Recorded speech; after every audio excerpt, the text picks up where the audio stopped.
boss. Korin believed all he had to do was survive and follow the script. But the deeper he followed Saihu, the more things felt wrong, missing heroines, twisted quests and secrets buried beneath the surface. By the time he uncovered the truth, it was horrifying.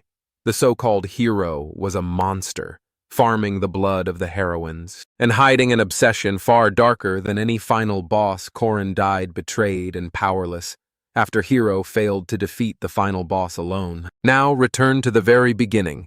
He's no longer naive, this isn't a game. The hero is the threat, and Korin's only goal now is simple: stop Seiho before he becomes unstoppable, so he could calmly enjoy his wonderful school life, together with the beautiful girls at the academy. Korin soon wakes up to find that he has been regressed to the point where he first started 3 years ago. He vows to not repeat what happened and needs to kill Park. Seiho Korin needs to kill the main player. Some time ago, the system notified us that an incident with the Rotian River had happened. The dam broke, causing tons of water monsters and villagers in the town to be drowned at such a devastating incident. Park. Seihu laughs, finding it amazing at that time. Korin looked at him blankly. He didn't understand his joy. But now when he thinks of it, he realizes that Park saw his own advantage in it, an opportunity to monopolize his experience, though Korin decides to stop him now, as long as he stays a rank 5 rookie like him. Additionally, all possible. Power UPS are concentrated in Merkaba Academy. Park Seiho, who came back stronger after entering the academy, may not be a monster right now, but no one knows how fast his power will grow in that case. The admissions will start 5 days from now, so the best option is to kill Park Seo right now while running and picking up mushrooms. He gets a system notification informing him about a tutorial quest to save people along with the security guards. As the carriage traveling towards Merkaba City broke down in a forest of infected monsters in the forest with infected monsters. Leon and Laura, the security guards, just killed a small rabbit monster that came in their way. Being happy about it, while the fixer calls out for them, the carriage is fixed now. But as soon as they turn towards the carriage, a rank 2 werewolf appears in front of them, roaring loudly, filling the air with its terror.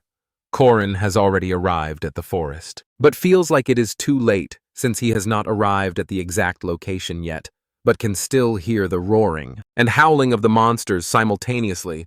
Leon makes Laura get out of the way and tries dodging the monster's attack. Seeing him struggle, Park Seihu, who is also in the carriage, runs out of it, trying to buy Leon some time. Meanwhile, Korin stands near the bushes wanting to see if Park Seo will save these people or not.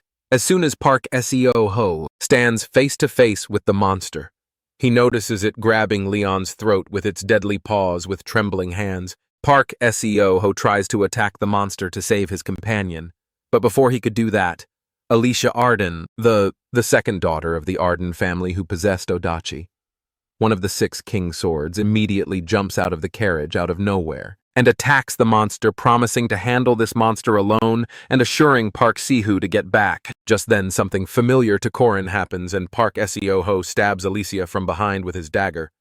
This makes Korin realize that Park Seo was always the evil he wasn't able to recognize after all. Alicia looks at him with pleading eyes, not understanding the reason behind the betrayal. But Park Seihu pretends that his hand slipped on the flip side. Korin is very well aware that if Alicia dies in this quest, then it will help Park Seihu to get his hands on the Odachi, and because of that, he would be joining Lunia Arden's party, the Great Swordsman, which is even worse. Although Alicia is so strong that even after being stabbed, she takes an attacking stance and jumps back several times, increasing the distance between her and the werewolf. Calming herself down, she uses her exceptional footwork skills, emitting a very strong energy, concentrating energy in her sword upon realizing she would be able to kill that monster alone.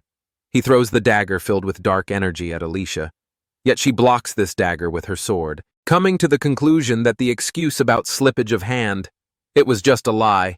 Alicia then turns around to face the monsters and spots it near her face, its mouth widened to swallow her. She swings her sword with swift movement, managing to land a blow, plunging the sword into the werewolf's head. Though the werewolf still bites her head, Alicia and the werewolf fall on the ground while Park Seihu grabs her Odachi, planning to stab her one final time. Thinking about killing the NPC will bring in EXP2 before he could kill Alicia. Korin secretly threw a powder that was coated on to panic mushrooms, which are the favorite of forest monsters, so as soon as it was thrown on him, the forest monster lunged forward to attack him. Seeing the opportunity, Alicia is being dragged at the corner by Korin. He thanks God as she is breathing, however Korin uses his dagger to remove the monster's fangs. But in the meantime, Park Si-hoo sees him dragging her. Korin stands there unfazed, mocking him for having an odachi, since he killed 3 hornets in 1 minute. When Park Si-hoo looks at him closely, he immediately recognizes it is none other than Korin, Lok Park. Si-hoo takes a defensive position, ripping his odachi tightly, demanding to know how he'd get there, which makes Korin realize that Park Seo-ho might have forgotten everything. Taking it as a chance distracting Park Seo-ho, Korin charges forward swiftly, swinging his fist at Park Seo-ho's head and throwing the dirt he picked up from the ground. At his eyes to defend himself, Seo wields the sword in the air, but obviously misses the attacks. Korin dodges these strikes, but understands that Park Seo is a mediocre swordsman moving fast enough. Pushing himself forward, Korin grabs the monster's fangs, aiming at his throat, but Park Seo-ho manages to open his eyes. Counterattacking at the last moment, Korin lunges forward, aiming the fang at Park Seo-ho's throat, intent on ending this fight. But once again, Seo-ho evades. The frustration burns in Korin's eyes. He wants nothing more than to see that fang buried deep inside Seo. He charges, swinging his free arm as an act, while bringing the fang in for another strike. Caught off guard by the hidden move, Park Seo stumbles back, fear flashing across his face. Korin crashes into him, slamming him to the ground and driving the dagger into his shoulder. Blood spills out of the wound, though terror washes over Si-hoo's face when he spots Korin aiming the fang towards him with his other hand. Desperate, Si-hoo uses his hand to block the strike, letting the fang stab through it to avoid a blow that will make him dead. But Korin is unstoppable. He grabs the fang with both hands and pushes, forcing it down with every ounce of strength, until the fang finally sinks into Seho's throat. Killing him was necessary. He is a monster seed, which would have grown further, causing numerous disasters for humanity. Just then, the system notifies us about an error occurring, and player Park Seo being dead. The percentage of successful completion of the main plot is calculated by analyzing the potential of the player and passing the experience points and the minimal backup down. In case of a scenario that collapses minimal stats of Park Si-hoo to him, he's now an Ada class knight. The Martial Master's successor sub-player Korin is about to rejoice about this. Yet his focus shifts to Alicia. Gasping for air, reaching out to her, he notices her being affected by the peacock tree frog's poison. He notices the fang in her stomach, knowing during training it is difficult to create this poison without using various combinations. And if Park Seo, whose skills were a little higher, she would have been dead up till now.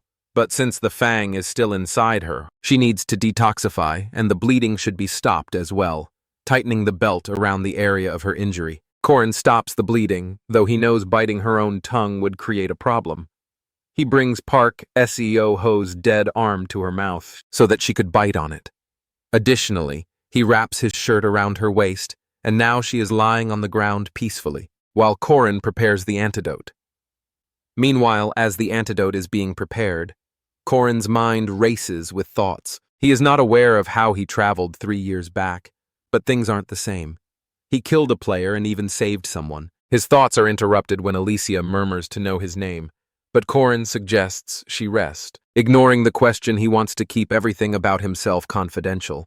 He reminds himself of the situation, the story of the heroic legend of Arhan.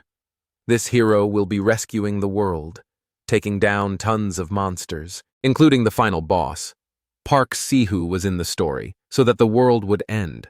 So Korin has a chance to be that hero, though even after being a sub-player, he is not allowed to use the player's equipment and staff while drawing a circle on the ground. He thinks of using factors external to the system. Then suddenly powerful flames erupt from the small magic circle. They swirl and then vanish just as quickly. However, he knows it worked in his previous life, though naturally weak to magic. He had devoted himself to studying one thing: runes, ancient symbols of immense magical power. Duty, restriction, oath. 3 primal laws. The source of superhuman strength. Now, with nothing left, he decides to engrave all 3 runes onto his body. While engraving these 3 runes, He promises to not turn a blind eye to the misfortunes of good people, not to perceive spirits, and to save the world. With all three commandments being completed, they will be applied to the player. However, failure to uphold the oath will result in certain death sometime later. Alicia opens her eyes after a very long sleep. She is surprised to see herself in a bed, and as soon as she wakes up, she feels the pain she received from her recent injury, though the nurse there informs her about being in Merkaba City Emergency Hospital and suggests she not move curious. She wants to know about the person who left her here, but she ends up disappointed after getting to know that her savior already left. On a nearby table, she notices her savior's belt, which still has her blood on it, to ignore it. She demands honey bomb candy from the nurse, yet gets frustrated upon getting strict instructions to have stew. For now, it has been 3 days since that incident in the forest, and today is the day for Merkaba's entry test. While searching for his ID in the wallet, Cora notices a letter in there. It is from his mother telling her son how proud she is, advising him to help the people around him after possessing this body. Corin felt pretty strange, though he is now one of them, the ones in his family, due to the fact that they never treated him. Without change pressing forward at the train station, there are many people looking in different directions, with different emotions. A girl, Mariette Donnelly, the same one who was trapped by Park Si-hoo, a first-class second-year Merkaba mage, waves and greets those new students together. After a time when the train leaves, Mariette points at the training room and introduces herself to everyone.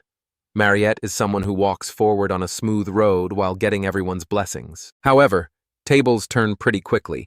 People face numerous mishaps and there are tragedies. That will be happening to Mariette Dunleavy in the future. She is the first act's final boss after completing their journey. Students are advised to get off while taking 1 potato and sweet potato each by Mariette, and then she bids them all farewell. Students come to the Freedom Hall of Merkaba Academy. Corin immediately notices the magic circle above them, realizing that the space expansion magic is starting. Soon as the space expansion magic takes place, the hall turns into darkness, making all the students freak out. Though Corin stands there unfazed, already experiencing all of it, a voice can be heard in the darkness to motivate students who are backing off. It is the voice of the old Haman. All of it is the same as before, as if they are in a training camp. Instantly, a man steps out from the darkness. Furman Damon, Night Faculty Professor. He wants to see every student's capabilities, so a system window appears in front of every student. It is the overall rank of each one of them. That being said, they all have to stand in front of the number sign matching their number. As soon as Furman wishes them luck, all of them are teleported to a different location since the battle is starting soon. To analyze their skills, Josephine Clara is amazed to see this year's students have a lot of hidden talent. But she decides not to judge the first or second rank students yet, and to wait until all the others have been assessed. In the second position is Alicia Arden, the same girl saved by Corin Uel, Drone Worski, and Cranel Luden. And in the first position is Warren. However, it is shocking for Josephine to see Warren being enrolled. At the same time, the examiner feels disappointed seeing the 5th rank students being so weak. He hesitates to test the 6th rank ones, thinking they'll be even worse. Yet Josephine doesn't let him do it because each student deserves to learn. Not having much of a choice, the examiner announces that the test will start in 30 seconds. Monsters will appear based on the students' levels before all the students. Weapon cases are dropped in his previous life. Corin chose a sword. Most of the students chose the same weapon, but this time Corin uses a spear, a better weapon than the others. 30 seconds pass. As soon as Corin chooses the weapon and 3 short hounds, 5th rank monsters appear in his space. Corin smirks, looking at them. Meanwhile, they roar, their eyes filled with hunger. Abruptly, one of the short hounds attacks Corin, but ends up being dead in the blink of an eye. This makes the other hounds furious, and they lunge forward, but they disappear in seconds. After being defeated by Corin, he can't help but smile due to the fact that he has way too much experience killing these species. It took Corin 12 seconds to kill these hounds. Killing them in such a short time hits him with nostalgia, since in his past life he couldn't kill these monsters in the first round and got eliminated immediately, though this time he is just standing there waiting for the next wave to come, knowing he is going to pass this test with flying colors, but it is kind of disappointing for him as the next wave is not starting yet. Meanwhile, the examiner, looking at them from the screen, is hella disappointed with the players who are being defeated by such small monsters. Remembering his time when he used to kill 5th rank monsters in a total of 1 minute and 22 seconds, however, he doesn't even plan on looking at the 6th rank players after seeing the condition of the 5th ones, although his gaze shifts to Korin, who is a player of 6th rank, assuming that there might be a bug as there are no monsters coming. Ignoring him, he looks for other passers taking 7 minutes, while assuming that the 3rd rankers will be needing 2 to 3 minutes only. Little does he know that it is a lot. Korin has killed the monsters in 12 seconds only. Though the odd feeling gets back to the examiner, he can't help but ask his manager if there is a system malfunction, since someone who should have been eliminated a long time ago is sitting there and chilling. However, they are also aware that the malfunctions don't really happen as Josephine has created the system for these students. And she can't make mistakes! Annoyed, the examiner summons the monsters by his own in Korin's space. Their eyes widen in shock. When they witness Korin defeating the monsters in just 7.3 seconds, they stumble back and call out for Professor Fermac. To see this exceptional sight, unaware of everything, Fermac is confused, despite that the examiner learns from Fermac that the fastest record among the 3rd and 4th rank students under his supervision belongs to a kid named Jaeger, who completed it in 3 minutes and 32 seconds. This is unreal for everyone hearing this. The examiner becomes curious and wants to see more of Korin's capabilities, assuming that he might be a son of a hunter, noticing his exceptionality at throwing the spear. In that case, he summons a 4th rank monster, Matt Bohr, but to his surprise, Korin kills it in 3.7 seconds. This makes him even more curious about Korin's true potential. So he sends the 3rd rank monster, Owlbear, now because the test only goes up to 3rd rank monsters being a 3rd rank monster. Owlbears are definitely strong, so it doesn't really go into the defend mode, but attacks Korin as well. Noticing it in the attack mode, Korin quickly uses the rune magic flames erupt in the space, engulfing the Owlbear in the fire, but it doesn't seem to attack much. So as long as it gets caught in the blaze, Korin quickly attacks it with a spear and defeats it easily.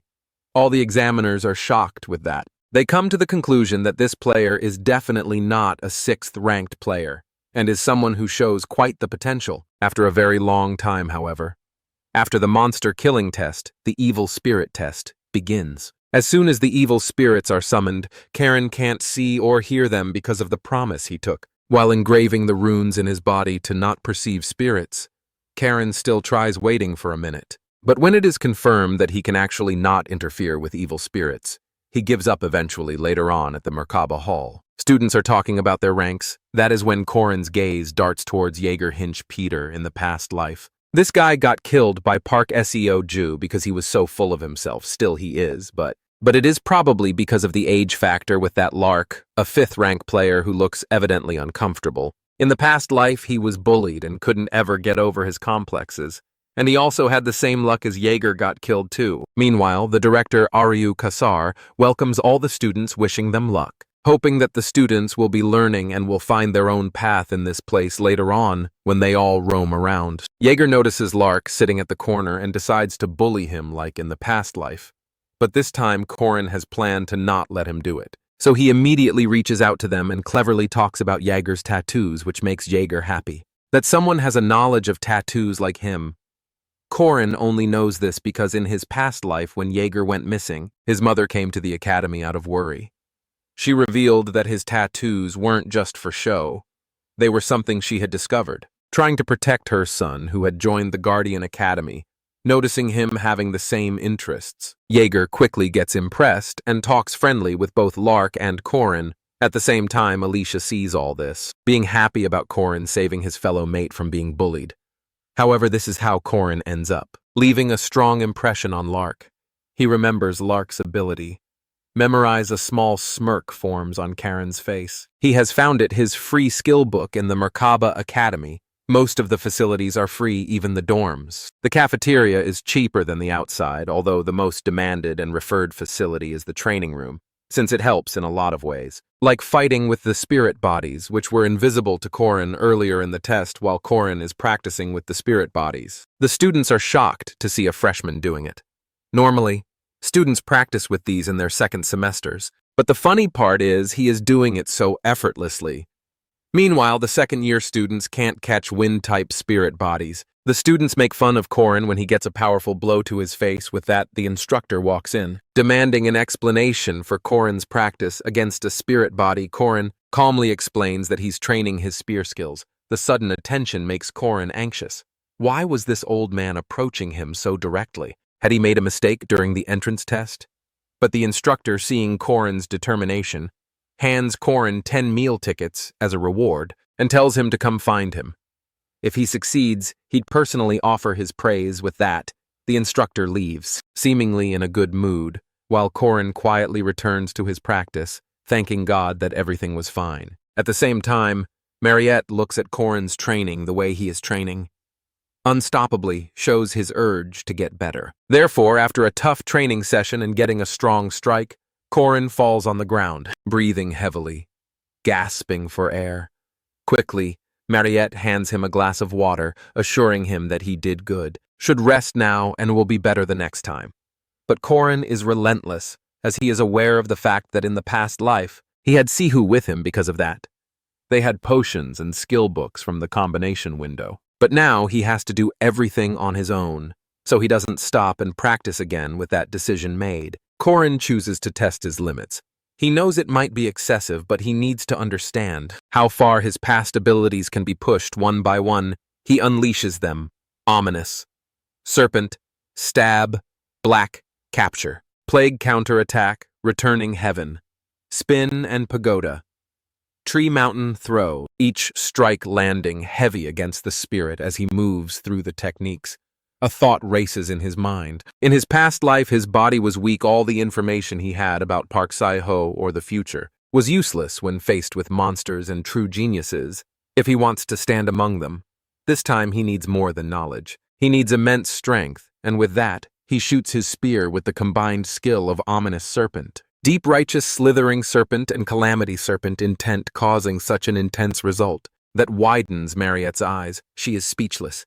She decides to choose words for his talent, but ends up being quiet by seeing his outstanding skill. But obviously it was excessive for Korin, so he ends up being on the ground all dizzy. The next day, Mariette introduces the academy's facilities to the students. But even while being with all the students and visiting these facilities, Korin's mind drifts into thoughts. He wants to get stronger, because with this weak body, he won't be able to test all his limits, and to be able to do it, the one way is commandments. His gaze shifts to Lark, remembering his promise to not turn a blind eye to others' misfortunes. So he reaches out to him and offers to go out and discuss grimoires. A skill book Merkaba library has tons of books, but hides grimoires, though they both go to the library in search of the book. Korin promises to give the skill book to him if he helps him repel evil spirits while searching for the book. Korin opens the hidden door. As soon as they enter the door, Lark demands to know what he needs to do in order to repel evil spirits, but ends up getting a strong punch by Korin, making him unconscious on the ground. Korin studies Lark, who is unconscious on the ground. At first he wanted to help Lark too, but he needs to complete the special quest as well. Capturing the evil spirit here can make him earn the hidden piece he wants. So the problem is the special evil spirit, Sebastian Duke. Sebastian Duke's attacks are so powerful that people can't even tolerate the first blow and end up being dead as soon as the quest starts. However, as his promise is not to perceive any evil spirit, he can't even see the special spirit, nor are his attacks working on Korin. In that case, he offers Lark's unconscious body to Sebastian. In order to attack him in this world, there are mysterious elements known as factors, forces, capable of turning ordinary humans into demi. Humans like vampires or werewolves one day. Sebastian awakens as a vampire and, unable to control his urges, kills his servant, despite his efforts to resist the transformation. He fails, fearing he might kill his wife and daughter. He sends them away and closes his castle to prevent further disaster. He uses magic to imprison himself inside a book, the grimoire, now hidden in the library, although immediately after taking over Lark's body, Sebastian lunges forward to attack Korin. Yet Korin chose Lark, since he can fully unleash his hidden physical strength. Lark cannot really do much. Even when he tries to attack Korin, he dodges the attacks and counterattacks him. Korin feels sorry for Lark, but has to do what he has to do to clear this quest. If he possessed Lark, he would obtain the highest grade items, like the Duke's cape and the vampire's armor, the same items Park Si-hoo used, which played a great role in the future. But Korin is different. He wants to end the life of this soul kindly. In that case, he tells Sebanchia about what happened to his wife and daughter after he was sealed the way his wife died and how amazing of a hunter his daughter is. Upon receiving this information, Sebastian is ashamed to attack Korin in the first place, and they had a pretty detailed conversation. Before he died, however, after clearing the quest kindly, Korin obtains the epic item Soul Dust, the Grimoire, the book that Duke Sebastian's soul was sealed in having abilities and spells. He even gained a new ability, Persistent Warrior's Regeneration, which can recover a wounded body. Although as soon as Lark wakes up, Korin suggests he stay still since an evil spirit possesses him. Hands him the grimoire. Seeing the grimoire, Lark's face lights up with joy. And just because, Korin didn't turn an eye to the misfortune of those who are kind. According to his promise, he earned 80 points based on the game mechanics. 5 stats are gained with each level up. This is the number of points he received after leveling up 16 times. He wonders if the total is compensating for the fact that he can't directly gain stats, but still it seems like a lot of experience. 40 points came from Lark and 40 more from Sebastian at the stamina training room. Mariette is distributing sweet potatoes to the students, and she also wishes Korin luck for catching the spirit bodies today. Though the students find it funny that the 5th-ranked student would be chasing spirits. I find it unreal. However, Mariette places a bet with the students on whether Korin can catch the spirit bodies or not, gripping the spear. Korin hopes to catch the spirit, thinking positively because now he has points from Sabanchia too.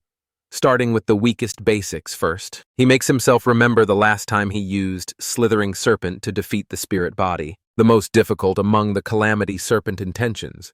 So he decides to use the Ominous Serpent skill. In a single blow, he catches the spirit. This is unbelievable for Korin himself. He never expected to be improving his strength this early. Additionally, Mariette congratulates him and hands him his share from the bet with the students. Later on that night, while walking around the campus, Korin thinks about his weaknesses and strengths at one point. His spear skills are being improved quickly, but on the other hand, with the runes magic, his mana is always low in that case. He needs to solve this problem, and then he can maintain his abilities very easily while walking. He heard a voice. He immediately recognized it.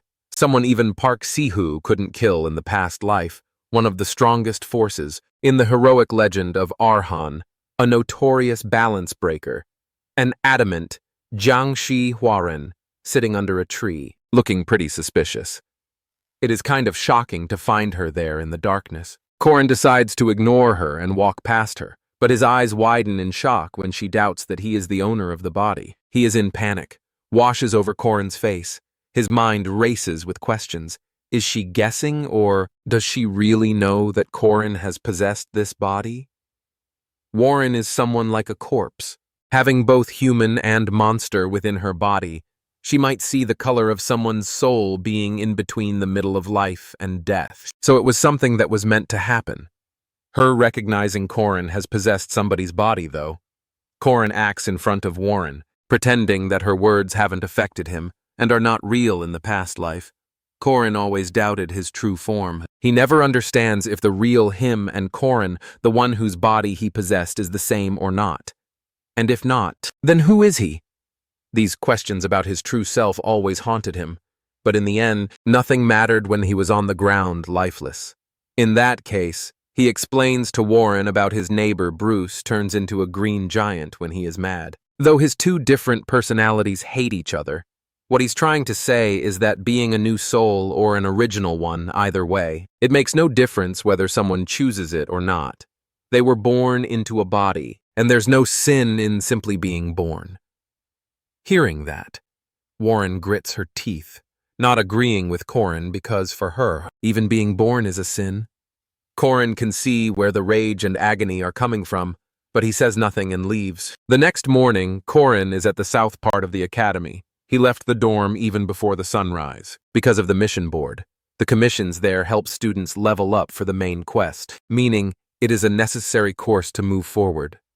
Korin doesn't want to level up but wants to test something else though. His attention shifts to Alicia, who is staring at the board carefully, not understanding her being so focused. Korin asks the reason behind her desperation, and her answer shocks him. She needs money. Even though the activity support funds for second rankers like Alicia are pretty high, she is not getting any, due to the fact that those who are already wealthy, these fund support clubs don't really help them. And since her parents are permissive, she must earn her own living expenses looking at the board. Korin suggests she take part in a patrol mission, which is cheaper but they will accept up to 3 people yet. Korin denies Alicia taking part with her. As he has some other plans, he'll pick the best ones. Find the butterfly cat. If he saves the cat dying because of the water monster, he will help the owner with the prevention of depression, and will obviously get rewards on the completion of the duty promise. And just as he said, he did all of it. The commandment is activating, which means even small missions will boost his stats. This makes Korin dance in joy, but the people find him psychotic. However, his happiness doesn't last when he remembers what he forgot, even after making notes. Keijo Yoon is furious because there is no sauce appeasing his desire to make chicken even after adding tons of ingredients. Immediately, Korin arrives there and advises him to add starch syrup. Keijo finds this advice foolish, but ends up screaming in joy because he cracked the dish. Even helping someone like this makes Korin earn points. This is mind-blowing for him because he told the recipe to the guy for his own selfish reasons, as it will be difficult for people of Korea to survive without yangnyeom chicken, seeing him acting all goofy and happy. From the top of the roof of another building, Warren finds him crazy. Josephine approaches her, informing her about taking permission while leaving. That is when Warren gets the flashback of Korin telling her being born is not a sin, but on the flip side, someone shouting at her, regretting that she was born later on at the hunting ground. Josephine announces that first year, students will be tested on their survival skills in the hunting grounds. We need to reach the cabin at the northern end of the forest, and they will pass, though they need to wear their rank armbands, and they will obtain points depending on their time. Korin notices Warren not being there as always. She was never there for practical tests. Just then, his attention shifts towards Alicia. She thanks him for helping her out. She is now able to cover her monthly expenses to her surprise. He hands her a candy she loves, and without hesitation, she takes it abruptly. Space magic is created, and all the students are teleported to the forest. Korin is shocked to witness students fighting as soon as they enter the forest. The hunting ground is an event, where even skilled players have to make endless attempts in order to steal others' armbands, for the sake of gaining points.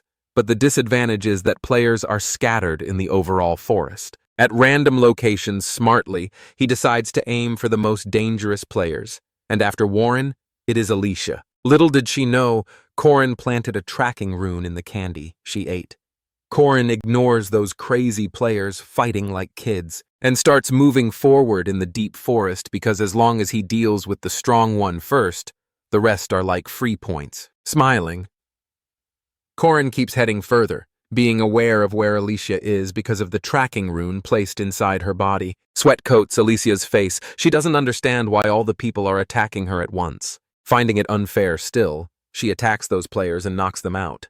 Just then a guy attacks Alicia. It was a close hit, but to Alicia's surprise, he falls on the ground unconscious out of nowhere. Alicia notices Korin, who knocked the guy out for her, making her happy. But just because she got distracted, Korin smartly attacks her armband. Her eyes are filled with tears of betrayal as she thought of him as a good person. Alicia is a pure fighting type. Second-rank knight, she still finds it hard to properly use her Vigilant Eyes ability. In terms of fighting power, she is about average among the second ranks, but when she breaks down in tears, feeling betrayed because she believed Korin was a good person, he only smiles evilly with a mocking tone. He tells her to be a good person herself, and hands over her armband. She literally dealt with a group of students, of third and fourth rankers who made groups against her, though she didn't consider Korin, a fifth ranker, a threat at all. But that was moments ago. As of right now, she is struggling to save herself from Korin's attacks. He is smartly counter-attacking her by letting her attack first in order to put her under pressure. But Alicia consents. Some spaces in between those attacks, she tries to take this space as an opportunity to aim at him. But as soon as she tries attacking him, it is stopped by his weapon. First, he uses lawn to deflect the incoming attacks, pushing down Alicia's weapon. Then, he follows up with Chow, a straight-line stab that catches her off guard. Alicia is shocked he's combining the most basic techniques with such precision. By combining these fundamentals, he creates a powerful and direct counter-spear intent, ultimate essence, and 6 flawless steps with the block capture plague. He sends her crashing back to the ground. Alicia pants on the ground, blocking the attack with her aura. She notices his level of mastery is exceptional over any skill he has, coming to the conclusion that he can't be a 5th-rank player at all. However, Korin has finally achieved the armband, but he doesn't know yet that the battle for him is not over. Mercenary of sword control. Dronworski attacks Korin out of the blue with his heavy iron sword, though he is shocked to see a 5th-ranker block it, being aware of his capabilities. Dron simply puts a proposition to hand him the armband and leaves unharmed.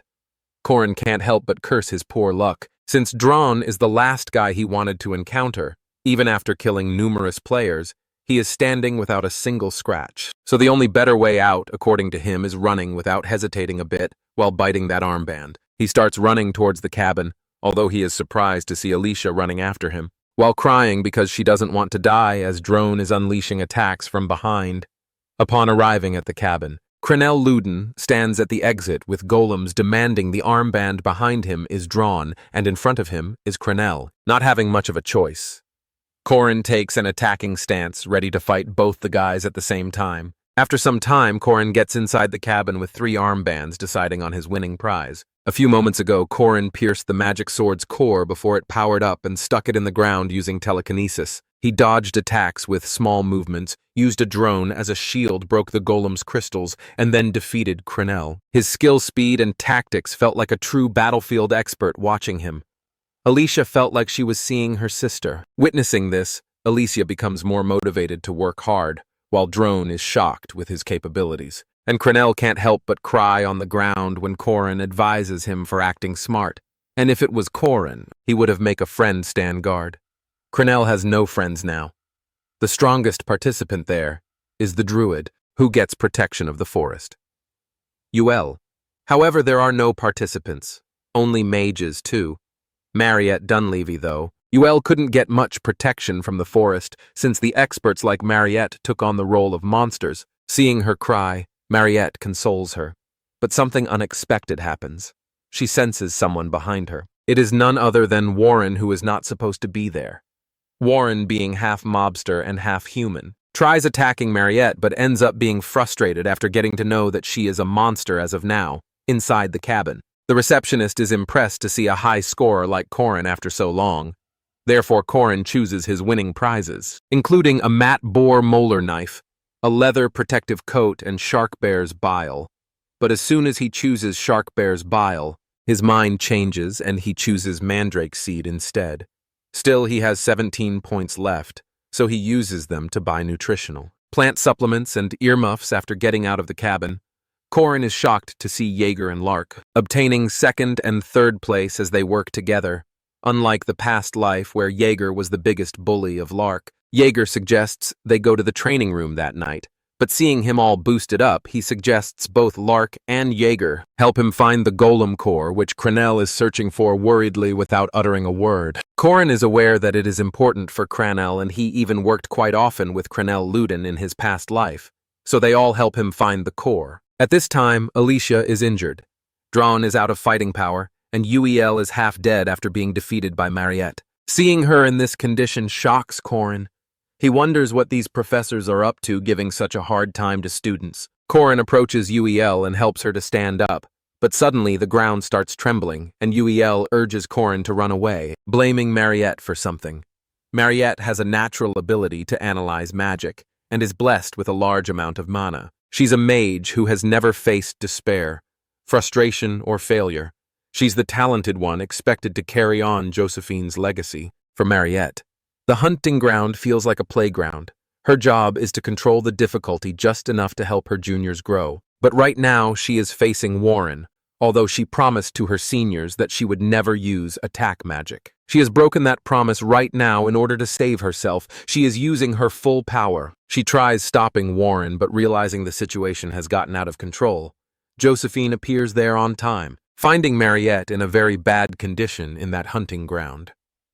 Corin takes first place while the conflict between Warren and Mariette scares the shit out of him because he thinks she is already awakened as a boss, though. There are 3 weeks left for her to be awakened.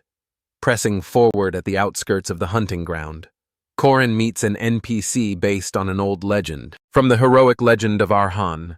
It's an Easter egg where a Taoist hermit asks if a gold or silver axe is yours. Rewarding honesty, originally only certain weapons triggered it, but expert players began testing random rare items. However, when Corin does the same, the hermit asks Corin if the silver seat is his. Corin denies it, thinking no one would throw away such a valuable item because of his honesty. The hermit rewards him with all 3 seeds, including Mandrake's white, silver, and golden seeds. Corin's eyes shine with joy. He can't help but fantasize about improving his mana. Simultaneously, the gold and white silver mandrake seeds have special capabilities. If planting a gold mandrake seed, it grows as a mandrake that shines with gold light, while the silver one shines with silver light in his last life. Park Si-hoo ate the gold one, and he has the silver one, but this time, all are his. Mariette becomes the first boss, and awakens as a special vampire after a mission involving the Fog City's vampire John Doe in 3 weeks. Lauren doesn't know how a demon agent is inside her, but there's still time. That's mainly why he showed off his power against the 2nd-ranked knights earlier, as no one would team up with a weak 5th-ranked knight. However, Mariette has finally woken up. Still weak because of the injuries, though. Isabel, her roommate, tries to console her. To her surprise, she is quieter than usual while Corin has aimed to save a girl from her misfortune. Deciding to train Alicia first, employ Drawn Act Kind with UEL and become closer to Golem Sorcerer Crenell to create a party for the upcoming disaster. It all will be okay, hopefully, if everything goes accordingly. And Corin is pretty confident about saving Mariette on the flip side. Something strange has unfolded abruptly. Mariette has already turned into a vampire, lunging forward to attack Isabel to suck her blood, declaring that she is pretty thirsty. Professor Josephine has banned Warren to leave her room or to have any visitors. Warren was allowed to have private lessons from Josephine, if Warren wanted to learn, so Warren can self-reflect on herself. Warren is getting bored in her room, and even considers jumping out the window to be free. All of a sudden, Corin looks through the window hanging upside down and reintroduces his name to Warren. Corin has brought a cake for Warren, as he did not want to come empty-handed. Corin asks Warren to open the window for him to enter, but Warren reminds Corin that coming inside is against the school's rules. Corin laughingly claims that he's on a tree and not inside, and more importantly, Madame Josephine isn't there, so Corin won't get into any trouble. Horan had come to check up on Horan after the incident at the hunting ground, but notices that Horan does not have a single scar or signs of any injuries. Corin understands Josephine's concern to lock Warren up for 4 days for being a special case, demi-human, and after what happened at the hunting ground, Warren reveals that Josephine hasn't come by for more than 4 days, which shocks Corin. The tree branch on which Corin was hanging on to snapped, making Corin fall down. Corey promises to bring Warren some food later, and leaves. Corin finds it strange why Madame Josephine left Warren alone, as Warren is the most person at Merkaba Academy. Corin wonders if something abnormal might be happening as Josephine has left for 4 days, and magic faculty, Professor Dana and Night Professor Fermac Damon are seen going towards the outskirts searching for a certain female 3rd security officer. Kron stops Corin, believing Corin wants to visit Mariette, and reminds Corin that his visiting request has been rejected. Corin brings Kron food and drinks, stating that Madame Josephine sent it for Kron. Kron is glad that Madame Josephine takes good care of people below her. This was all part of Corin's plan to go into the room, as Corin's request to visit Mariette was rejected, and Isabel, who was protecting Mariette, had also gone missing, and there was a guard assigned to the doorstep, increasing Corin's suspicions. Kron's stomach gets upset after eating the food, and Corin leads Kron to the washroom. Kron asks Corin to guard the door till Kron gets back and warns Corin not to go inside. Corin accepts with a smile on his face and enters the room as soon as Kron leaves. Corin is in utter shock to see Isabel on the bed instead of Mariette, while Mariette is nowhere to be seen. Corin notices a vampire bite mark on Isabel's neck. Corin realizes that Mariette has awakened her vampire powers, but is in disbelief that Mariette was supposed to awaken her powers. A month later, as Corin knew it from his past life, Corin now realizes that this was what the professors wanted to hide, and have gone in search of Mariette. Corin recalls the steps to defeat Mariette from his past life. First, they have to deal with the monster wave in the second phase. Corin and his team would hold Mariette back. With magic circles, the third phase would be to face the monster Mariette, and last phase would require a combination of first-year names. Corin knows it would be easier to move forward till phase 3, but soon remembers that Corin's teammate's Alicia is injured. Drawn weapon got destroyed and Luden's golem was destroyed. All of these incidents were Corin's fault, and the first-year names are wiped out because of Corin. Corin gets worried for not having a team in Corin's past life. Mariette attacks her roommate. Corin and his team were LED by Park, waiting below the dorm to deal with the matter quickly, although Park Shu had purposely let Mariette go. However, now things have become a mess. All thanks to Corin. Alicia's bones have been broken into 8 pieces. Crenel is useless without the golem core. Corin thought Warren would be helpful, but finds it to be more of a risk for Warren to join Corin recruits. Drawn Worski, with the soul dust as collateral payment. Secondly, Corin recruits Druid Yule, promising to teach her the Ogam alphabet. Jaeger and Lark joined the team to gain honor and fame. Corin has assembled the minimum conditions for the team to at least pass the first phase. Corin remembers Park Shu's words of Mariette digging a tunnel and hiding in the forest, and the only forest in Merkaba Academy is the hunting ground. Ron wonders how they will find Mariette. On Corin's request, UEL asks the spirits to find the location of Mariette's hiding. Everyone can see the spirits except for Corin. All of a sudden, the team points to a monster coming at Corin's back.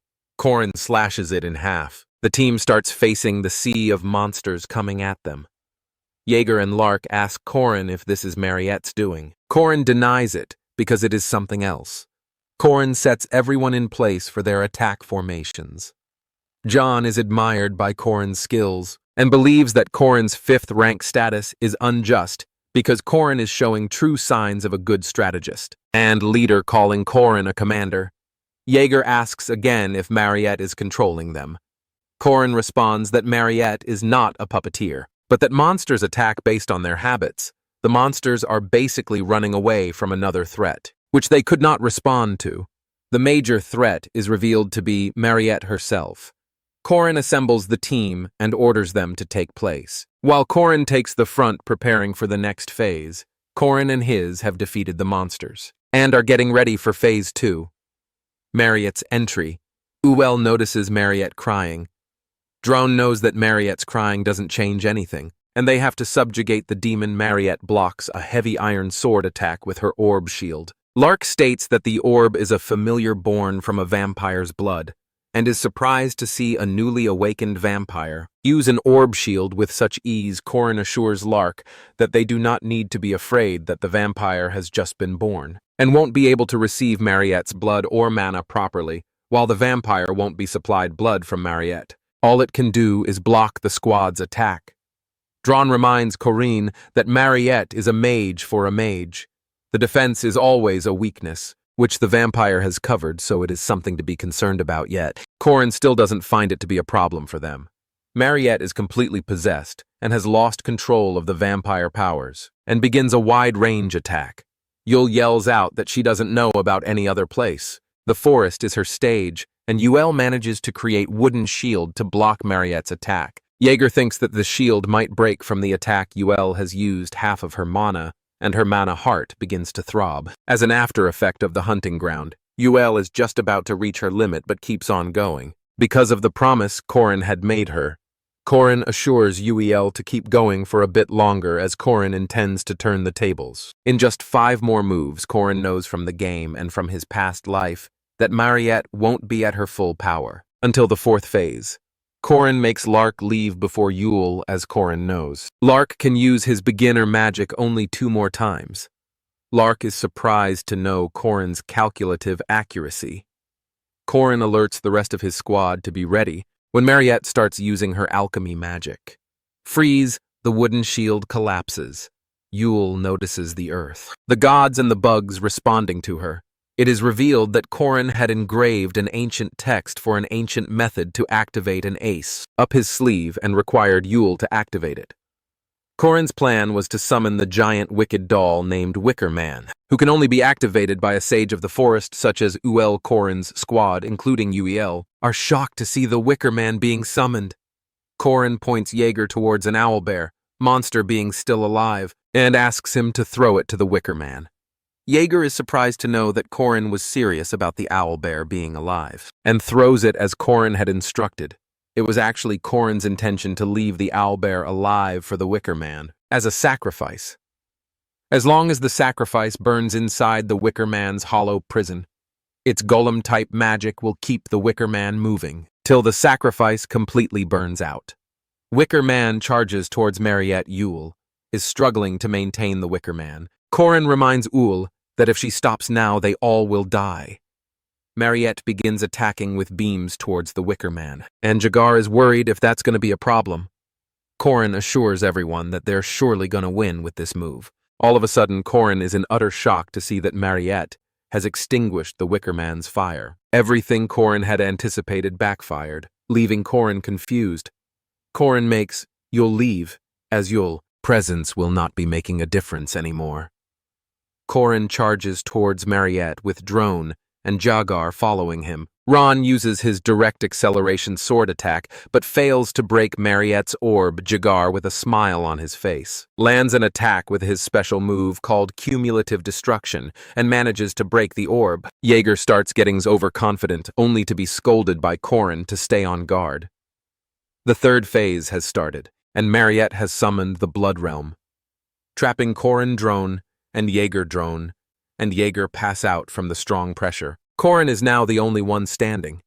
It is revealed that Mariette was only using minimal defense. Up till now, the orb has now forcefully sucked her blood and mana to create the Blood Realm. Korin never imagined to be the last one standing, as it usually requires at least 3 people until the third phase, however. It doesn't matter to Korin if he has to phase Mariette all by himself, as he believes, to get the same result with or without anyone.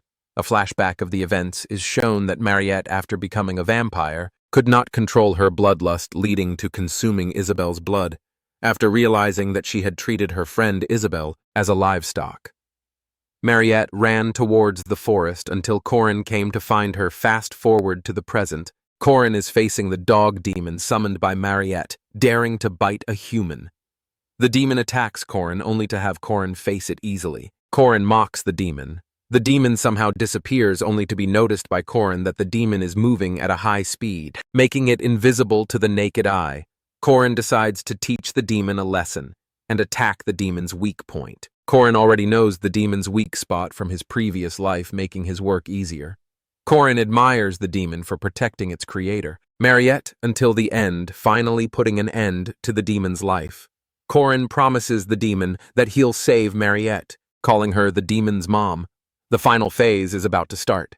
Mariette will put one of the squad members facing her, in critical condition in the final phase. Therefore, this final phase cannot be completed alone. Korin recalls from his past life that Mariette attacks one of the members to suck his blood, while the others try to rip Mariette off. The wounded member, however. Now it's just Korin to face Mariette alone. Mariette attacks Korin and starts sucking Korin's blood. Korin has developed a persistent warrior's regeneration and endures his pain. Korin lets Mariette suck his blood with ease, believing that Mariette did not kill anyone after becoming a vampire, unlike Sebastian Duke. Korin believes he can change the events. Korin's surprise. Mariette pulls away from him. Mariette cries and apologizes to Korin. Korin is happy that he was able to save Mariette. Korin remembers and is grateful for his master's teachings, and chooses to walk a different path than Park Shu. After the events at the hunting ground, Marie is locked up in the space prison created by Professor Josephine. Marie is delighted after having potatoes for a long time. Koran has come to visit Mariette. Korin requests Josephine for permission to enter Mariette's cell. Josephine is hesitant to permit Korin from entering, considering the danger from Mariette, but Koran assures Josephine that he trusts Mariette. Corin is surprised to see Mariette eating potatoes, and that Mariette's taste buds still recognize the taste of them. Mariette states that potatoes always taste good, no matter what. Corin gets closer to Mariette's face, only to be driven away by Mariette. Mariette is embarrassed that she smells bad, and doesn't want Corin being so close to her right now. Corin reminds her that he also had a bad odor when Mariette bit Corin's neck, further frustrating Mariette into embarrassment. Mariette reveals her fear to Corin that Warren had scared Mariette in the events of the hunting ground, even though Warren only coincidentally ran into Mariette. Warren's showcase of powers forced the vampire inside Mariette to react.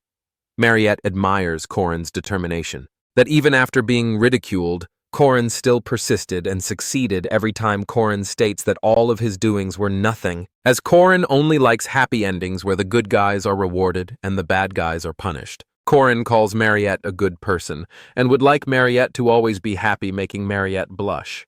Mariette asks Corin to leave, as she wants to wash up and finish eating her potatoes after Corin leaves. Mariette wonders if she deserves to be happy or not. Corin believes that Mariette will soon be released, even after the events, as Warren, being a demi-human, has also been allowed to go to school with no problems.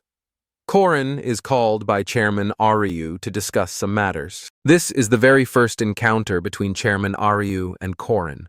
Aryu asks Corin about his condition, and states that Mariette's condition is to be discussed. Corin is shocked to hear this, and requests to not have Mariette punished. Chairman Aryu comforts Corin that there is no punishment for Mariette, and she also thinks that Mariette is not dangerous. The purpose of bringing up the topic of the punishment was to check Corin's attitude towards it, as Corin was the one who fought Mariette. Chairman Aryu tells Corin that Mariette will be released from isolation after her stability is confirmed. Aryu Kassar bows down and thanks Corin for his contributions and promises to pay Corin back at his very best. Corin is impressed by the chairman's words and asks Aryu Kassar to raise his head as the payback favor to Corin. Mariette is thinking over the incident with tears and how she harmed her friends. Mariette wonders how she should apologize and questions if she would be forgiven or not. More importantly, Corin's previous words are ringing inside Mariette's head continuously. Regarding Corin's devotion and sincerity, Mariette realized that a piece of her life will be immortalized in her memory forever. 1 week has passed since the Mariette incident, and Corin hears the students of Merkaba Academy discussing if Mariette is dangerous or not, and will not be attending the classes. Corin is surprised to hear that Mariette is still in isolation.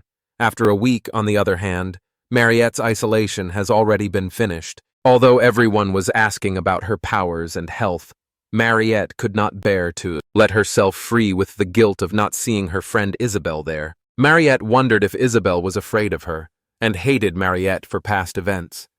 Mariette is almost deciding to leave the academy, but suddenly hears a knock on the door. Mariette opens the door to find Isabel hugging her and asking about her health. Mariette inquired if Isabel is not afraid of her.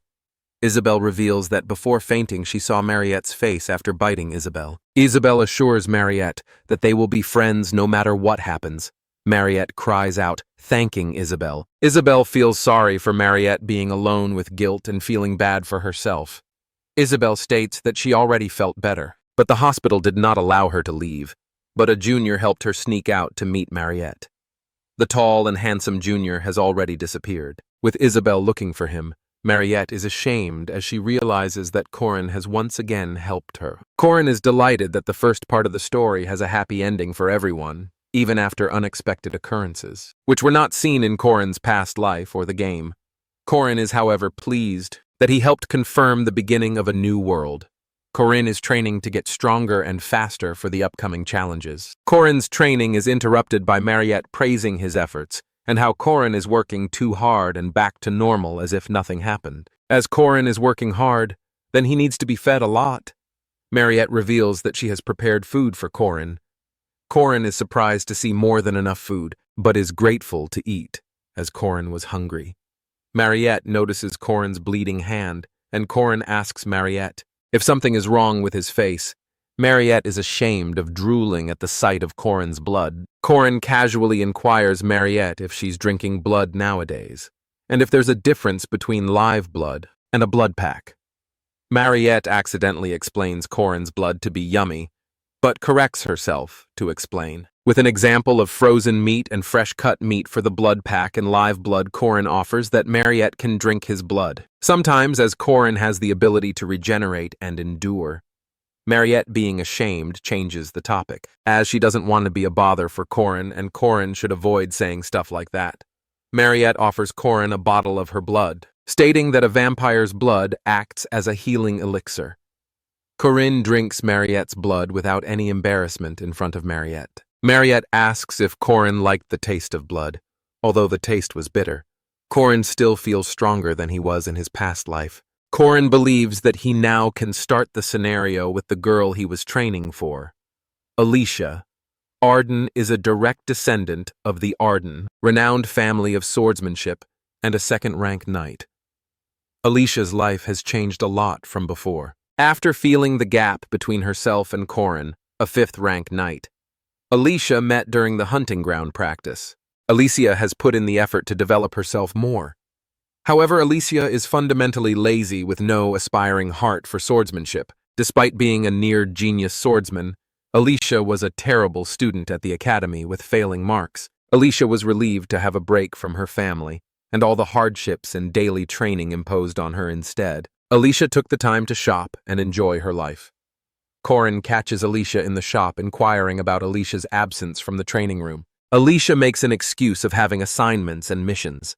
Corin offers Alicia a way to make more money by joining Corin's party. Alicia is pissed at why Corin is always looking for her in Corin's presence. Alicia felt as if her lazy habit of trusting her talent has been exposed, for Alicia Corin's methods are beyond hard. And Corin always gets Alicia to focus on the importance of basics. Corin reveals the mission's reward of 2 gold coins for a party of 2 for a second-rank mission. Alicia agrees to join Corin. Thinking of buying clothes from the earned reward, Corin also wants Alicia to join on a short-term mission with the reward of 20 silver coins, increasing Alicia's greed to join for the reward Corin had already anticipated. Alicia's decision to join in for the money. Alicia usually preferred patrolling missions to just follow designated routes, ensuring there are no problems, as the monsters that came near the city were at most 4th or 5th rank, simply implying that Alicia usually avoids facing higher-rank missions. At the mission, Alicia has defeated 10 low-rank monsters and asks the knights to sell the leather to make them some money.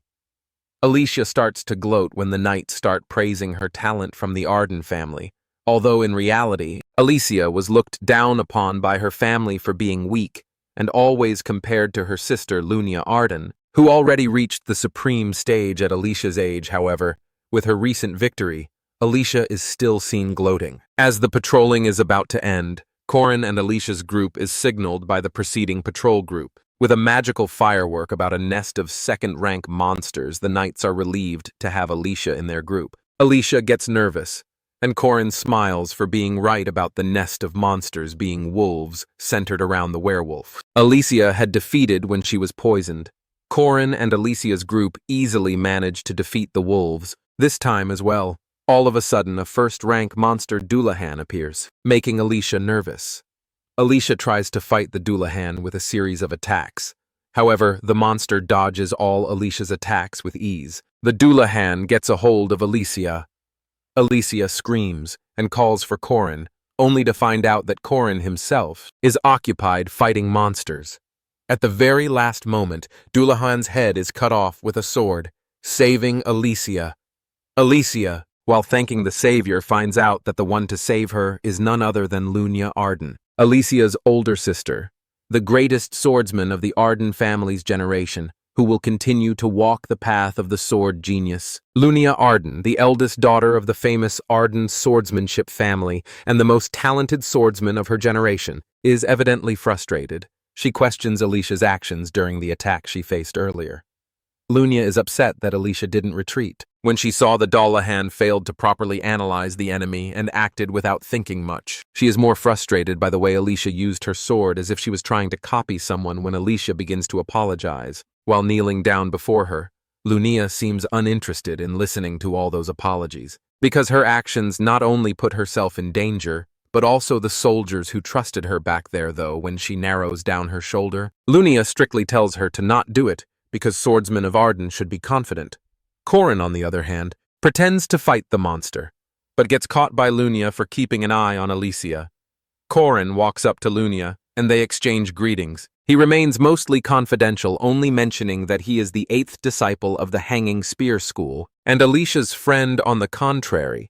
Lunia introduces herself with confidence, stating that she holds the title of the Divine Sword, is the top disciple of her school, and also serves as the master of the first sword pavilion. His introduction makes Lunia kind of suspicious, but he won't reveal his spearmanship since except for him, only 2 people can use it. However, the Arden trope includes second-rank knights called the 5 Swords. Having the same rank as Alicia, the troop suggests. Lunia hunt for monsters, if any are left, but she instructs Alicia and Corin to head back. Swordsmen normally travel in groups. These groups, called the Sword Faction, are like swordsman gangs that follow a leader and act like a group. 60 years ago, a sword genius named Grand started a new style of swordsmanship. Later, the current family seniors spread this through martial arts schools. This made the Arden family a famous swordsmanship family. Known across the continent now at the Merkaba Arden studio, everyone meets Lunia while kneeling down before her. Even Alicia, which is confusing for the rest of the swordsmen too. Lunia looks up to the missions she has been conducting and calls her pathetic for being a part of missions just to look cool. She is disappointed to see her using the Guardian certificate, this way wondering if she would be a stain on the Arden name since all of her missions involved only low-ranked monsters. She doesn't appear heroic doing those raids. Alicia doesn't say much, though. After she leaves, the Arden troop informs Lunia about Corin being a 5th ranker. Yet she knows there is something more about him, and these Merkaba tests aren't that reliable. Maybe she noticed how Corin's attention was on Alicia all the time. Still, the monster didn't get half of his attention. It wasn't something simple, or anything that comes with practice. It was something that a seasoned player can do only, even though Corin was reserved about the spearmanship. 2, for someone as qualified as Lunia, she could easily tell the exceptional and professional way he was handling that spear. She is always protective of her sister, but she is pretty satisfied with that boy being around her later on. Mariette brought food for Corin, just like always, promising to make some stuff he likes a lot. She grabs his hand, trying to say something, but ends up being awkward when Isabel sees them together. Mariette runs away with her in his past life. Corin had flings, but never got into a proper relationship, because of the interference of Park Se-ho. Though in this life, his platonic relationships are pretty different. Sometimes you will brings rare and precious mushrooms from the forest, and then they begin lessons on the Ogbaum alphabet. In the library, John and Corin hang out at times too. It is more like he is his co-worker instead of a friend. However, most of the time Corin is with Jaeger and Lark, pressing forward while roaming around with Jaeger and Lark. Corin freaks out when they scream, thinking a monster appeared. But it is Warren. She is no less than a monster, despite that she demands food, as he offered her a proposition of food a month ago. It is kind of funny for Corin that she is here for food after a month, but he ends up hanging out with her. Meanwhile, Jaeger and Lark run away from them, scared of Warren taking her out for food. She tries eating raw fish, thinking it doesn't matter whether food is raw or cooked, as long as it's chewed and goes inside, but when she eats the cooked, she can't help but eat more. The weapon production is completing. The second part is starting soon. Midterms, all the students are going crazy, though Corin is chilling. But when it comes to writing on the paper, he is blank, realizing he never studied in the past. Life faculty exam is a way to redeem marks that were ruined in the written exam. This exam includes the invigilation of knights from outside. 15 students per team will have to defeat the instructor. But as soon as Corin's team sees the instructor, their eyes widen in shock. Corin stands there unfazed, since he hasn't seen the instructor yet. But his jaw drops and he trembles. His instructor is none other than Lunia. For the practical test, the guests invited are the elites of the famous swordsmanship family, the Ardens, and the 5 swords of the first sword pavilion. These 5 ones from the troop deal with the second rankers. All the girls use the Arden-style sword formation, which includes the 5-sword combo technique, causing an intense explosion. John stands there quietly, analyzing the chances of winning, which aren't high. The 5 swords of the pavilion smartly blurred the vision of the students in order to attack them calmly, as the number of students is large. John decides to attack them, rather than being in a defensive mode, charging his huge iron sword at Melia, the phantom sword.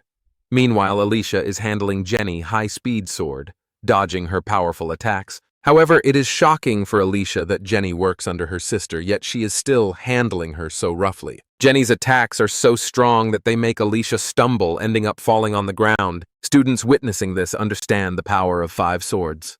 Finally, all the students are being knocked out, one after another except for Drawn, and Alicia. Drawn is so exceptional that his power stood against the 5 swords. Meanwhile, Alicia is still fighting Jenny. Jenny is trying to discourage her in order to pressurize her, but Alicia doesn't give up fighting with all her power left in her body. In the start, Lunia was about to take the role of Jenny, meaning fighting with Alicia, but to everyone's surprise, she is the examiner for Group B, in which Corin is enrolled. Lunia has taken an attacking stance, claiming to everyone to be ready for an experience. The same as in a Great Special Rank War. Great Special Rank War is a monster capable of taking on an entire army alone. Even dozens of guardians might not be enough to defeat it, and most will never face such a threat in their lifetime.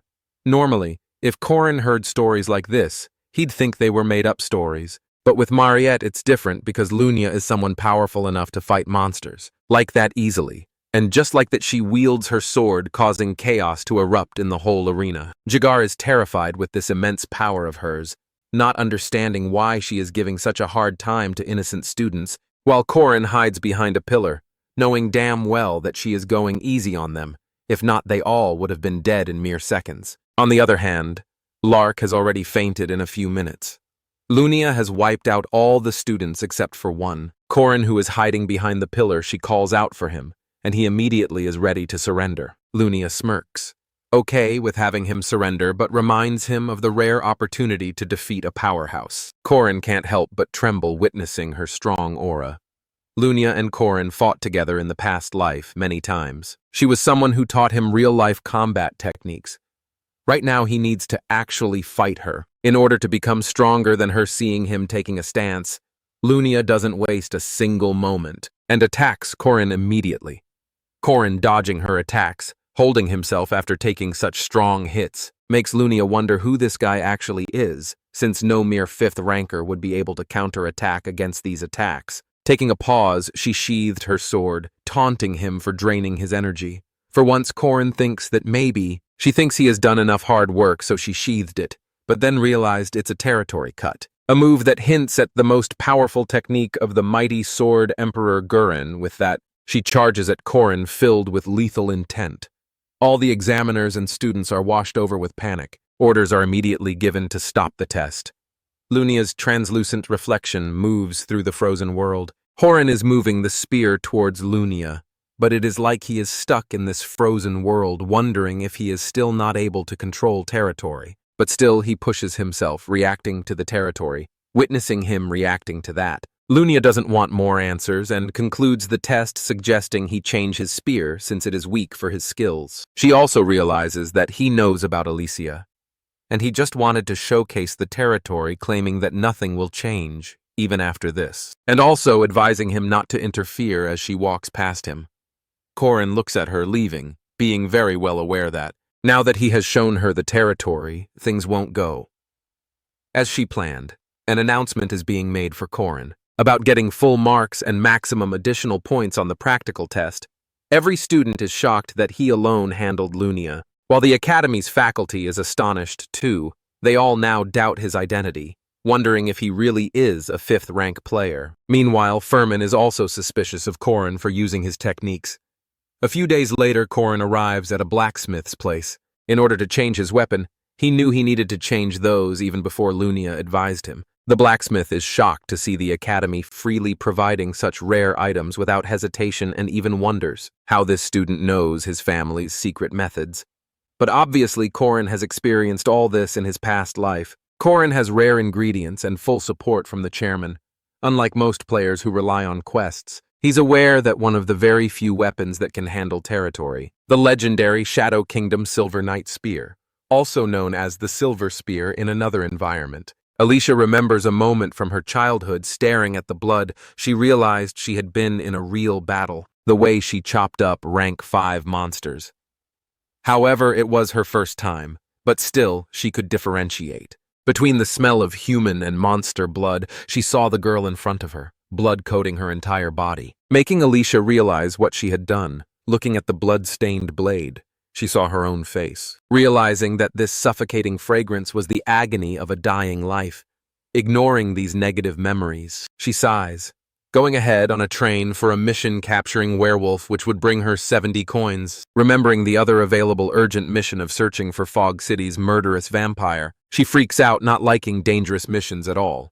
However, she chose the mission involving werewolves for an important reason, seeing Corin's bloody belt. Without realizing it belongs to him, or that he is her savior, she becomes eager to find the one who saved her earlier. Suddenly, the voice of one of the mission members rings from behind. On turning around, Alicia spots Corin in the train. As Corin passes by the rest of the mission participants, Corin notices the reaction of the Guardian because of the quota system. The Guardian Association has to ignore students being involved, but they most likely didn't expect a 5th ranker like Corin to be there, but after seeing Alicia, he is a little relaxed, putting an arm around Alicia's shoulder, walking with her at the edge of the train and questioning her about her eyes.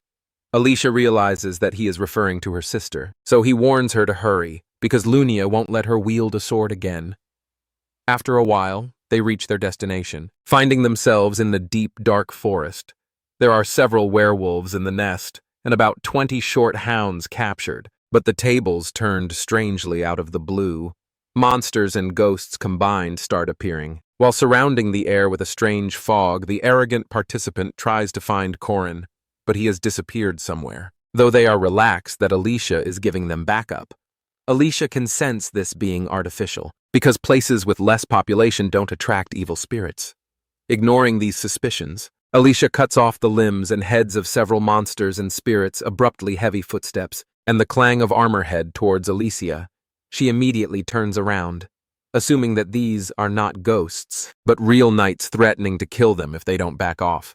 But when they don't, she kills one of the knights. Guilt washes over her face, never wanting to kill people, remembering the moment from her childhood. She trembles in fear, breaking out in a cold sweat. She even freezes when another knight begins to attack her. Yet a sharp blade pierced through his head, collapsing on the ground. It is Corin who saved her once again, revealing that they are not real people, but corpses raised using black magic. In the second part's opening, Fog City murderous vampire subjugation. Players usually are chased by the serial killer Mariette missed earlier, but if they choose the werewolf capture mission, they face and fight John Doe, and this is how the serial killer appears. But Corin advises Alicia to run away. While with his combined skills, he defeats the spirit, realizing it is not the boss of the opening act, as the real one can't be defeated easily. Just then, a terrifying voice fills the surroundings. It is the real serial killer. Seeing the fog around, all the players start running away, but the spirit grabs Charlie's leg, which makes Alicia take the initiative to help him, but instead she gets trapped by the fog. Corin immediately tells the participant to leave, remembering in the past life he got trapped in fog and didn't last. But in this life, he has regeneration skills. The danger is on Alicia right now. Alicia tries to cut off the vines of fog she is trapped in, but she freezes. Negative thoughts hover in her mind, but that is when she hears Corin's voice, the same voice she recognizes in all the chaos. The voice of her savior. Corin has already reached near Alicia, but several red hands continue to hold her off the ground.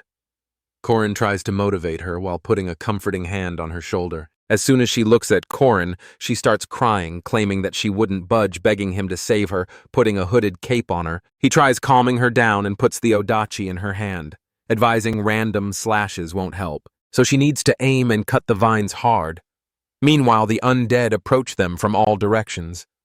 Yet Corin promises to save her from the undead, but she needs to cut these on her own, claiming that she is the strongest swordsman he has ever come across. Spotting him running for her, she sees his determination even after having a lower rank than her. So without having much of a choice, she swings her sword using her grandfather's techniques.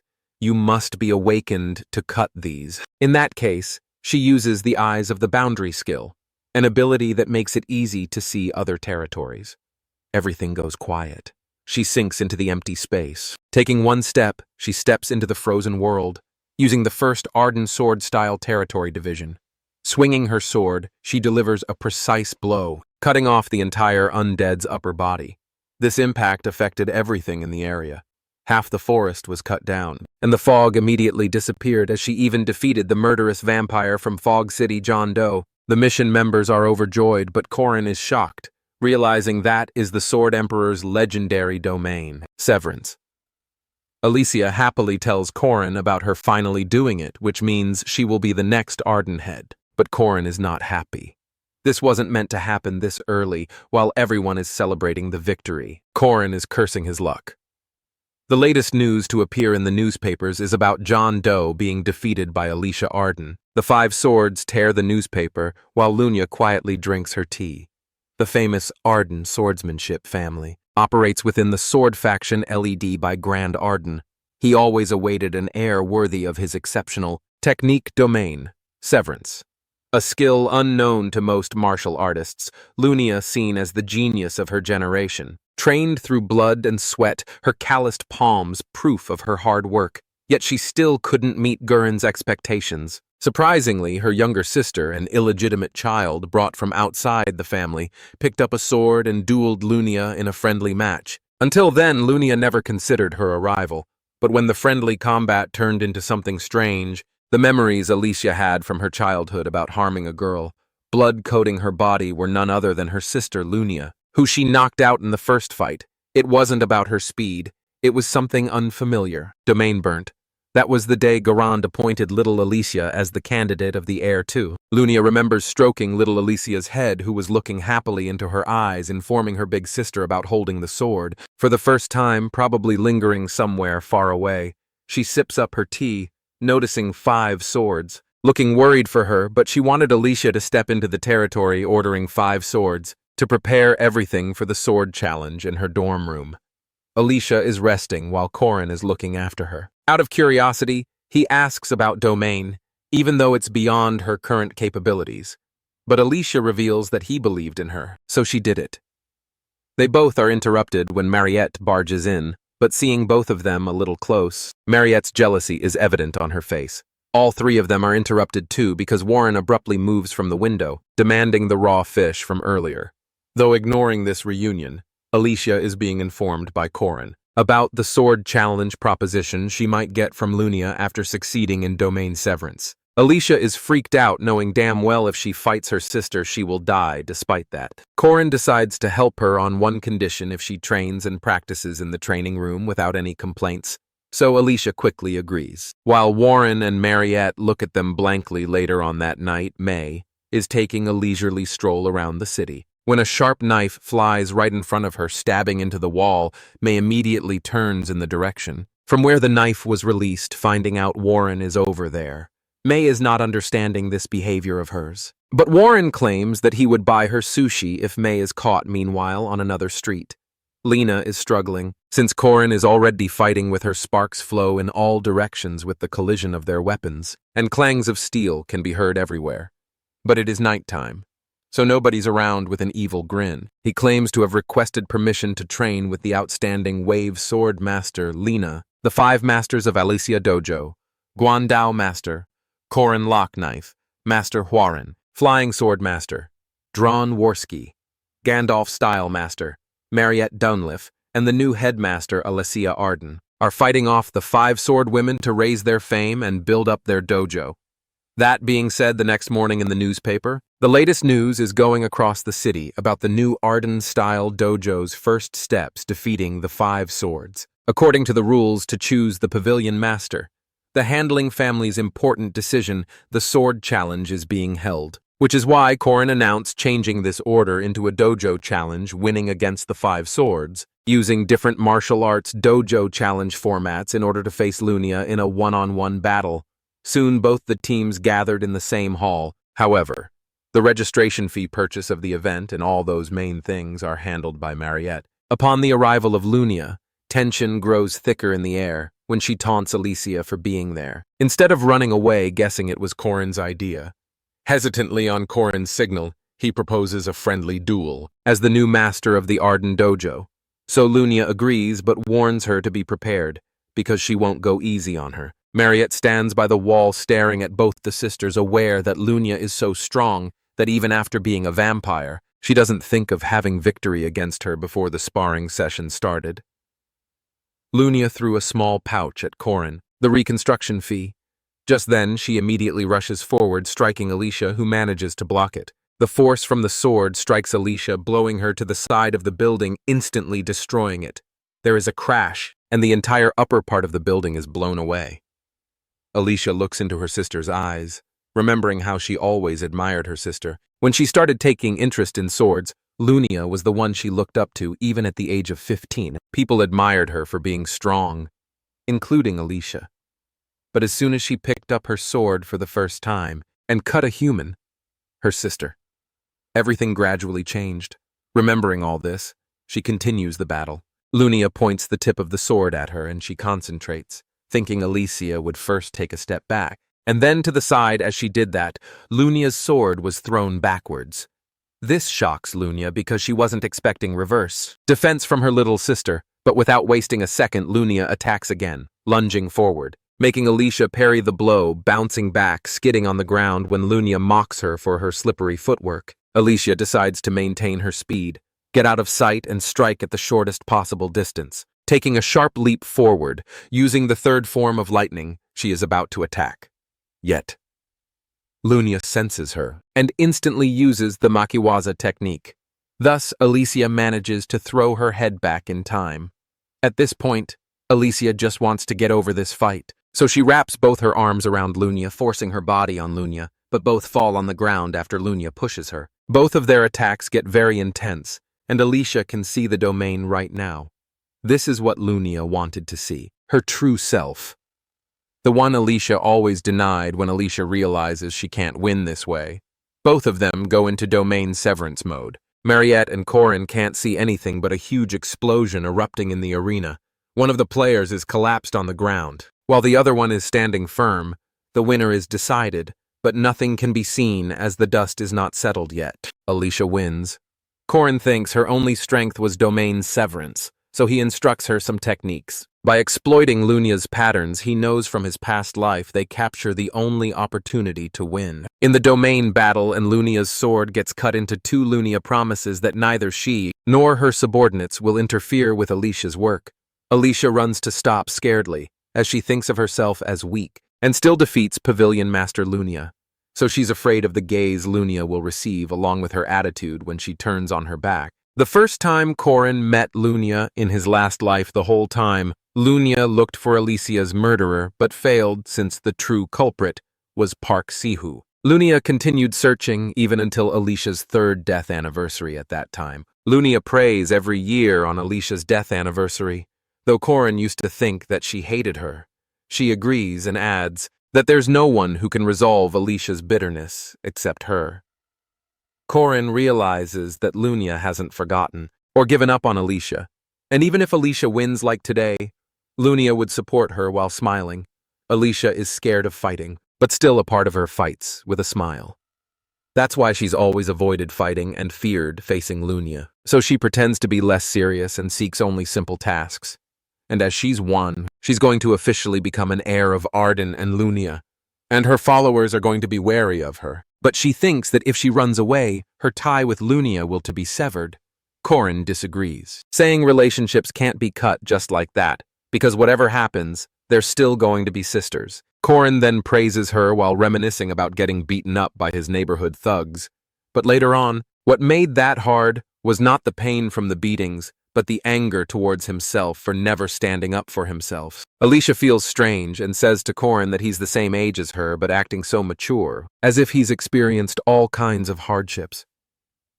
Corin has lived 14 years longer than her, and including the memories of 30-year-old Corin, it makes him 50. Alicia thanked him for the incident in the forest. She wants Corin to give her the assurance that he was the one who saved her in the forest, as she recognizes him with his voice and belt. Alicia feels so indebted to him that she asks him for anything he wants. Unexpectedly, he only extends a hand of friendship and she agrees. May asks Mariette to accept his blood, or he can offer her his neck. Mariette assures May that she's fine due to regularly getting blood packs from Professor Josephine Isabel. Eavesdropping from outside the room gets annoyed by May and thinks how those words make Mariette the most uncomfortable. However, her main concern is Corin, who comes and questions Mariette if her class is over. He's a first year that is close to Mariette these days after he offers her some blood. They enter the room and lock the door. Isabel wonders if they're romantically involved, so she eavesdrops from behind the closed door. Corin tells Mariette about his plan to build an inn on the land they got after registering the dojo and asks her to invest in it. In the training room, Corin shows him a voucher for a restaurant, which she recognizes that it's the Holy Panda. And when Isabel hears it, she gets angry, realizing that the Holy Panda is renowned as the best spot for a date. And after seducing Mariette just now, he's now asking Alicia for a date. Corin asks about how much money he has made. Isabel kept on judging Corin, saying that after hitting on 2 girls, he is now talking about money. The next day, Corin asks Warren about the money too, saying he has an amazing investment. Isabel gets to the concrete conclusion that Corin is an incredible scammer. 97 gold coins and approximately 100 million South Korean won were spent on fighting Lunia. So Lunia thinks about offering a 100 gold coin loan. Corin also has significant funds managed by Protestants. John's wealth exceeding even the richest nobles collects 550 gold coins, and with that, Corin bought the land, although now it's empty plains. In the second semester, they're going to have a friendly exchange festival with the Eastern Continent's Boromei Academy here. And it's going to be the peak season for the lodging industry where tourists from the entire continent will come flooding in. Clara has a conversation about the conflicting events with the chairman. The chairman then leaves for the Catholic Church to handle the situation there, leaving behind the place under Clara's care. While looking at some papers to be approved, she sees Corin's name and wonders what he is up to at this time. Corin's request was to harvest the mandrake's land provision. He and Alicia go to the testing facilities. Corin asks about her knowledge of mandrakes. She knows that they scream when one plucks them. She is right. One needs to be wary of his eardrum while harvesting them. They put on earplugs and start harvesting. It's even difficult to harvest mandrakes alone, as one needs to pull the plant, and another needs to cut the roots and stem to stop its screams despite the nervousness Corin starts, but realizes Alicia didn't wear her earplugs properly, so she starts foaming. He decides to do it himself and screaming back at the mandrake. He cuts off its stem and roots. He yells at Alicia for not being useful and decides to stop in case. He collapses if he goes until the silver ones. Mariette arrives and saying it was too noisy. She inquires what the two are up to. Corin reminds her of his plans of plucking mandrakes, but as they both are tired, they're going to have some rest. Mariette offers help and directly goes to easily harvest them without earplugs. They both are shocked seeing her do that so easily. She claims harvesting 30 of them at her farm this year, since their plan is to make a herbal decoction. She decides to cook a stew and asks Alicia if she can get rabbit meat and potatoes to eat upon being asked. She tells Corin to do nothing, as she is going to do everything for him. A mandrake can be consumed by eating the root directly, but making it into a herbal decoction is more effective by adding up to 28 ingredients and boiling for more than 10 hours. Mandrake. Herbal decoction is ready as Corin draws some rune characters on the sand. She recognizes them and asks how he knows a dead language he claims to be learnt by his master. Foran has been training in martial arts for years, but this is different as it is. The original runes, he claims that knowledge is power, but only if you know how to use it. The original runes are retrieved and engraved onto the body, a power that could only be used by one person. And one of the final boss's goals was to retrieve and possess the original rune, while the master tried to leave the original rune to him and she passed away before she could. Mariette asks if his master is a member of the Mage Tower, so he replies that she's just a normal person. A normal person. Mariette then offers food to him and calls Deok-gu, an ex-vampire orb, to bring the basket of food. She thanks Corin because he kept sharing his blood. That's how she officially got a familiar. He then asks if he's made from his blood. Then half of the blood in his body must be his, which makes Corin his dad. Mariette blushes and asks him to play with Deok-gu, and they do so. Korin consumes mandrake herbal decoction. His mana recovery ability increases and dignifies his named level stats. He shares the rest with them. As drinking it more than once has no effect, he then picks up the white-silver mandrake and eats it by the root. As a result, his aura core, a strong vessel for a knight's aura, is created. Seeing the results of the silver mandrake, Mariette wants him to take the gold one as the results are going to be incredible, but he denies it as he is going to do that later. Hamon Velshi. By looking at Horan Locke's rank, gets shocked and wants to remeasure it. The others call it underwhelming, and questions the need to remeasure when Fermac tells how Korin won against Lunia. They couldn't believe it.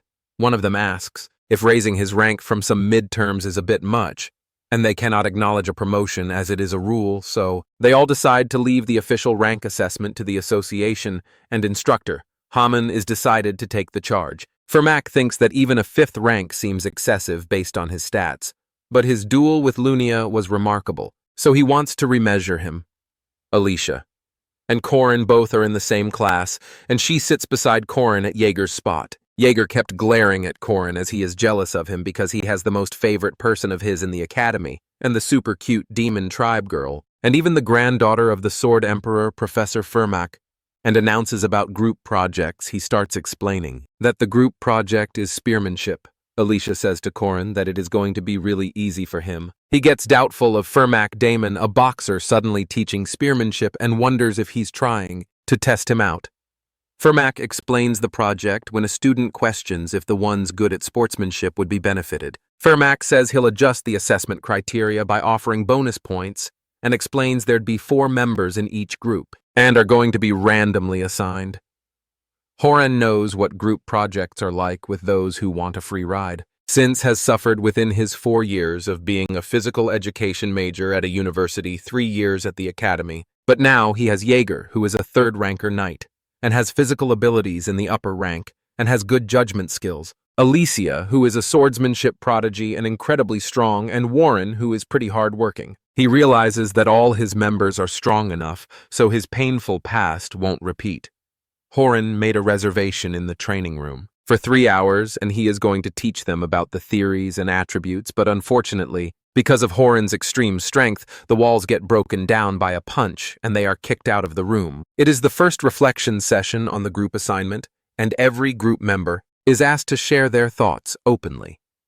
Alicia felt sorry for her attitude the day before, but they praised her skills. Jaeger is struggling to grasp how to execute the unique spin, but he can't seem to find the right path. Warren came with glasses of juices, and as she is doing volunteer work, her weekend services are mandatory. Korin questions Warren if she knows the source of yesterday's failure. She replies by saying that they are all too weak, as if they practice that stuff. The weak are going to be weak, and the strong are going to be strong. Korin feels that she is right, but he thinks that it's a sentiment only truly strong people can express. He makes a bet that if he kneels Warren down within 1 minute, she has to pay for their dinner, but she agrees but doesn't want a reward. They started with Jaeger's sign, and Warren seems pretty good at this, so he used the tiger sweeping wind, which is the 2nd step, but Warren manages to destroy that all too. Then he used the 8 trigram steps, but she didn't even bow a little. Warren gets angry and wants Korin to dodge her attack if he doesn't want to die. And if he doesn't do so, he is surely going to be hospitalized for at least 2 months. But he tried to block that, and even though he did it with full power, some of his muscles ruptured, but somehow he made her kneel down. Warren gets angry and wants to do that again, but Korin denies it as he already won. A few days later he took a bit, but managed to successfully apprehend his group members' revolt. So now he can teach them spearmanship and prepare them for presentation. Warren sends him a letter saying that she is sick and won't be able to join. He calls her at dinner and gives her some food and claims that if she eats, she is not going to be sick anymore. She accepts that she is not sick. Karen tells her that. It took him 3 years to get good enough at martial arts to make her kneel down. Somehow, they both made it, and she started eating. Warren hands over the notebook to him, which includes the position of spearmanship principles, the one he asked her to do. The group presentation day starts. The group that came, whose leader is police, seems quite well prepared. The professor activates his powers on him and holds his hand, and if he lasts for at least 10 seconds, he is going to give them full marks. Furman surprises his students by announcing that anyone who lasts 10 seconds against him will receive full marks for the project without warning. He tosses his notebook into the air and charges at the students with lightning speed. Using the down-ducking technique with a boost, he effortlessly takes them down. Jaguar acknowledges how fast Furman is, while Corin watches in awe, realizing the professor isn't holding back after catching his notebook. Mid-air, Furman tells the fallen students that while they lack practice, they did okay and deserve a B. No one dares to object. He moves on to Group 2, and Corin overhears some of them saying it's pointless to fight a professor. The group's leader brags about their North 9 Deadly Dragons technique, claiming, "It's like 9 dragons flying," but before he finishes, Furman attacks. He criticizes their needlessly elaborate form, claiming they haven't practiced properly, and gives them a C when it's Group 3's turn. Corin steps up confidently as their leader. He tells Furman that they'll demonstrate the Lan, Na-Ja forms of 8 trigram spearmanship. Jaguar showcases Lan by deflecting attacks. Alicia shows Na by pushing down the opponent's weapon. Warren executes Ja by stabbing upward. Corin silently celebrates, impressed by how well Warren performed. Furman praises them for removing unnecessary movements and sticking to strong, simple fundamentals. He calls it incredible and gives them an A+. However, he then shocks Corin by saying only he will face the professor in the real fight. He smirks, suspecting Furman had planned this all along, but agrees without hesitation as the duel begins. Furman uses Jet Boost and throws a right hook. Corin analyzes his stance and realizes something is off. Furman is left-handed, while pretending to be right-handed. His footing gives it away. Corin blocks the attack, catching Furman off guard. The students are stunned. Furman's speed and style have changed entirely, but Corin is still able to block every move. Furman starts to wonder if Corin has surpassed a rank level. He steps up, his power demanding Corin show him that spearmanship is not just about the basics, but Corin suddenly stops and stands still, shocking everyone. When asked why he is not attacking, Corin calmly replies that 10 seconds have passed. Corin thinks to himself that Furman is probably suspicious after all. He only used his right arm to fight, pretending to be right-handed. But he already knew he wasn't. What will Furman conclude from this? Berman turns to Group 3 and announces that their simple mastery of the basics represents the true secret arts. He awards them an A+ as the group celebrates. Then he asks Corin to meet him privately, assuring him it's just a talk in a secluded location. Furman asks if Corin is a 5th rank knight. He confirms this, though. Furman says his skills surpass that level. He smugly agrees, thinking to himself that although he's talented, he still can't sense spirits properly, can only capture evil spirits under specific conditions, hence why he's not qualified to hunt high-level ghosts.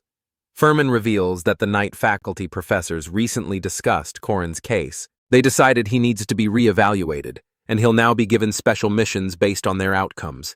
His rank will be reconsidered. The highest possible outcome is a promotion to semi-first rank, thanks to his unconventional achievements. Corin is pleased, because a higher rank means more mission options as a student. This would usually be a privilege in the 2nd year, but now he might get it earlier. He agrees to the re-evaluation and asks what he needs to do. Hermann hands him a sheet listing 4 semi-first rank missions. Corin must complete 2. 1 monster hunt. 1 evil spirit. Hunt alone. He feels the pressure of the decision but prepares himself soon after. Corin meets with Professor Herman, who greets him as fog covers the sky. Herman tells him stories about his youth, venturing into foggy lands to hunt monsters. He jokes that the stories will keep him entertained, which pleases Herman. Corin's first target is the twin-headed ogre in the city's western mountains. Though powerful, the creature is still a juvenile, and was downgraded from 1st rank to semi-first rank. Herman also mentions that the ogre is raising longhounds and a few hunting dogs. Corin decides a frontal attack is unwise. Herman agrees, saying the guardians value strategy, not just brute strength. When they arrive at the ogre's cave, Corin understands that neither Herman nor the nearby association staff will help unless the situation becomes life-threatening, and if they do step in, it means he'll fail the evaluation. Herman then instructs Corin to give his analysis. He inspects the area and confirms that the ogre and the hounds are traveling together based on footprints. He deduces there are 3 long hounds. Herman continues testing his knowledge and strategies, which Corin answers confidently. Finally, he announces that he'll use what was given to humanity in this fight.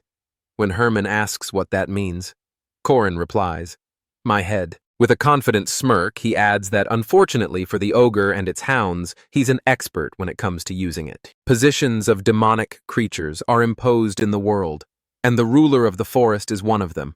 An ogre who's like a tyrant with 2 heads, controls the forest and considers it as his kingdom. Longhounds noticed that the female and her infant had disappeared. They start looking at the traces in the ground. An intruder had dragged out the female, and after realizing this, the ogre expressed his beast-like fury since the female was their comrade. The longhounds, following the scent of her, start searching the forest along with the ogre.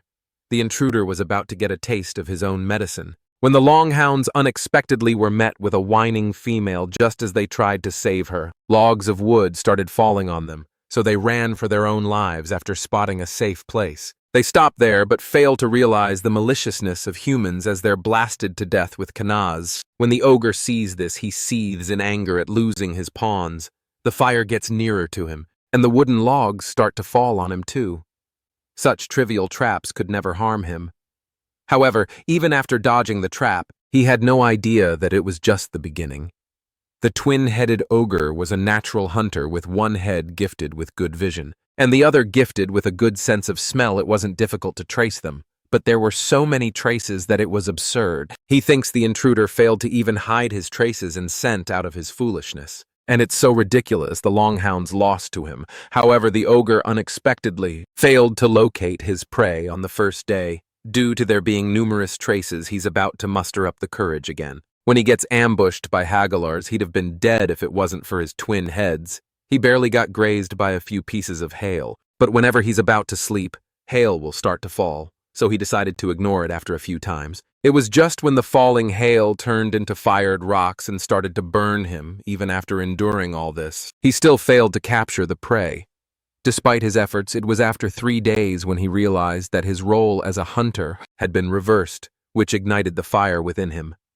Suddenly, he hears the voice of Corn Locke announcing an end to this. The ogre launches towards him, but Corin also jumps in the air unbeknownst to the future attack of the ogre. However, Corin steadfastly dodged the attack and started using his powers on him one after another at last. The ogre knocks out. He nonchalantly yawns at not getting to use his aura even after filling his aura core. After he's made sure the ogre is finished, he wonders if Mariette's doing fine 3 days earlier. Corin asks Mariette how much she trusts him too, which she metaphorically states that she'd believe him even if he says he's going to make kimchi out of potatoes. He then asks how far she's willing to go with him. With disbelief, she enthusiastically answered until the very end. Afterwards, he tells her about his plan and about needing Alicia and her for it. All she heard was Alicia's name, so she asked with jealousy why Alicia was in the plan. Although Mariette is a veteran guardian and a special vampire, she's still a girl in her youth, so her heart trembled with Corin's bad choice of words. She thinks it's a greater problem than expected.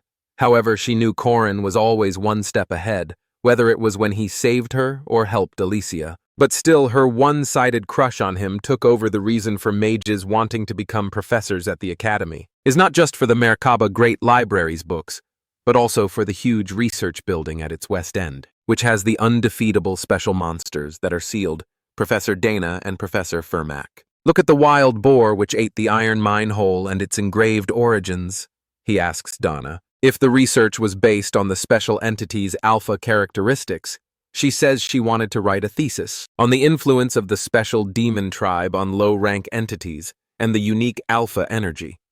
So he asks if he just needs to engrave a rune on this special monster.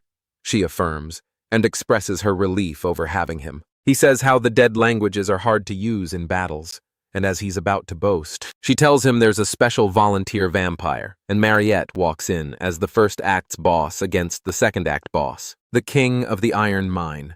The haunted house mission is a basic one that can be chosen in the second semester. In the original game, however, you need to be wary about the attack from various household items to defeat the first-rank evil spirit possessing the haunted house. Destroy the hidden magic circle in the basement. Usually, Corin can't sense spirits, but here he can. Sebentia Duke is possessing the training room's magic tools. And it's the Geist phenomenon of possessing a home, meaning they exert physical force that can't be ignored with religious precepts. You need to cut off the stalk and top part with the spear to disconnect the root, then run into the window in the terrace. With the spear facing forward and dodge the flying glass shards upon entering jump. Slice thrice after cutting the clock, and then destroy the nails on the stairs floors and move ahead, stepping on the center carpet. Cracks it and takes you downstairs here after defending yourself from the attacking table. Scratch the magic circle. To weaken its telekinetic power then by using a candlestick, and your spear fire Kanaz plus Hagalaz, and keep running upstairs while dodging the attacks. After the attacks, halt all of the rune magic that's been engraved. Will activate now so you can leave the house to burn. Hamun asks how Corin cleared a magic cave when even 2 second-rank mages couldn't. This was the last strategy that a legendary streamer had left behind. Hamon congratulates him by acknowledging him as a semi-first rank and takes him out for a meal in Sayar. Hearing the mention of Sayar, he realizes it is a raw fish place where his reason to raid this region lies as well as they walk out. Corin notices Daikyu following them and feels relieved 88 years ago in the polar region of the northern continent. Peninsula is enriched with countless natural resources, including the iron mine. The miners witnessed a massive boar devouring it there. And that's the king of the Iron Mountain. Alicia runs to the 4th-floor basement of the testing facilities. In the morning, as asked by Corin a few days ago, Alicia called Mariette to the 1st floor. But she asked Alicia if she wanted to try the elixir first, since she needed to check if it was safe. When Alicia drinks it, she likes it a lot, which makes Mariette happy for her experiment to work out afterwards. Mariette explains to Alicia about the Iron Mountain's king, which is now sealed in the testing facilities. Professor Dana asks Mariette about the difference between special demons and monsters, so she answers, "It's the strength of specials, like domination." Dana confirms and tells how some demons, called alpha entities, emit a different energy than others and are stronger. They can dominate their kin, but not other demons. However, it works on some specials, since they can command any weaker demon. Mariette recalls when she ran away from the hunting ground and had the monsters offer their blood to quench her thirst. She says to Dana that she thinks it was more like using their fear instead of domination. So Dana explains the 3 kinds of species: monsters, evil spirits, and demi-humans. She asks Dana if she can easily command other demi-humans by using her alpha traits. So Dana states the requirement of more research and doubts its possibility due to demi-humans being smarter than humans. Mina then asks for Fang Boars to experiment with the alpha traits of a special monster, and tells her if she can use alpha traits on them. Theoretically, humanity should be able to control most monsters and evil spirits. Mariette's content to be trusted as a mage when Donna asks if she's made the elixir tasty yet. After she conforms, Donna asks her to dominate the boars. She manipulates them into coming out of cages and to stop, but when they fail to understand the command, to lie down. Dana asks Fermac to release the king's seal. Since lower-ranked monsters lack intelligence, he releases just the first seal, and Donna announces that the 1st to 3rd and 7th resistance circles have been activated. She asks to strengthen the chains of the 4th and 6th seals, and the boars start attacking. When Mariette stops them, Dana wonders if they're losing control, due to them being all boars. Suddenly, the monster in cage, A-107, escapes. That's a manticore. Mariette shoots blood spears at it, and Hermac also joins in, but it's too strong. Suddenly, a lab assistant alerts them about the monsters, trying to escape from their cages, and tells them to evacuate. Dana orders the activation of large-scale monster, resistance circles, and sealing magic, and reseals the king. The magic circles and sealing magic fail to activate, and the king breaks free of the chains at Sar Corin, and the men enjoy the feast to celebrate his promotion to semi-first rank. He gets turned down for asking for soju since he's a 3rd-year minor and feels devastated over it. Corin tells Hamon a saying from the East about how alcohol needs to be learned from adults, and asks him to be that adult, and Haman gets manipulated by his admiring eyes. Corin's eyes shine with greed when Haman pours him some drink, but suddenly they hear a bark and Haman gets confused by it. Corin almost cried at Dayako's timing, since it was going to be his first drink in ages when the king frees himself. Fermac tells Mariette to block it together. Using the crystal lance magic, she tries blocking the king, but it unexpectedly shatters. She couldn't understand how it had such little impact on the king, but Firmac appreciates it anyway, and lunges forward towards the king. However, Firmac's attack does no damage, and the king, using a rune, Thurisaz Fehu, attacks Firmac, destroying the wall by throwing him against it. Ariet feels anxious about both Firmac and the barrier system.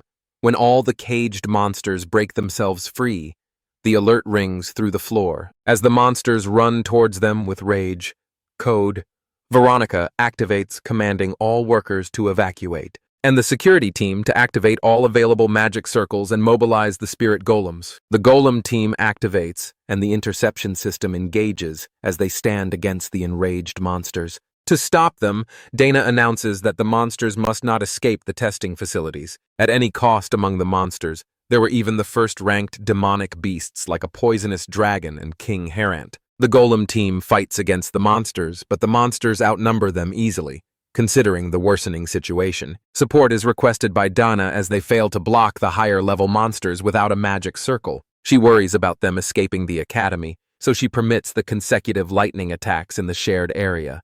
They were on such thin ice that she wasn't even sure if their budget would be okay. After using all these facilities, the lightning attack activates and starts striking the monsters as one of them gets near to Dana. Someone saves her by attacking that monster, and someone says how their employer's insight is getting scarier. He turns towards the voice and is astonished to find Drawn standing there upon being asked about his presence. He brushes it off, calling it a field trip. Drawn then calls the monster towards himself, diverting their direction from Dana to himself. He then starts fighting against them, and lunging towards the drone's sword, the dragon beast roars fire from his mouth, and Drawn assembles his 5 swords by using debris. Fusion. Crenel makes a golem out of junk to fight the monsters. Crenel jumps in happiness. When the techniques he learned from Corin finally work a few days ago, Corin told him that stamina is power, and gave him some golem magic techniques. After force training him, Corin further gave a book to him which he was reading when he discovered the technique, and in return asked for today's field trip. The golem fights against the dragon, but they still get pushed back. So they wonder if it's due to the monster being first-ranked Yule, then uses root supplementation and makes a junk wooden golem. She wonders how Corin knew it already to teach this to her beforehand. Dana then notices the poisonous dragon moving to the 3rd floor, so Alicia quickly defeats it and sighs. Dana feels relieved at all the appearing students, here being no less than a 2nd-ranked knight or mage, and feels thankful to them until she realizes something. She asks them why they're all at the testing facilities, so they call it a field trip as they don't mention anything about Corin. His plan of never being there at the academy is going smoothly. The realm of the blood barrier activates, and they feel relieved about preparing it beforehand by following Corin's words and stopping the king from getting to the ground. The king suddenly starts running towards them, and while Mariette activates her magic, she tells others not to get defenseless. As she's a special person like them, King Herant is a first-ranked monster like the ones in movies, and everything starts breaking as he moves, so Drawn asks for help, holding the lever at the control panel. Crenel asks Uel for help using the bombs of the spirit golems, Corin's technique, and Uel's mana. They mend its joints together and make it fight against Herant. Crenel then tells Uel how they'll explode. All 5 spirit golems absorbed bombs and spray out a large amount of mana, and together the two work towards it. By making their golems fight against the monsters, it's the port city Corin chooses that haunted house to come. He knocks on the door. An old woman comes, and Corin introduces himself to her as an academy student dispatched from abroad. And as he wasn't able to attend any mass due to his dispatch tasks, he seeks her permission to use her prayer room. Corin goes to the room and tries to remember. According to his memory, the marker and the response seem quite impressive. Alicia gets shocked by seeing the dragon as she has never seen anything like that before, so she decides to face him alone. Mariette informs her that Corin tells her to make sure she doesn't use that. Alicia feels like Corin must have seen the potential in her. That is why he wants her not to use that. So she questions herself if she can really do that. In the meanwhile, Mariette came attacking the dragon, and Alicia was on the floor as she couldn't defeat him, which made Mariette think that Corinne must be correct. As she is not able to defeat the demonic pig, The dragon has turned into a demonic pig after consuming the oldest steel. It has 100% resistance to physical and magic attacks, which is the reason countless heroes are murdered but still couldn't kill it. But as Corin asked Mariette to do that, she has to succeed at any cost, although Mariette is struggling and managing to fight the demonic pig. This conflict is possible only because she is a special professor. Dana, who realizes that she is witnessing this moment that is going to one day go down as a page in history, and couldn't hide her emotions of wonder and fear. The students fought hard to prevent the demonic beast from leaving the testing facilities, but everyone can feel it.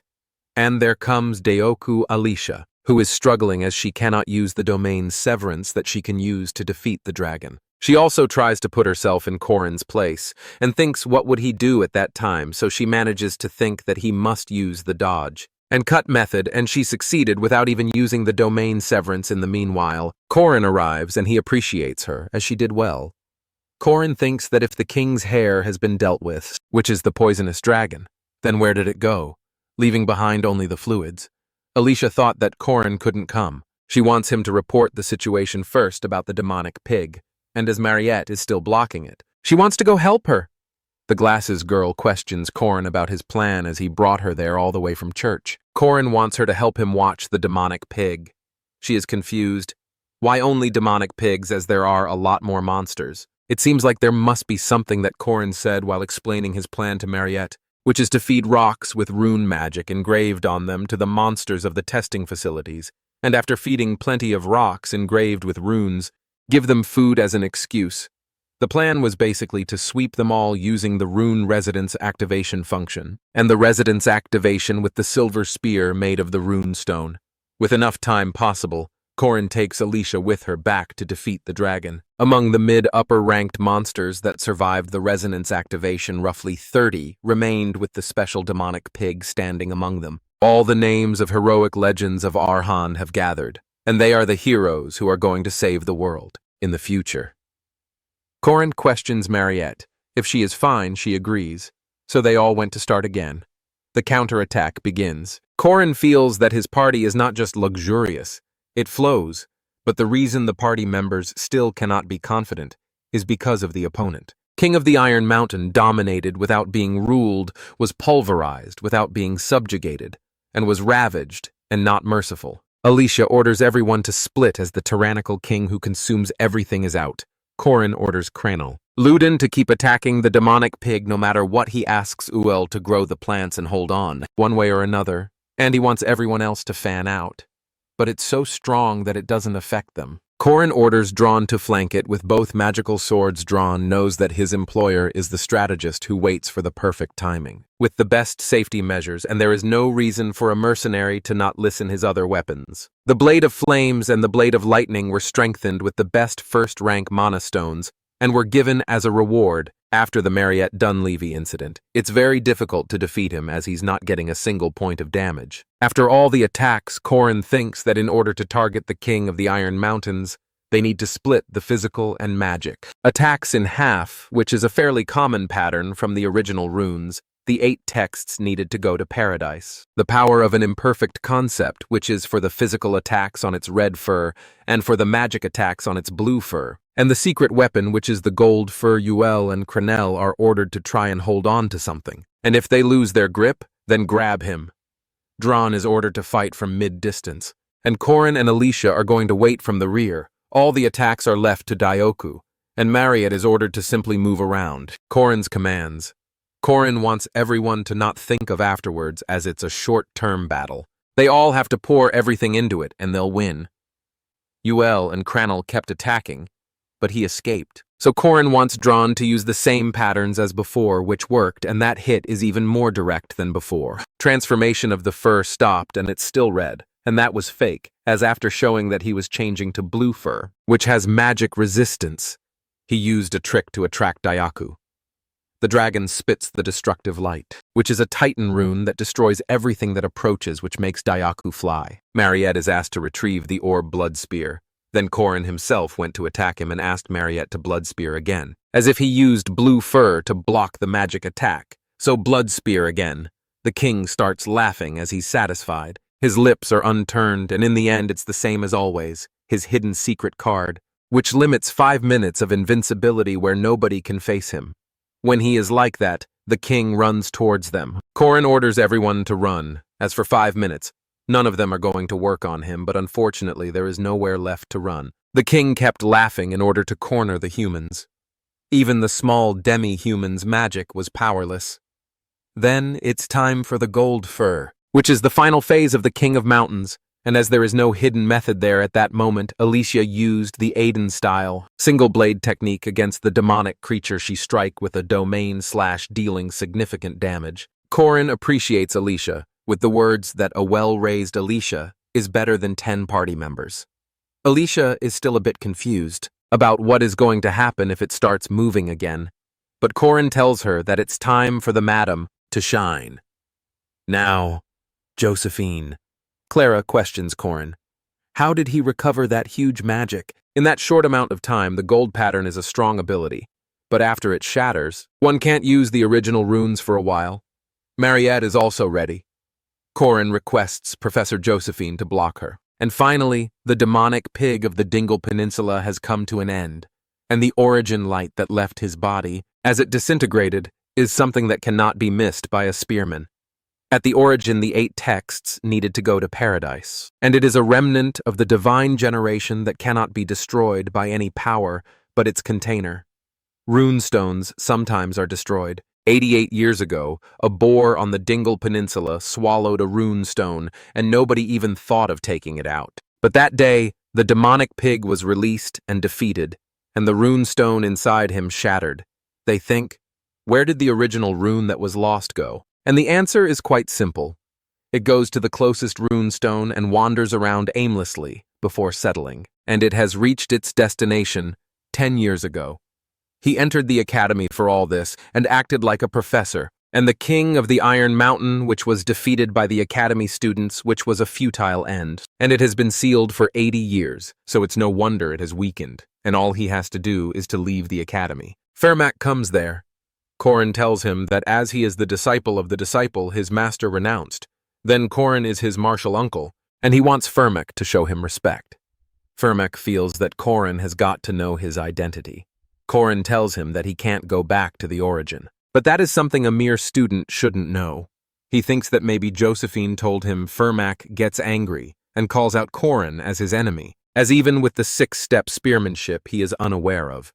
Corin has blocked all his plans and is standing in front of him. Fermac is the famous first-ranker knight, the mastermind behind the unsealing of the King of Iron Mountains, the final boss of the second part. The one who is going to appear with the King of Paradise and one of the 4 executives, and his powers are at least the rank of Lunia Arden. Fermac questions. Corin saying, by showing a little of your talent, do you really think you can face me as he knows how to quickly end things? Thorn activates the rune of Sun Sowilo, which is the natural enemy of shadow types, as shadow type sorcery needs shadow to exist, just like water. Attribute magic needs moisture, and fire attribute magic needs air. Corin has already engraved the rune of sun for the entire 20 days, and the desolate lot has limited access in the place secretly connected to the testing facility's basement. He is prepared for the finals before anyone else. Corin claims to Fermac that he is well prepared there. They both start fighting, where Corin attacks him with the radio, but Fermac manages to dodge that. Then Corin attacks him while returning to heaven. Corin questions him again. If he is still pretending to be a professor, Fermac is confident enough that he has been doing that for the last 10 years, and it's an occupational disease. Corin threatens him that whatever he is going to do there, in the end he'll face death, but Fermac confesses that he is not going to be able to end the battle there, and is going to kill Corin the next time he sees him. But Corin wants him to leave the city as soon as possible, even though he needs to avoid the attention of those who still think he's dead, because if he escapes, he is going to use space magic to even shake off Madame Josephine and Fermac Damon, who have engraved the commandment, and have no other choice but to accept the duel. And that is the reason Corin came alone. And even the imprisonment's limitation is that the duel has to be one-on-one. And even according to the sacred rules, they both have to reveal their real names to each other, where Fermac's real name is King of Paradise. Tada's Baltazar's is Corin and Arendanua's first spear. The conclusion to the duel is going to be the same whether they win or lose. The two opponents are getting ready for the duel.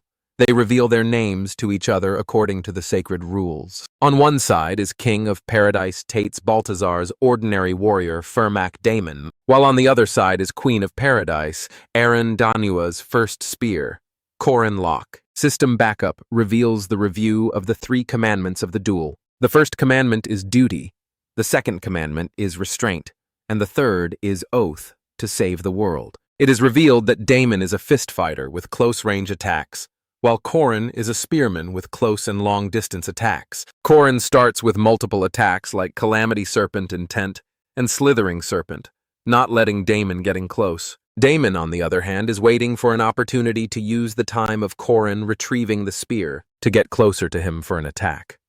However, Corin had long predicted this. Corin jumps up in close combat, making Damon think it as a sign of weakness and wait for Corin to land to strike him. Corin charges with a series of attacks, first with infinite returning heavens, and then chaos. Spear. Damon is impressed with Corin's speed, and how he gave 7 consecutive strikes while in the air. As soon as Corin lands and starts another attack, Damon strikes him with a powerful punch. Damon could not give up the attack despite bleeding from a cut arm to close the distance. Damon charges with a meteor strike attack with Corin, anticipating that Damon might be focusing all his strength on the final attack. Corin tries to block the final attack to make his move, but in a split second, Corin notices that Damon had not intended to strike him, but to grab Corin's spear. Damon succeeds in grabbing the spear and throws it away, lodging it into a tree. Damon mocks Corin of what he intends to do now without his spear. Corin tries to retrieve the spear, but finds out that the spear has been lodged in tightly and won't come out. Damon attacks with a southpaw. Flicker jab. Corin, however, amazes him by blocking the attack with his martial arts moves. Corin shows Damon that he's also focused on the basics of martial arts physical combat training. Corin strikes Damon with 8 trigrams raised palms and 3 piercing palms. However, Damon implies that he is almost surprised, revealing that Corin's physical attacks have no effect on him. Corin, with his spear skills, had polished his physical combat as well, but Damon had only polished his physical combat. Damon strikes. Corin with multiple ranges of consecutive attacks, seeing Corin taking so many hits. Damon believes that Corin has lost his will to fight. As Damon is about to strike Corin with a final blow to end things once and for all, Corin blocks the attack with his spear. Damon is shocked to find out that Corin had deliberately withheld the blows to get closer to his spear and retrieve it. Corin again charges Damon with his attacks. Damon is amazed by Corin's skills and reveals that he is at a disadvantage. Once again, Corin mocks Damon that even after getting beaten up, Damon is still acting like a professor. Damon intends to end fight and summons the Shadow Citadel, a dark park part of paradise with demons. Damon starts gloating that Corin would not be able to escape the demons or his blows. Now Corin laughs as he has one trick up his sleeve. He pulls out a gold mandrake from his bag. The mandrake scream cannot be blocked with any magic abilities, even if they are shadow demonic beasts, Damon yells out. If Corin could survive a petty trick like that with a grin on his face, Corin replies that Damon will definitely die here. Corin mockingly questions Damon what he intends to with the demonic beasts gone, and the mandrake will keep on screaming. Corin reveals that he has abilities called regeneration and tolerance, so Corin will get used to the scream and survive the golden mandrake's screams. He mockingly questions Damon. How long will he be able to withstand the screams? Calling Corin a coward, Damon summons the Shadow Servants. X12. Damon states that Corin's chances of defeating him are 0 as soon as Corin entered the Shadow Fortress. Damon charges with the Shadow Demon, and the demon grabs Corin. Corin frees himself with an attack named Returning Demonic Spear. Damon charges towards Corin with his demons for his attack combinations. Frustrated, Corin reminds Damon that this was supposed to be a one-on-one battle, and tears off his shirt. A bright light emerges from Corin, disintegrating the Shadow Servants. Damon is shocked to see the runes of the sun all over Corin's body, so the Shadow Servants can't even get near Corin. Damon thinks that Corin is an idiot to let his body go up in flames. With the sun runes, Corin suggests Damon to have a one-on-one pure combat without any petty tricks, and to come at him with all his power. Corin senses that Damon is an arch-nemesis. Damon activates a life-risking skill named Six-Step Sora, which burns the aura core for power and speed. Corin activates the Six-Step Spearman, Sora revealing he can use the same skill. The two warriors go all out, this move engaging in a fierce combat in a split second. Corin pierces through Damon's heart and wins the battle. Corin goes into a flashback of how he faced Fernak again after losing to him. In the second part, Corin and his friends had found themselves in a nightmarish realm, a hell in paradise. Damon, an evil king, tried to introduce hell into this world, leading to the deaths of many people, including Corin's friends. Corin is now relieved that this time it will be different, as he has killed Damon. Corin searches Damon for the Leah Fail, a stone which is one of the 4 secret treasures protected by the Druids. Corin does not find the Leah Fail, but finds an original rune with Damon Corin's vows that he will not let Tates. Baltazar have the rune, as Baltazar intends to gather all 8 original runes to bring Shadow Paradise into this world. Corin looks at Damon's body. He wonders why is it important for Damon and Baltazar to kill innocent people. Corin gets Damon and Baltazar's anger and resentment for the world, but the way they're taking their anger out is wrong. Corin falls down from the pain of his severe injuries. Corin thought he had gotten used to pain from his regeneration and tolerance and lost consciousness. He is rewarded a map to Phineas's son, one of the 4 secret treasures for defeating a great evil named Fernak Damon. However, Corin is more concerned about the golden mandrake and the runes than the reward. Corin wakes up to find himself on Alicia's back. Corin asks Alicia about the cleanup. Alicia responds that Professor Dana is looking after the cleanup. However, she's upset that Drawn left. Alicia tells Corin that UEL and the others were the ones that found him. Corin calls Drone a bastard, and that he doesn't know what loyalty is. Drawn had clarified not to expect much from him, as their relationship was merely business-related, before Corin finishes his sentence, to inquire about the rune and gold. Mandrake. Alicia interrupts and ensures him that the items are safe. Corin finds it strange that Alicia knew what he was going to ask, as she's not that smart. Alicia is triggered by this statement, and reminds Corin that she's the one carrying Corin and could easily drop him. Corin expresses his gratitude to Alicia for saving his life.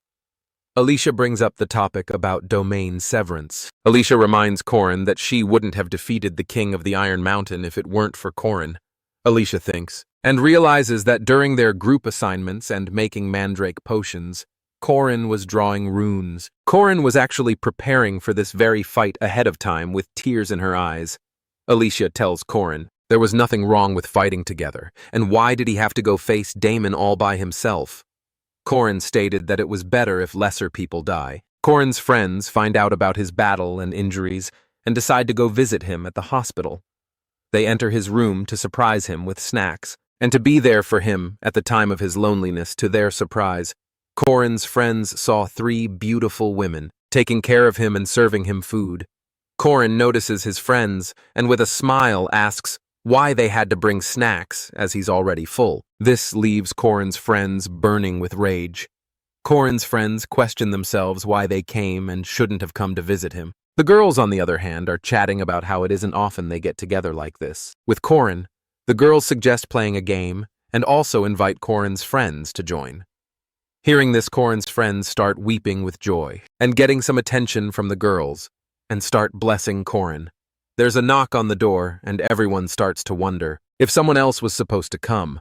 One of Corin's friends goes to see who it is, and is shocked to see the people who came and asks what brings them there for, and answers that they had come as expected, and he was going to go see them anyway. It is revealed that the visitors are Chairman Ariu Kassar, the lady publicly acknowledged as the chairman of Merkaba Academy, and Professor Josephine Eric Kassar asks Corin about his health. Corin responds that he is better, and it was about time that he revealed his cards a bit.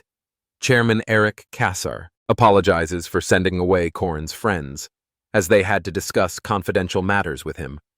Corin understands the matter. Ariu Kassar states that they have many questions to ask, as this incident wasn't something that could be overlooked by them.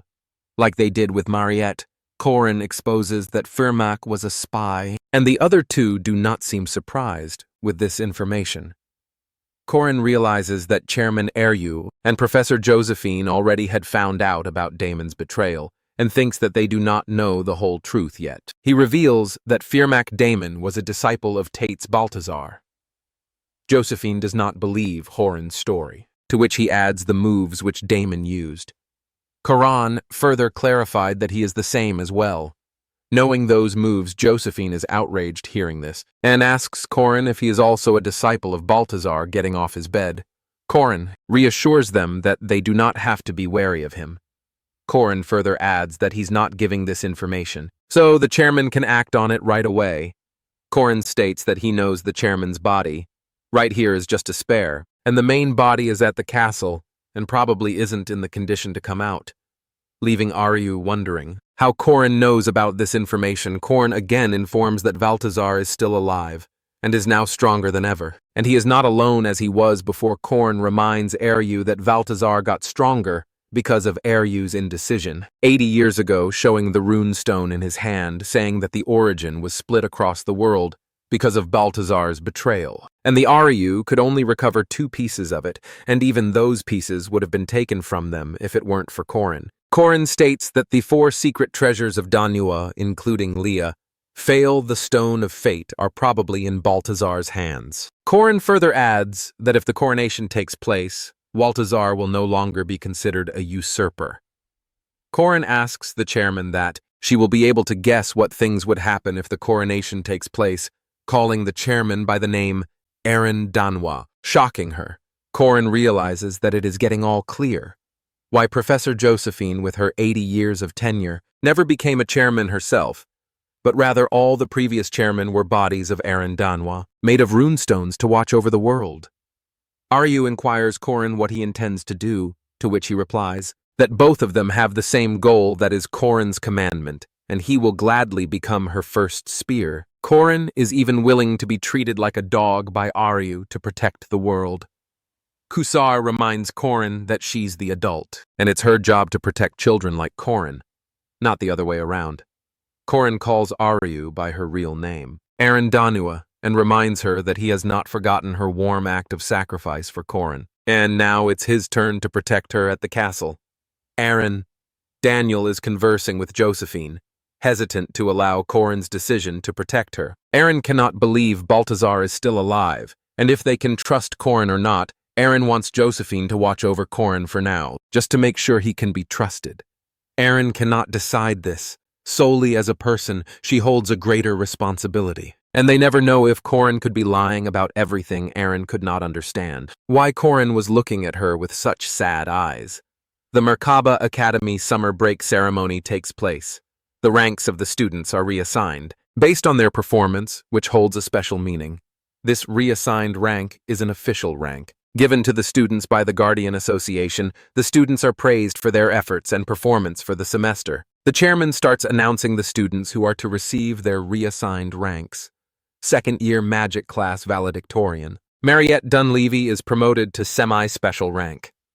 Mariette, despite faced unfortunate hardships, showed a strong will and contributed to the prevention of a huge incident at the testing ward, even after turning into a vampire. Mariette got her achievements by assisting Professor Dana's research, and her conversion into a vampire significantly increased Mariette's mana and showed her efforts in holding back the King of Iron Mountain. Preventing many casualties, these efforts made it impossible not to increase her rank. Hearing this announcement by Chairman Aryu, the students start praising Mariette that she's the youngest, semi-special rank guardian ever. The students were joyful to witness such a legendary moment.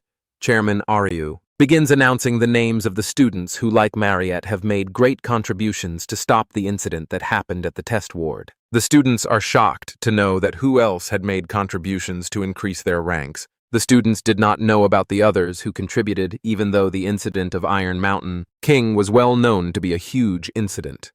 Much of the details of the incidents were kept secret, like the existence of the Iron Mountain King and the betrayal of Firmak Damon. Aryu announces the names of Cranel Luden and Yule from the magic class. Alicia Arden and Juan Worski from night class, and lastly Corin Lowe. RU promotes Crenel Uel, Alicia, and Dron to the semi, first rank for their achievements from the incident at the test ward. RU then announces that, although Corin is a 5th rank guardian, but for the brilliance in his class and his amazing achievements, Corin will be promoted to 1st class rank. Corin's promotion was recommended by RU, Kassar, Professor Josephine, and Professor Heyman Welsh. Corin's promotion left the whole crowd of students in utter shock, as Corin was someone who was a 5th rank guardian, and got to the 1st rank in just 1 semester. Corin thinks to himself that the reason for his promotion to the 1st rank was the upper echelon's way of making sure he stays silent regarding Damon's betrayal, even though his skills were undoubtful. However, Corin doesn't care about that, as the most important part of this promotion was the special rights of the 1st rank knight and control over the other guardians. Corin would have made it to this rank in the 3rd year if this were the game even in the previous time. Corin barely achieved this in the 2nd year. Corin grins at this achievement because he can bring all the aces under him. Karen's friends meet outside and meet up and are sharing their plans for the summer break.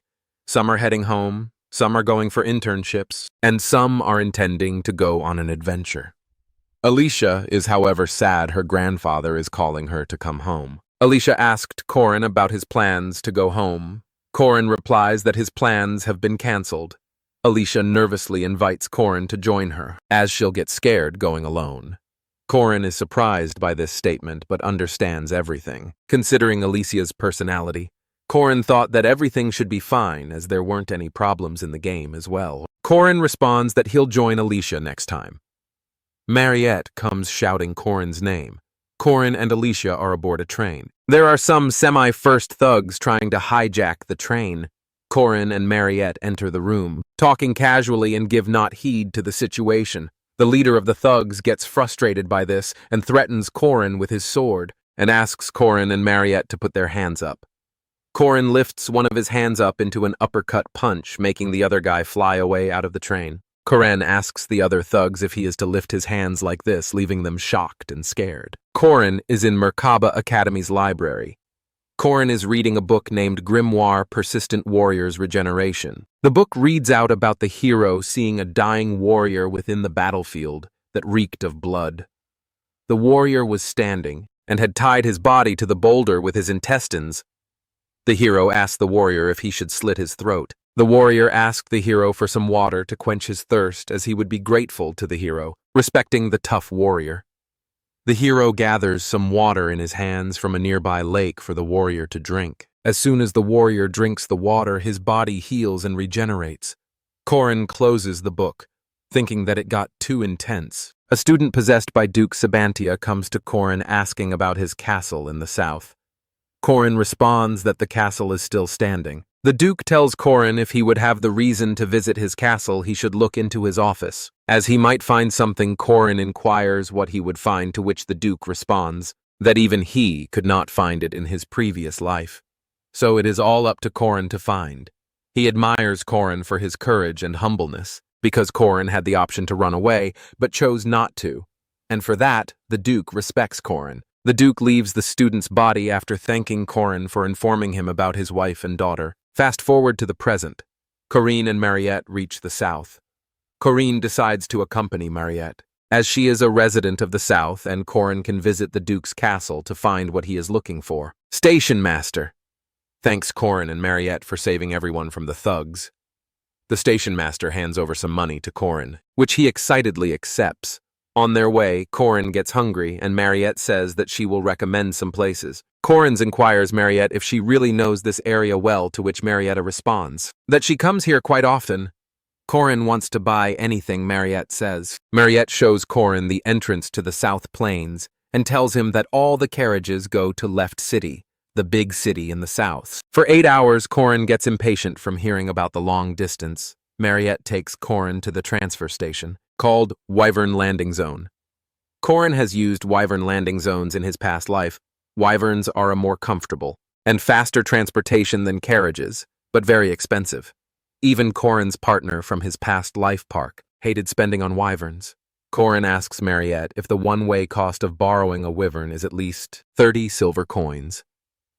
Mariette disagrees and informs Corin that her family has arranged for a different wyvern. The staff at Mariette's residence are preparing for her arrival, as she is technically the princess of her family. The Frazevelger lands with Corin and Mariette getting off the large number of staff welcomes and congratulates Mariette for her break and being promoted to semi-first rank.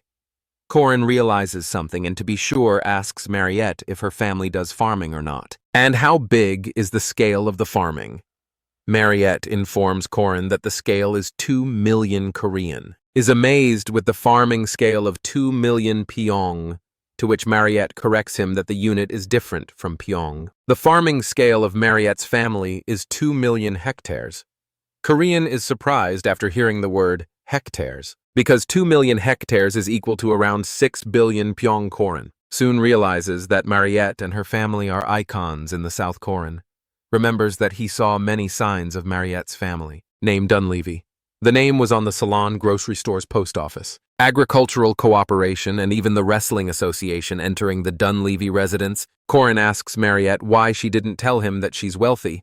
Mariette denies her being rich, because the wealth belongs to her parents. Corin knows that all rich people say this. The Dunleavy family. Butler Paul laughs, saying that Mariette will soon inherit all the assets anyway. Being the firstborn daughter of the family, Corin begins to wonder who that man is. While Mariette is greeting Paul, Paul asks Mariette for her luggage and notices Corin.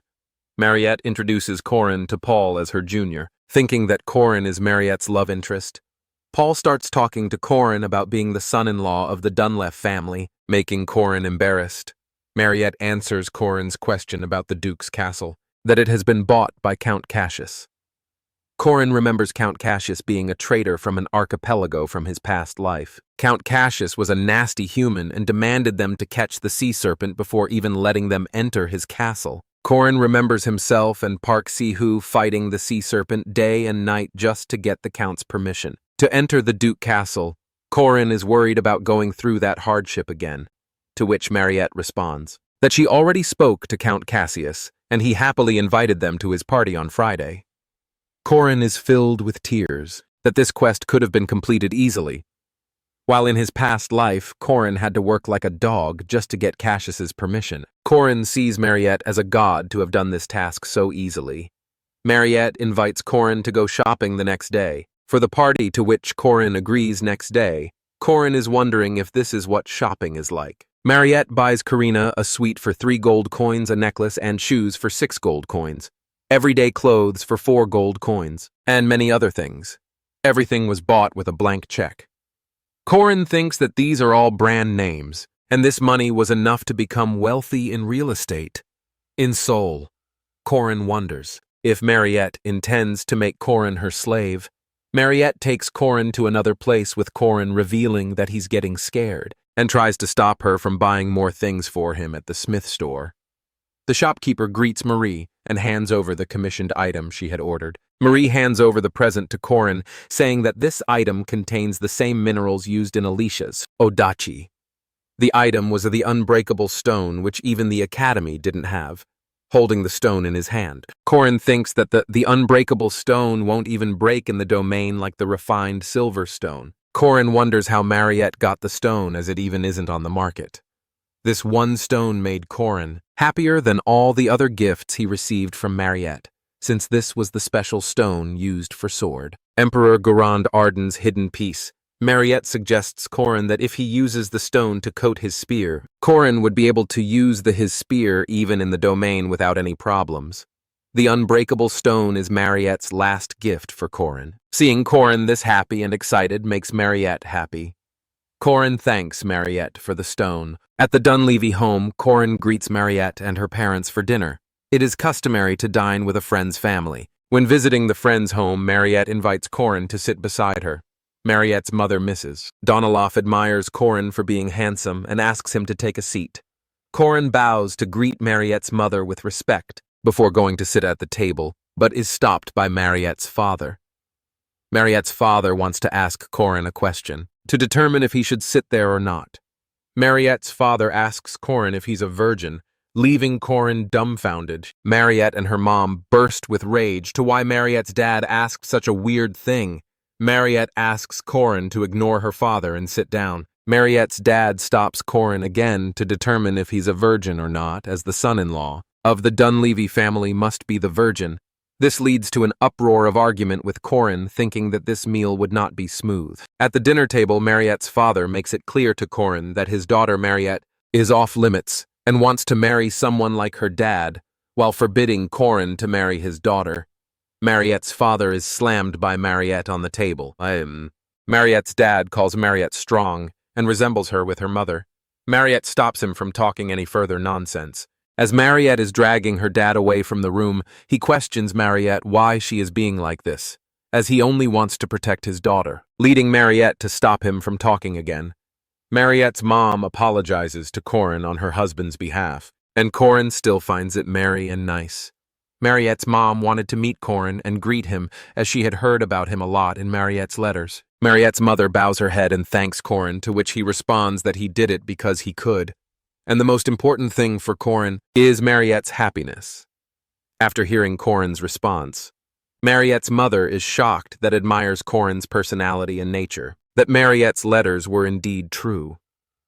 While at it, Mariette's mother almost mistakenly calls Corin. Her son-in-law, Mariette's father, charges in, interrupting his wife, and states that he'll only allow hand-holding. Mariette's father repeats himself that his son-in-law should be a virgin, only to be pounded by Mariette. The very next second, Mariette's mother welcomes Corin and advises him to ignore her husband, and she's quite liberal. Mariette gets embarrassed by her parents' actions. Corin smiles at the quirkiness and merriness of Mariette's family. The next day, Mariette takes Corin to the Duke's castle for Count Cassius's party. Cassius greets Mariette at the door. He is excited and honored for Mariette to visit the Blandria family. Seeing all the jolliness, Corin wonders if Cassius is the same stiff man who sent him to capture the sea serpent to allow Corin into his castle. Mariette and Corin are announced entering the party. Corin is proud that if he had not saved Mariette, Corin could not have witnessed Mariette being this happy, and the southern people would have lost their princess. The ladies are amazed to see Mariette at the Blandria family's party, and Cassius must be of a higher value to have Mariette accept his invitation. The Dunleavy family has a high influence in the south. For Cassius, having Mariette's presence in his party is more beneficial than catching a sea serpent. Corin suggests Mariette to enjoy the party a bit before going into the Duke's office. Corin and Mariette had brought their gear and intended to ask Cassius to enter the Duke's office when the party reached its peak. Mariette is suddenly surrounded by suitors of high-class families to have their first dance with her. Mariette starts getting confused. Seeing Mariette's confusion, Corin rushes in and gets on one knee, leaving all the other men stunned. Corin taunts the other men that although they're energetic, they still lack manners. Corin kisses Mariette's hand, asking her to have the first dance with him. Corin reminds Mariette the basic etiquettes of a ball, to have one's first dance with your partner. From his past life, Corin remembers getting scolded for etiquettes to kiss a beautiful lady, to request a dance, getting red with blushing. Mariette accepts Corin's request to dance with him. Corin apologizes to Mariette for being reckless. If she felt bad still blushing and stuttering, Mariette did not mind his actions, as she loved it while dancing and looking into Mariette's eyes deeply. Corin told Mariette that he felt as if he was abandoning his savior who helped him get to this point, and should return the favor. Corin gets a heated feeling while talking to Mariette, and is almost about to confess to her, but Mariette steps on his foot with her high heel. Mariette apologizes to Corin, telling him she's not a good dancer. Bearing the pain, Corin says it's not an issue.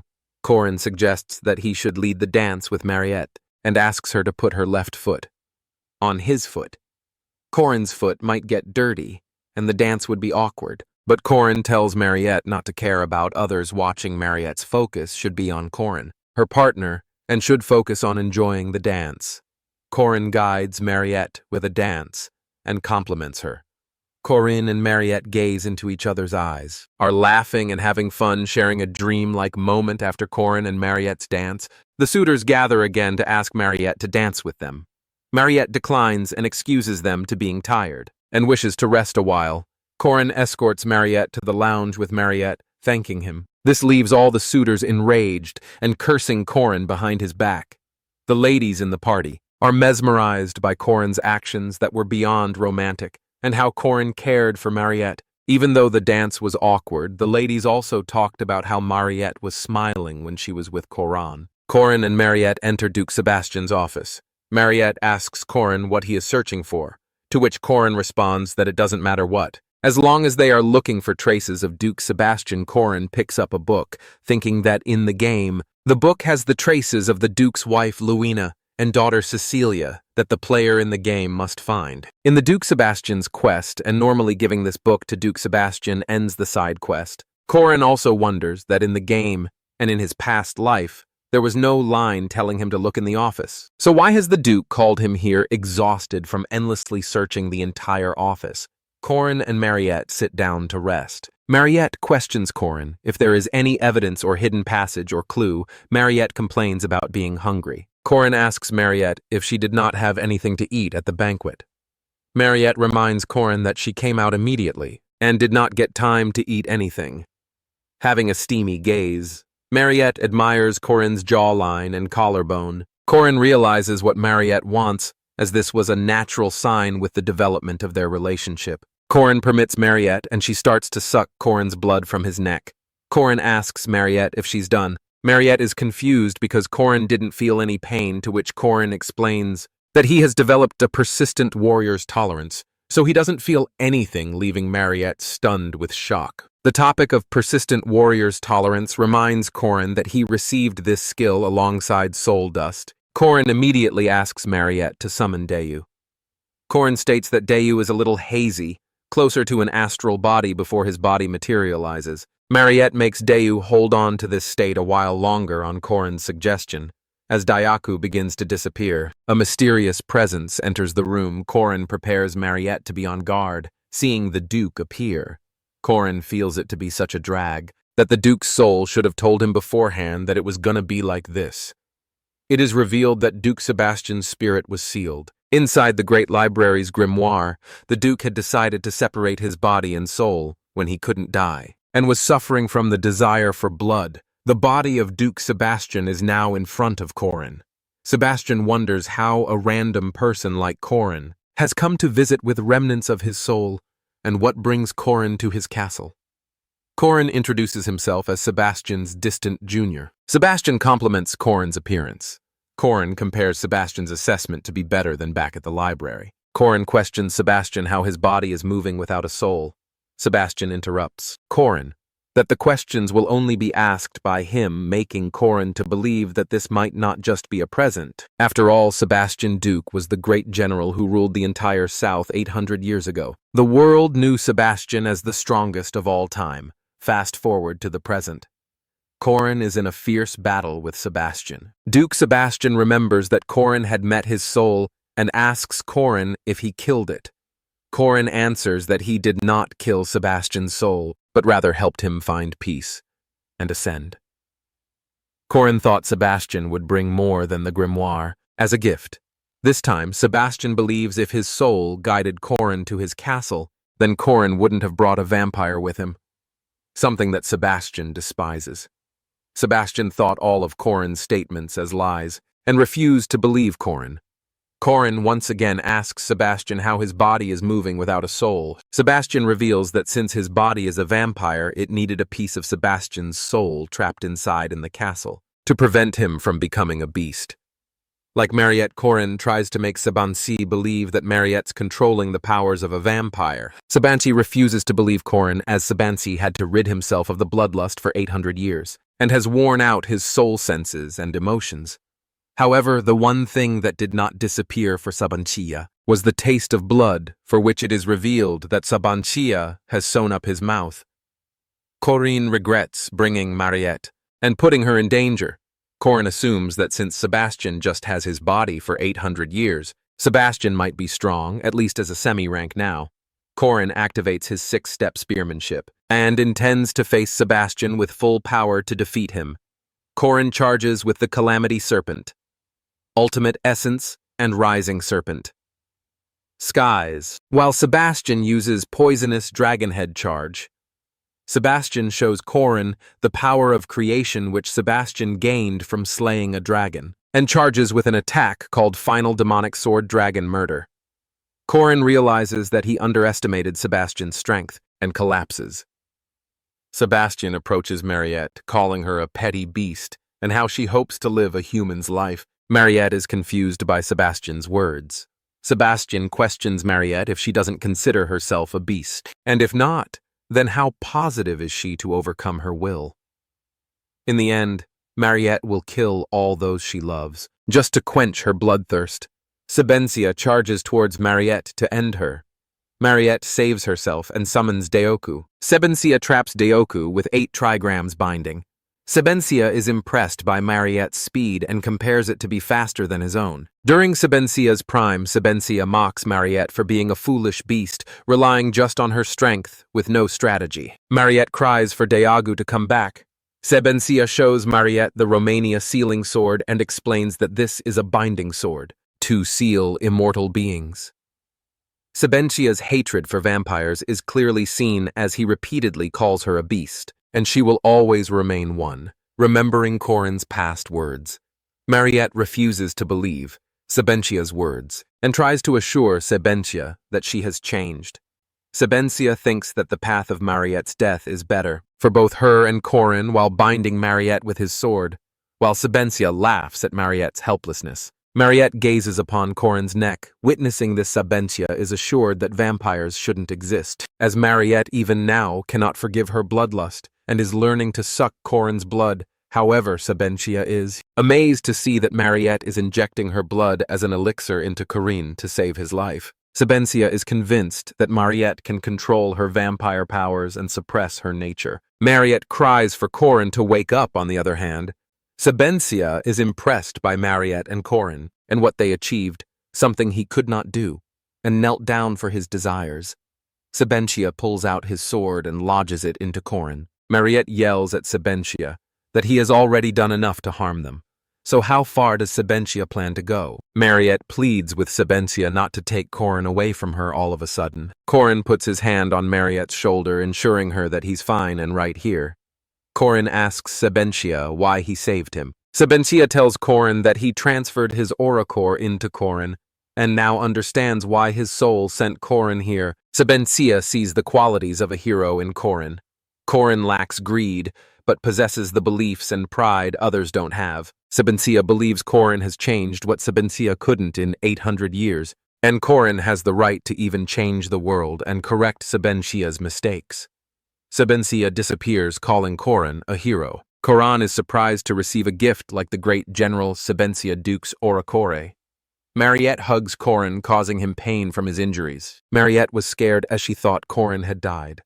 Mariette starts crying and makes Corin promise that he will not die. Without Mariette's permission, the one thing that Corin is pleased by is that Sebensia Duke's mind, body, and soul finally found rest after 800 years of pain.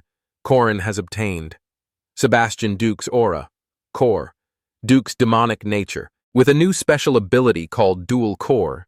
Having gained his aura rank and gaining the new ability, Corin finds it strange why Duke did not give the main player this gift in the game and in his past life. Corin thinks it would have been nice if Duke would have given Corin this gift without the fight and suffering. Corin sees both his and Mariette's clothes drenched in blood and decides to wash them.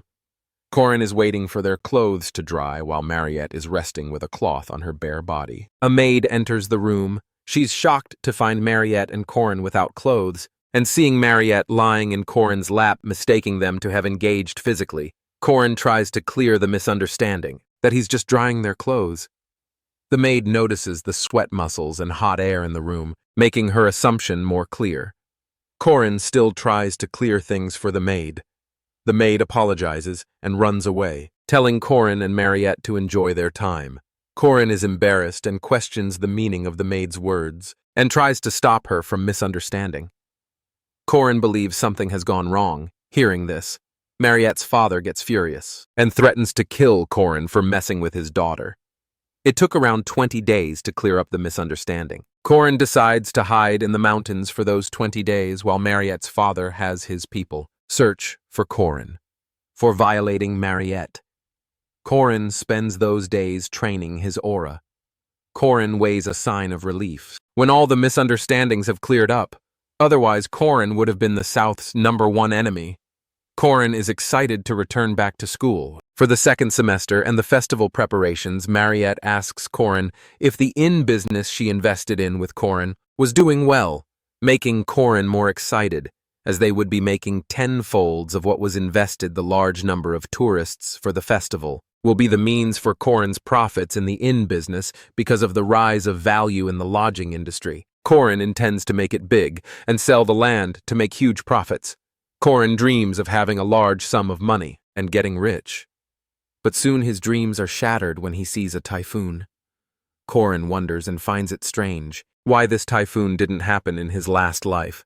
Mariette believes that the typhoon will cause a problem in the festival preparations and tries to console Corin that it is natural to fail at least once when someone tries to do something big. Mariette, with a steamy grin on her face, suggests signing an IOU with Corin, that if Corin fails to repay her back, Corin will have to give one condition Mariette wants.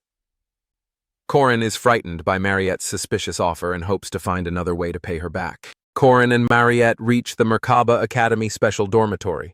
Chairman Aryu welcomes Corin and Mariette and asks them about any difficulty in coming from the typhoon.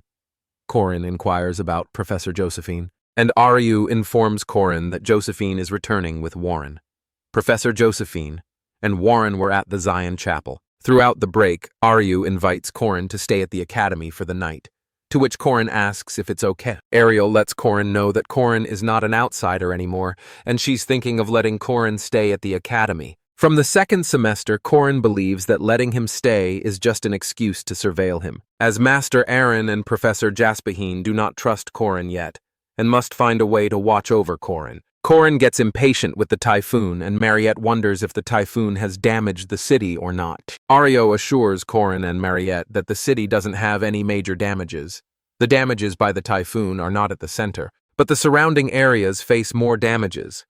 Mariette is worried that the city will get damaged if the typhoon moves to which area. Yu assures Mariette that it won't happen, as this typhoon is not a natural phenomenon, but rather the work of a monster. Mariette and Corin are stunned by Ares' statement.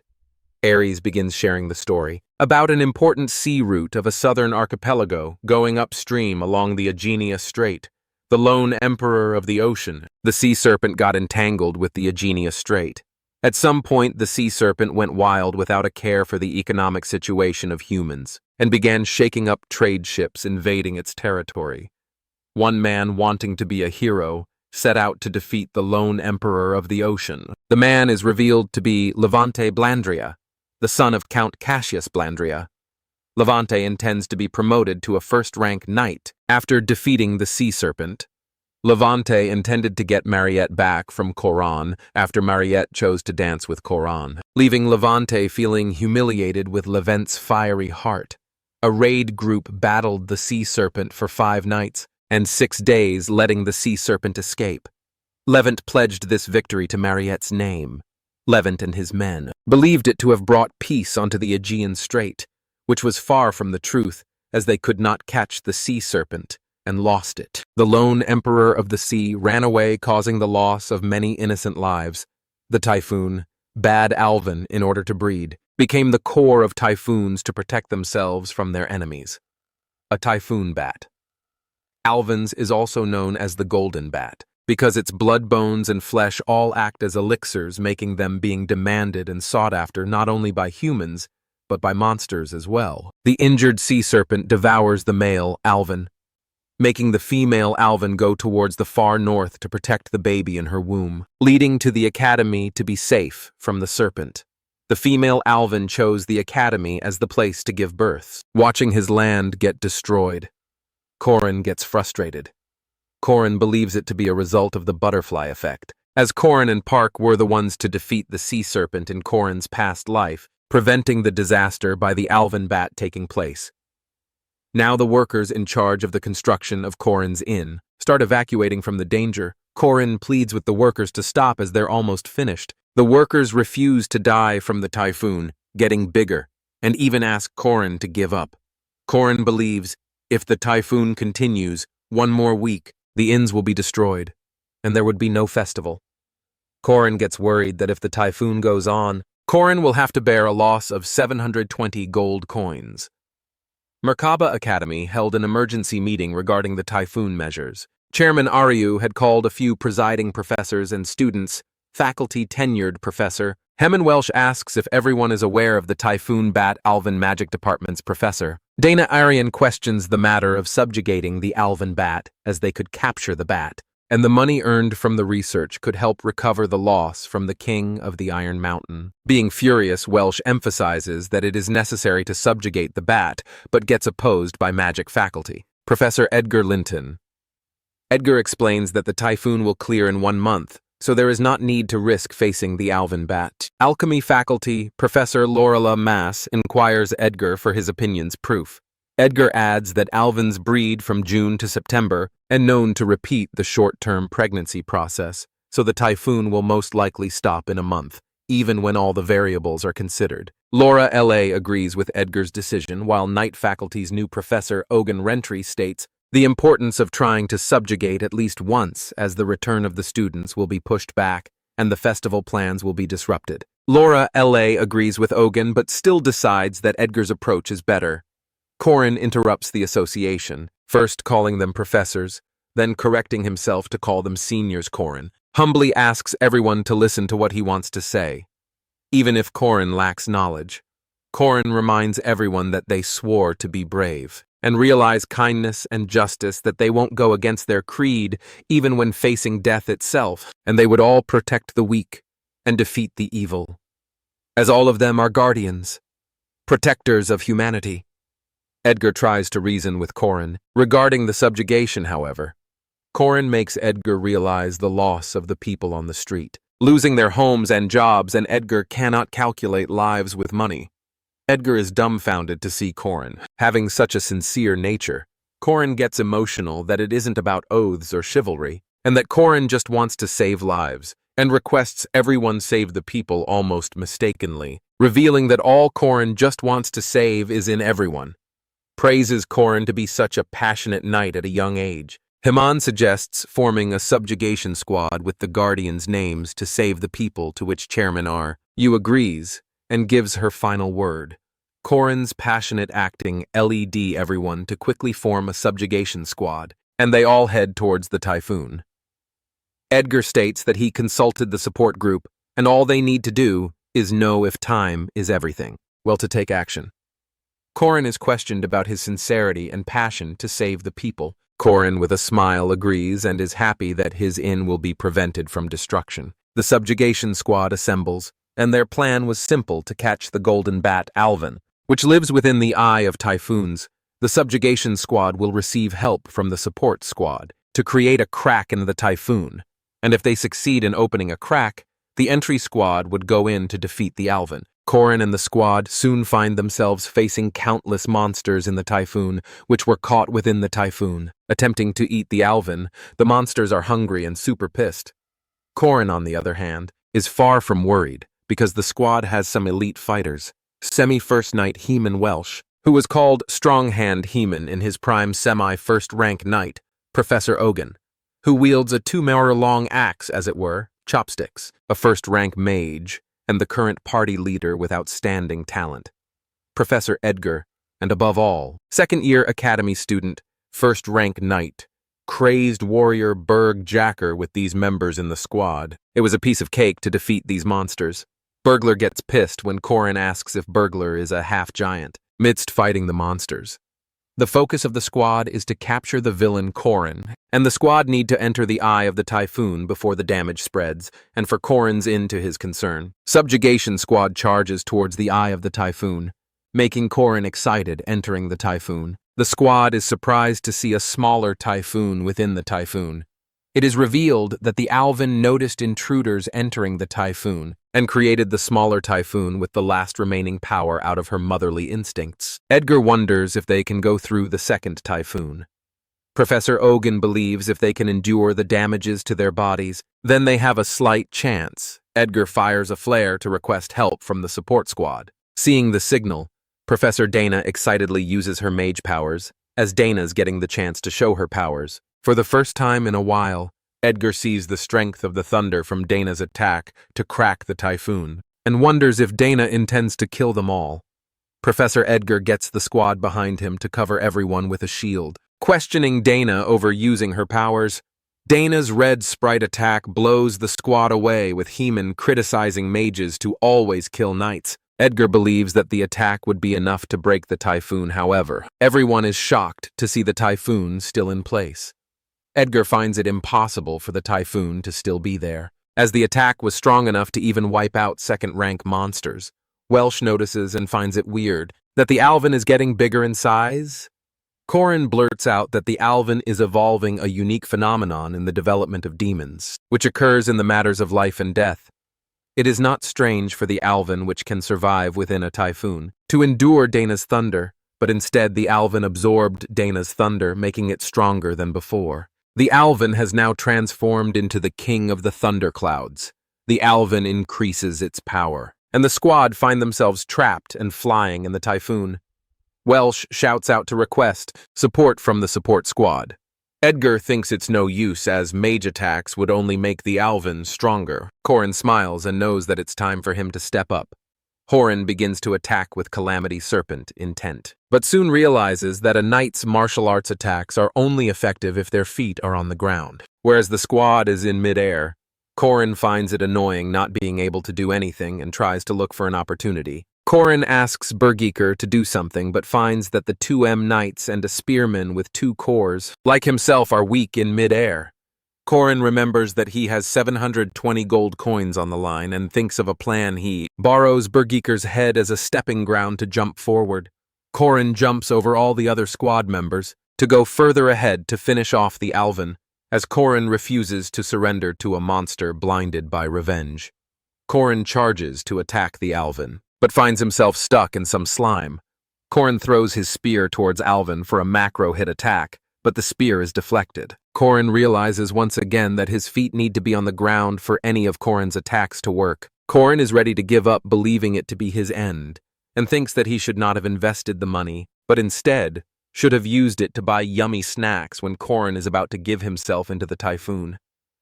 Corin hears a sound in the typhoon of someone fighting the Alvin and wonders who it could be. With a fierce blow to the Alvin, the person ends the fight.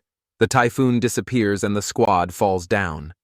It is revealed that the savior of Corin and the squad was none other than Warren, who had just returned with Professor Josephine Horan. Is grateful that the rescue squad came to save them. The incident caused by the typhoon bat that hit the city caused only minor damages before being stopped by Horan.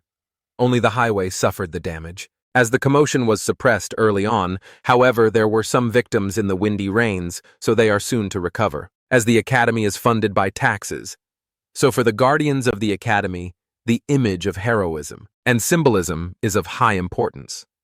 With maintaining that image comes the responsibility of volunteer work. For the city, the guardians of the Academy are doing their volunteer work after the typhoon by distributing food and drinks to the citizens. A citizen asks Warren for an extra piece of potato, only to get refused in a rude tone. Corin, who's paired up with Warren for volunteer work, points out her mistake. Corin reminds Warren of the story of how civilization started. Warren starts to get annoyed, but Corin continues the story of how humans helping their weaker peers creates a civilization. Warren misinterprets the story by concluding humans to be weak. Warren finds all this meaningless, because no human would help her. Warren stops when Corin volunteers to help her so that it means something for Warren. However, Warren wants Corin to stop talking, stating that if Corin knew about her past and how she was created, Corin would not help her. Warren calls herself a living jinx, and that even Corin would turn his back on her. The soul whose body Warren is using demands her body back, something which is revealed to haunt Warren. Warren starts arguing with the soul, and later asks Corin again if he would help this version of Warren. In Merkaba City, where the Guardian Academy is located, it is said to be the safest place in the world. However, it is far from the truth. There are back alleys in Merkaba City led by Black Star faction who lead this lawless area. It is revealed that the Black Star faction make their income by illegal liquor distribution, and selling slaves, the Black Star faction has also invested in other businesses to solidify their position in the city, such as selling their liquor to a local pub, and yet claiming protection money from the very same pub. Corin is seen to be getting drunk in one of the taverns, who are in business with the Black Star faction. Corin creates a scene and demands to see the manager for selling the bootleg alcohol. The leader of the Black Star faction enters to see the ruckus, and the one causing it. The leader sees that Corin is a minor from the academy, and tries to let go of what Corin did by offering to pay Corin's tab. Corin, assuming the leader to be the manager, pours out his mug of liquor onto him. The leader allows the members of the Black Star faction to beat Corin up, to teach him a lesson, as he believes that his members are strong slave hunters from the wild, and are like red insane dogs, calls Corin a pup compared to them. Hearing this, Corin beats up the gang, members of the Black Star faction, to a pulp, frightening their leader when asked about his identity.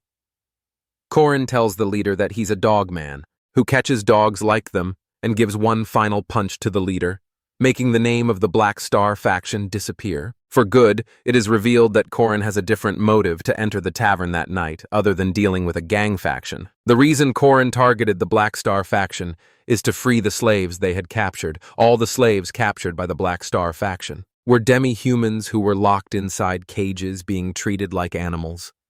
The humans were habitual of ostracizing demi-humans from society, leaving the demi-humans to be treated like animals by gang members. Corin frees the demi-humans, leading them to the carriages waiting for them provided by the Dunleavy family. Corin asks one of the demi-humans about two siblings, named Ren and Ron. Corin is surprised to see Ren and Ron as children, as Corin had met them in his past life, and these children were in their 20s. Corin, however, knows that the bodies of humans develop. Based on the mental development, Corin approaches the siblings trying to greet them. Ren tries to protect Ron from getting beaten up, and it is clear that both the children are frightened and traumatized. Corin remembers Ren being a ripped and gruff woman from his past life, and wonders that Ren would develop into that. In just 1 year in Corin's past life, Ren and Ron were working for the Catholic Church as villains. Both the humans were difficult enemies, but somehow managed to be killed by Park, who Corin intended to save Ren and Ron before being sold to the church. To prevent himself facing them as mid-level bosses in the future, Ren wants Corin to leave them alone, but Corin hugs both the siblings to ensure their safety. Corin asks their names and they introduce themselves as Ren and Ron. Corin introduces himself as a guardian named Corin Locke, to which Ren and Ron come at ease and relax onto Corin. Corin wonders if he should hand over the human children to the guardians or not. Corin is seen drinking at the tavern with a bar employee named Lenya. Corin is still thinking that he had intended to use Ren and Ron to keep Corin's enemies in check. Corin asks Lenya to take Ren and Ron to the inn and get them some food. Corin now knows that he has to save Warren. All by himself the next day at the Merkaba City Landing Zone, Eastern Platform Village, there are 3 visitors seen landing. The conductor asks for their registration, but comes to know that it's Senior Professor Kang Ryun, an official from Barama Academy of the East, with his 2 disciples Jin Hyuk and Kang Yuhua, so the conductor welcomes them and escorts them to the carriage. It is revealed that Kang Ryun and his disciples have intent for murder and want to take revenge against Hwaron after a month from the typhoon. Bad incident. The Merkaba Academy is seen preparing for the upcoming festival. The festival, unlike its name, is an academy exchange war, where students of the 4 academies of each region compete and battle in their strive for mastery. Corin's friends are discussing if they'll participate in the individual duel or group matches. Alicia asks Corin which match he would be choosing, and Corin has decided to choose the doubles matches, and intends to take Alicia as his partner. Corin notices Alicia's hesitance and ensures her that they're a fixed team. As before, Alicia tries to change the topic and suggests Corin to choose the group matches, but Corin refuses to have a random team distribution. Alicia reminds Corin that the doubles team might also have random partner selections, to which Corin reminds Alicia that it will be announced that students with a 2nd rank or higher will have the right to choose their partners. Alicia doesn't want to be paired up with Corin again, as Corin treats her as a slave and makes Alicia do all the labor, which surprises Corin. Alicia suggests Corin partnering with Mariette. However, Corin tells Alicia that Mariette intends to choose the individual matches to win the individual match prize all to herself. Everyone notices the participants from the east fighting Hound Seojin Hyuk and Swordmaster Kang Yua entering with their professor, Immortal Taoist. Kang Ryun Corin remembers Jin Hyuk and Yuhua to be the protagonist of the third part. Heavenly Yaksha Kang Ryun requests Professor Josephine to transfer Warren to Barami Academy, to which Josephine refuses to accept. Kang Ryun believes it to be a reasonable request, being Warren's blood relative, as Warren was the center of the tragic accident they had faced a year ago, turning Kang Ryun's castle to ashes. Ryun reminds Josephine that she took Horan during that disaster, and now that Ryun knows Horan's whereabouts, wants his niece to return. Josephine states that Horan is a special case and Ryun should be aware of that. Josephine finds it strange that the reason Rayon requested the meeting immediately after his arrival was for Warren. Rayon wants to recover Warren from the beast that resides in her body. Josephine reminds Ryun that Warren's body is still alive because of that child, and more importantly, it is the will of Chairman Eryu, and Warren's father Kang Yu. Ryun questions if Josephine would allow a beast to socialize with others, and Josephine states that spent the first semester with no such problems. Legion Young, the Catholic Church's dispatched bishop, believes Warren socializing might just be part of the beast's wicked plans. Josephine tries to put an end to the bishop's words, yet the bishop requests Warren to participate in the festival, to test the true nature of the demon, as it will be revealed in the heat of violence. Josephine thinks it to be a good opportunity to show that demons can also socialize with others. Josephine makes Ryan clear that it's up to Warren where she chooses to stay, and the Warren's legal guardians are Chairman Ryu Josephine and Zion Cathedral's great saintess. Josephine is thinking over Corin's words to be true. Corin had informed Josephine that Baltazar's dogs are hidden within the festival. When inquired by Josephine to reveal the identities, Corin states that he doesn't know the details, but guesses it to be the Catholic Church in Boromay. The Catholic Church wants to expand its influence with desperate attempts, while Boromay has sent its students to participate. It is revealed that the Heavenly Yaksha is a very important incident that will decide the overall direction of the Elos Kingdom. Quran asks Josephine to keep an eye on the Catholic Church, and requests Josephine to have the Baram students stay at an inn in the outer region, so that Corin can keep an eye on them. Josephine still doesn't trust Corin, believing him to be Baltazar's disciple. However, Corin shows Josephine his oath as a shadow warrior to change her mind. Josephine questions Corin about him, owning the inns in the outskirts, trying to make a profit with his stalls and in business. The festival's group match, preliminary round, takes place. Warren is the only one absent from the named characters, so Corin believes Warren might be participating. In the individual matches, Kang Ryun is the judge in charge of the group trials, and will be determining the 16 guardians who will participate ahead. The topic of the exams is to save the civilians, and the participants to have their armbands ripped will be eliminated. Ryun casts the 8 gates array to form.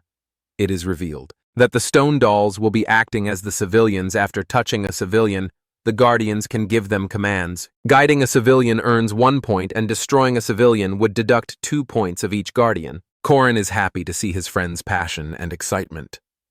On the other hand, Alicia is shown to be performing well. Against the obstacles, the task for the guardians is to transport as many civilians as possible to safety. Alicia felt quite accomplished with her group, gathering many civilians and deciding to find the safe zone to win. All of a sudden, the ground starts shaking below Alicia and her group. It is revealed that Corin's friends Jaeger and the others have tied the civilians to make a trolley, calling themselves the Mandrake Bandits, with Corin as their leader, calling himself the Almighty Immortal Locke. Corin and the others believe it to eliminate all the others, to win themselves. When Alicia is calling out Corin's name, he doesn't seem to care, declaring to refer to him as Almighty Immortal. Behind him, Jaeger and Lark are motivating him, being happy about his behavior. So Corin very smartly took students on his side. The real reason was to join the forces and pass the first match. And just because only 16 of them could work, they eliminated more students than that. Cleverly, they didn't go into defensive mode. Rather, they used students as protection by taking them on their side. The students not on their team are furious, thinking to remove them by using magic, but hesitate because some civilians are on Korin's team. Meanwhile, the stone civilians form an army and carry Korin together. Getting to a safe zone makes him achieve 1 point, and destroying them makes him lose 2 points. Upon seeing this, the students get furious and lunge forward to attack Korin, but Lark steps forward grinning evilly, and just then casts fireball magic against the students. Their quick grouping gave them a big advantage while they immediately grew in number and surrounded themselves with most of the stone civilians. Others were slower to group up and focused on finding safe zones instead.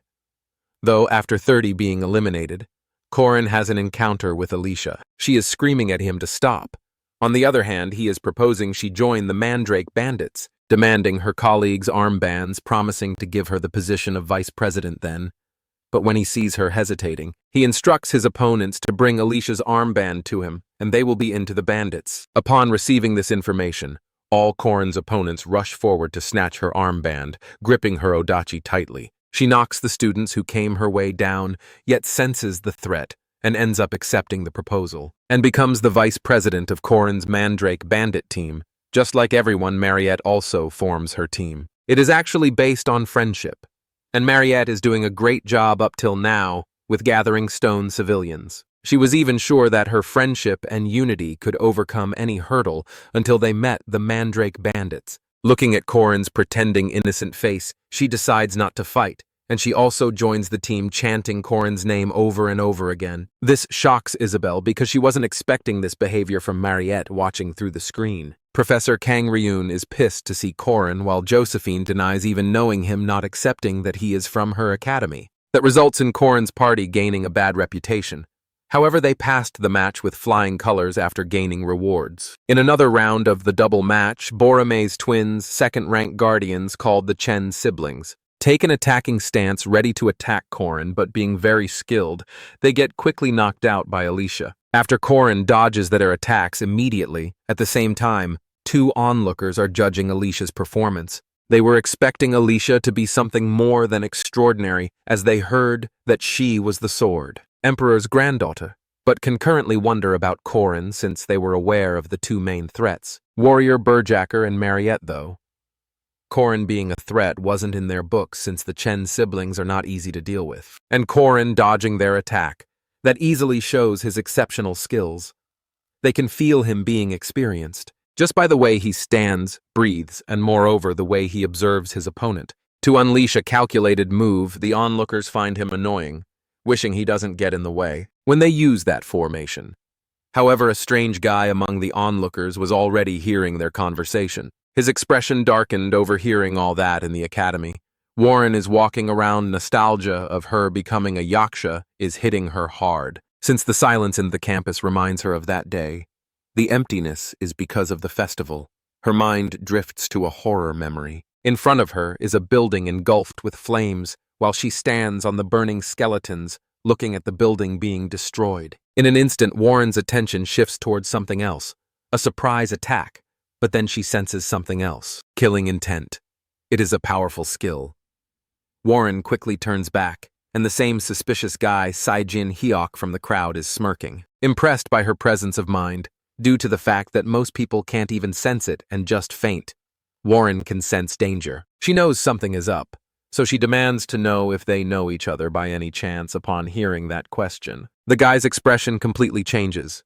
Something untwists, washes over his face. He gives her an evil smirk and pretends not to know her. Before excusing himself, Saijin Hyuk clarifies that he was just trying to prank her by assuming she was someone else. However, Warren could feel some familiarity towards the guy but ignores it and leaves. One of the female onlookers from the crowd, Yunho, suggests that he shouldn't have done this at a place like this, but Saijin Hyuk is okay about it, since the Master's 8 gates work on that monster basically to save this powerful creature and prevent its destruction. The 8 gates array, utter annihilation, must be activated yet. Yunhwa advises Saijin Hyuk to wait for the moment of Yaksha's provocation. However, her plan is to take fire from the orchid and the rest will be on that guy. In the second round venue at Elhas Kingdom Central Nazria City, the city is bustling at a cafe. Korin is trying to digest the fact that they have come so far for the match and was shocked when Professor Josephine announced the sudden change of the stage of the group match by Professor Kang Ryun. She investigates Korin, because Barama claimed that bandits stole the supplies. However, Korin denies stealing those supplies, but he did steal something. Supplies secretly moved through the Catholic Church. These supplies are important for Kang Ryun's secret plan to set up the Eight Gates Array, utter annihilation and control Hwarin. It becomes clear that the story about Barama's supplies being stolen was actually made up by Kang Ryun and Lee Jin-young so they could cover up their own theft and cleverly get the materials they needed. They acted quickly to hide their actions. Korn's thoughts are interrupted when Alicia keeps talking to him, ordering food for him and herself as well, but he reminds her about the precautions of not eating anything there. Just then, Kang Ryun enters the cafe when he realizes everyone is already there. He immediately starts counting, and once the counting is over, suddenly, all the armored men there start attacking the player. Korin was already alerted, but Alicia is pretty confused about them attacking each other. She is more shocked to see the corpses being decomposed immediately, but at the same time, Korin is not surprised. For the last 300 years, the city has been stuck in a time loop. During the day, life is normal, but at night the entire city of 1.2 million people turns into a land of the dead. As soon as the city becomes dead, Kang announces the beginning of the group match. He will announce the division of the team real soon, and the mission is to retrieve the Moonstone. They have from now until the morning 3 days later to complete it, but they can choose to give up at any time. The team members announced they were sent outside the inns where the undead were roaming. They were only given the briefing of the task and some necessary items. Though Korin's team is D, including Alicia, Jaeger, and Lark. Korin is aware that he needed to be on the top 4 teams in order to pass and to make it to the 3rd round, no matter what to save. Warren Korin has planned everything, knowing the most dangerous enemies are outside the city's center.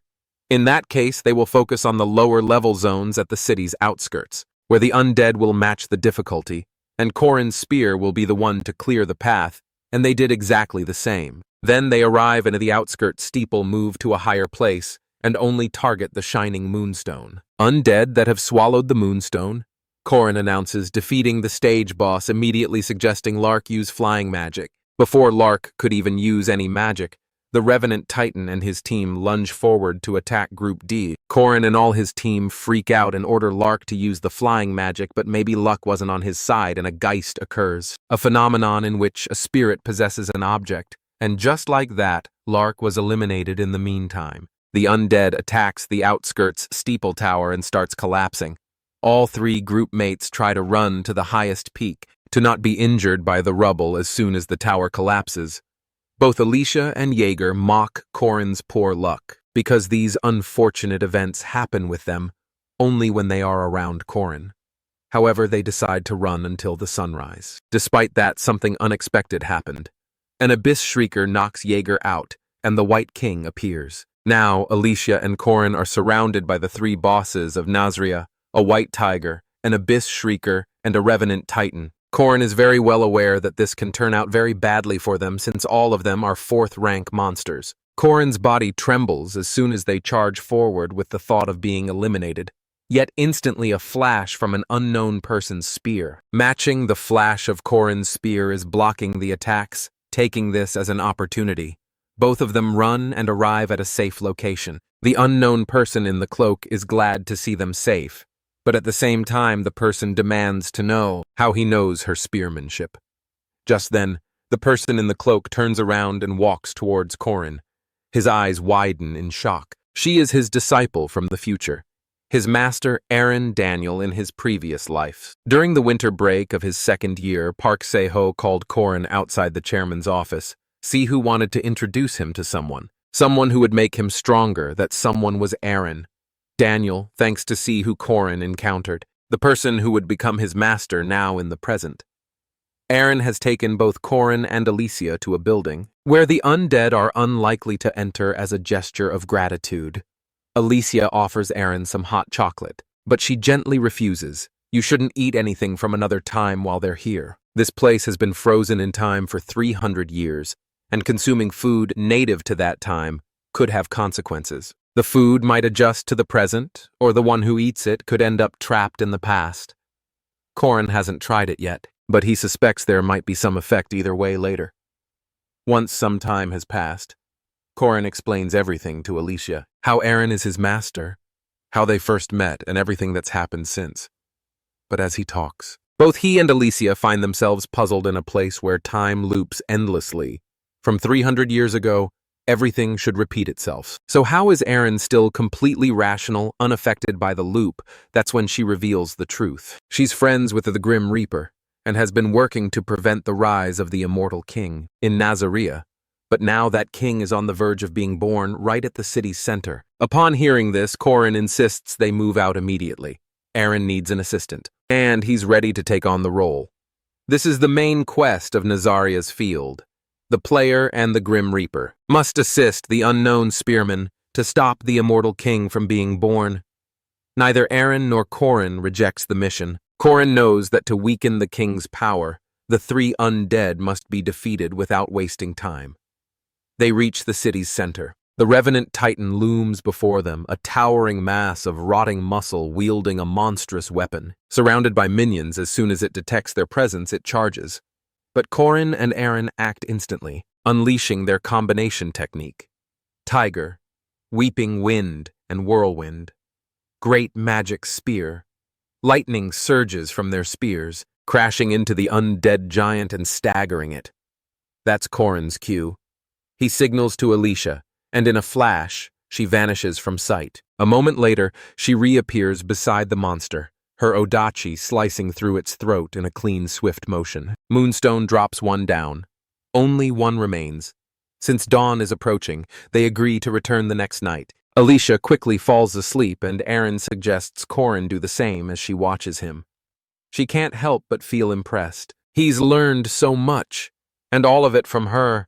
He agrees with a nod, acknowledging that she taught him spearmanship's 6 steps, the concept of infinity. Origin and far more Aaron is stunned by the idea of having chosen a successor. He knows she picked Valtzar before him, and regrets it. But that choice led her to him. She pokes his cheek, a small smile playing on her lips. Happy to be loved by her disciple. She wonders aloud about the future. Corin, however, is lost in thoughts of the past, of her sacrifices, of her death, which came because he had become her priority. Regret burns in him. He didn't uncover Park Seoju's true identity soon enough. Again and again he's tried to change the past, only to fail. Even his participation in the festival to save Huaren hadn't prepared him for this. Meeting his master in this city, 300 years in the past. Now with things changing in ways he can't predict, he fears his efforts might be in vain. Once again, Aaron senses his unease and gently reassures him. Everyone fails. What matters is continuing on. He promises to bless his future, so he should rest for just a little while still as he closes his eyes. Questions swirl in his mind. Only time will tell what lies ahead. The next day, the match begins. Warren cuts through her opponents with ease, her strength far beyond anyone else's, but she's been warned, told to hold back and go easy on the others. They're no real threat. Josephine has also spoken to her about Corin, saying he's the strongest among all the students. After dominating round after round, she enters the 8th match. Her opponent is from Borami Academy. It's him, the same boy who ambushed her before Jin Hyuk. His face darkens the moment he sees her. But even with that smirk, he can't hide the tension. They've met again, and this time neither of them plans to hold back. Jin Hyuk unleashes a storm of attacks: Skywind Kick, instantaneous, Arrow Fighting, Hound Combatant, and Deathly Full Moon Hit. Each strike carries incredible speed and force. The crowd goes wild, stunned by the sheer power and ferocity. Everyone knew he was strong, but no one imagined this level of strength with a final explosive roundhouse kick. He gasps for air, but he doesn't realize all of it was useless against a yaksha with perfect defense. She stands there mocking him, offering him a chance to give up. He calls her a monster, and says it's too late to show kindness. She should have shown that when she killed his family. His voice trembles, eyes brimming with tears and rage. Sweat beads her brow, and for a moment she doesn't respond. It takes time for his words to sink in, and then the flashbacks come flooding in elsewhere. At a workshop in Nazaria, the black mage senses something. He's furious. Everything in his calculations was perfect. The ritual had worked. The magic circle had activated, but the city remained calm. That's when it hits him. He realizes they're behind it, her and the other one. The idea of 3 days repeating for hundreds of years disturbs him deeply. Confused and infuriated, he storms out barefoot, staring at the massive magic circle, carved into the city's foundation, one fueled by pure moon-drawn mana, stronger than any great magic in history. And he sees it. A foreign element has been inscribed into the circle. It's in the language of beginnings, an original rune lost for 300 years, and just as the realization dawns, she appears. Her presence confirms everything. She's still facing the same immortal king that must be stopped by the second night in Nazria. The two have already defeated the Abyss, Shrieker, and the White King. Only because of her planning and guidance could they, despite their difference in ranks, overcome the undead. Now only the immortal king remains on the third night they face him. But there's one crucial warning. They must not awaken the immortal king within the Black Mage who raised an undead army 300 years ago aiming to become the undead king. Looks even uglier than expected. He wonders if the mage isn't fully lichified. She chuckles, explaining that the soul extraction is incomplete. Unlike most leeches, he lacks sharp intellect and refinement. Suddenly, without any warning, the spear in his hand thrusts forward. He charges, declaring he'll handle it alone. His power exceeds even Mariette's now, and he knows it. But then the Black Mage retaliates with doom. Bolt, a massive explosion lights up the area. It becomes instantly clear this won't be easy. No delays, the enemy follows with time. Curse, death, wind, and apocalypse. The onslaught is relentless. But in all that chaos, he loses sight. And that's when the chance comes. Kor encounters with infinite returning heaven and nausea. Demonic technique, cutting through everything and knocking him out easily. It's not surprising not to him. This is a repeat quest. He's beaten this one many times before she's impressed. But before they can celebrate, they notice she's missing. He finds her on a rooftop, staring out at the city. She knows it wasn't the mage's first rebirth. And then she tells him it's been 36,000 times. Nazria resets every 3 days. The Black Mage used a lunar eclipse to turn the city into undead. 300 years. 3 months and 27 days ago. Each cycle brings back 1.2 million undead, only for them to vanish with the immortal king, and she's been living through every one of them. Finally, she tells him the truth. The reason it all repeats, the reason this cursed city still stands is because she made it this way. If 1.2 million undead flooded out of Nazria, the world would eventually collapse to prevent this. She used an original rune to interfere with his magic circle. However, reversing 1.2 million deaths would cause major consequences. He realizes the death god has been watching him, the one who deceived Death Cornlock. He wonders if the death god knows he is a regressor. The death god exists within the system window as one who harvests dead souls. His goal is the purification of these souls, allowing them to be reborn. That's why the undead who continuously revive are the most disturbing beings to him. So it has been her repeating these 3 days, and the only reason the death god visited this land was to destroy the original rune, defying death. Yet she made a deal with him. The undead transform more of their own. With every life they take in that case, those leaving the city won't leave any human purified. Despite that, he has 2 choices. Either lose the opportunity to purify 1.2 million souls, or be able to purify the entire world. His choice has 3 conditions. While making a contract, first, he will watch over the 3 repeating days. Second, every time she defeats the immortal king, his memories will reset to 3 days earlier. Third and last, her leaving the city and repeating these days will be split after this. Those 3 nights exactly repeated for 300 years, but now she admits this is getting difficult, because after passing the 20,000th time, he begins to understand that the days keep repeating. That being said, he gets furious. He questions her unstoppably. For how long will she continue killing these creatures? Is her mental state supporting her through all this?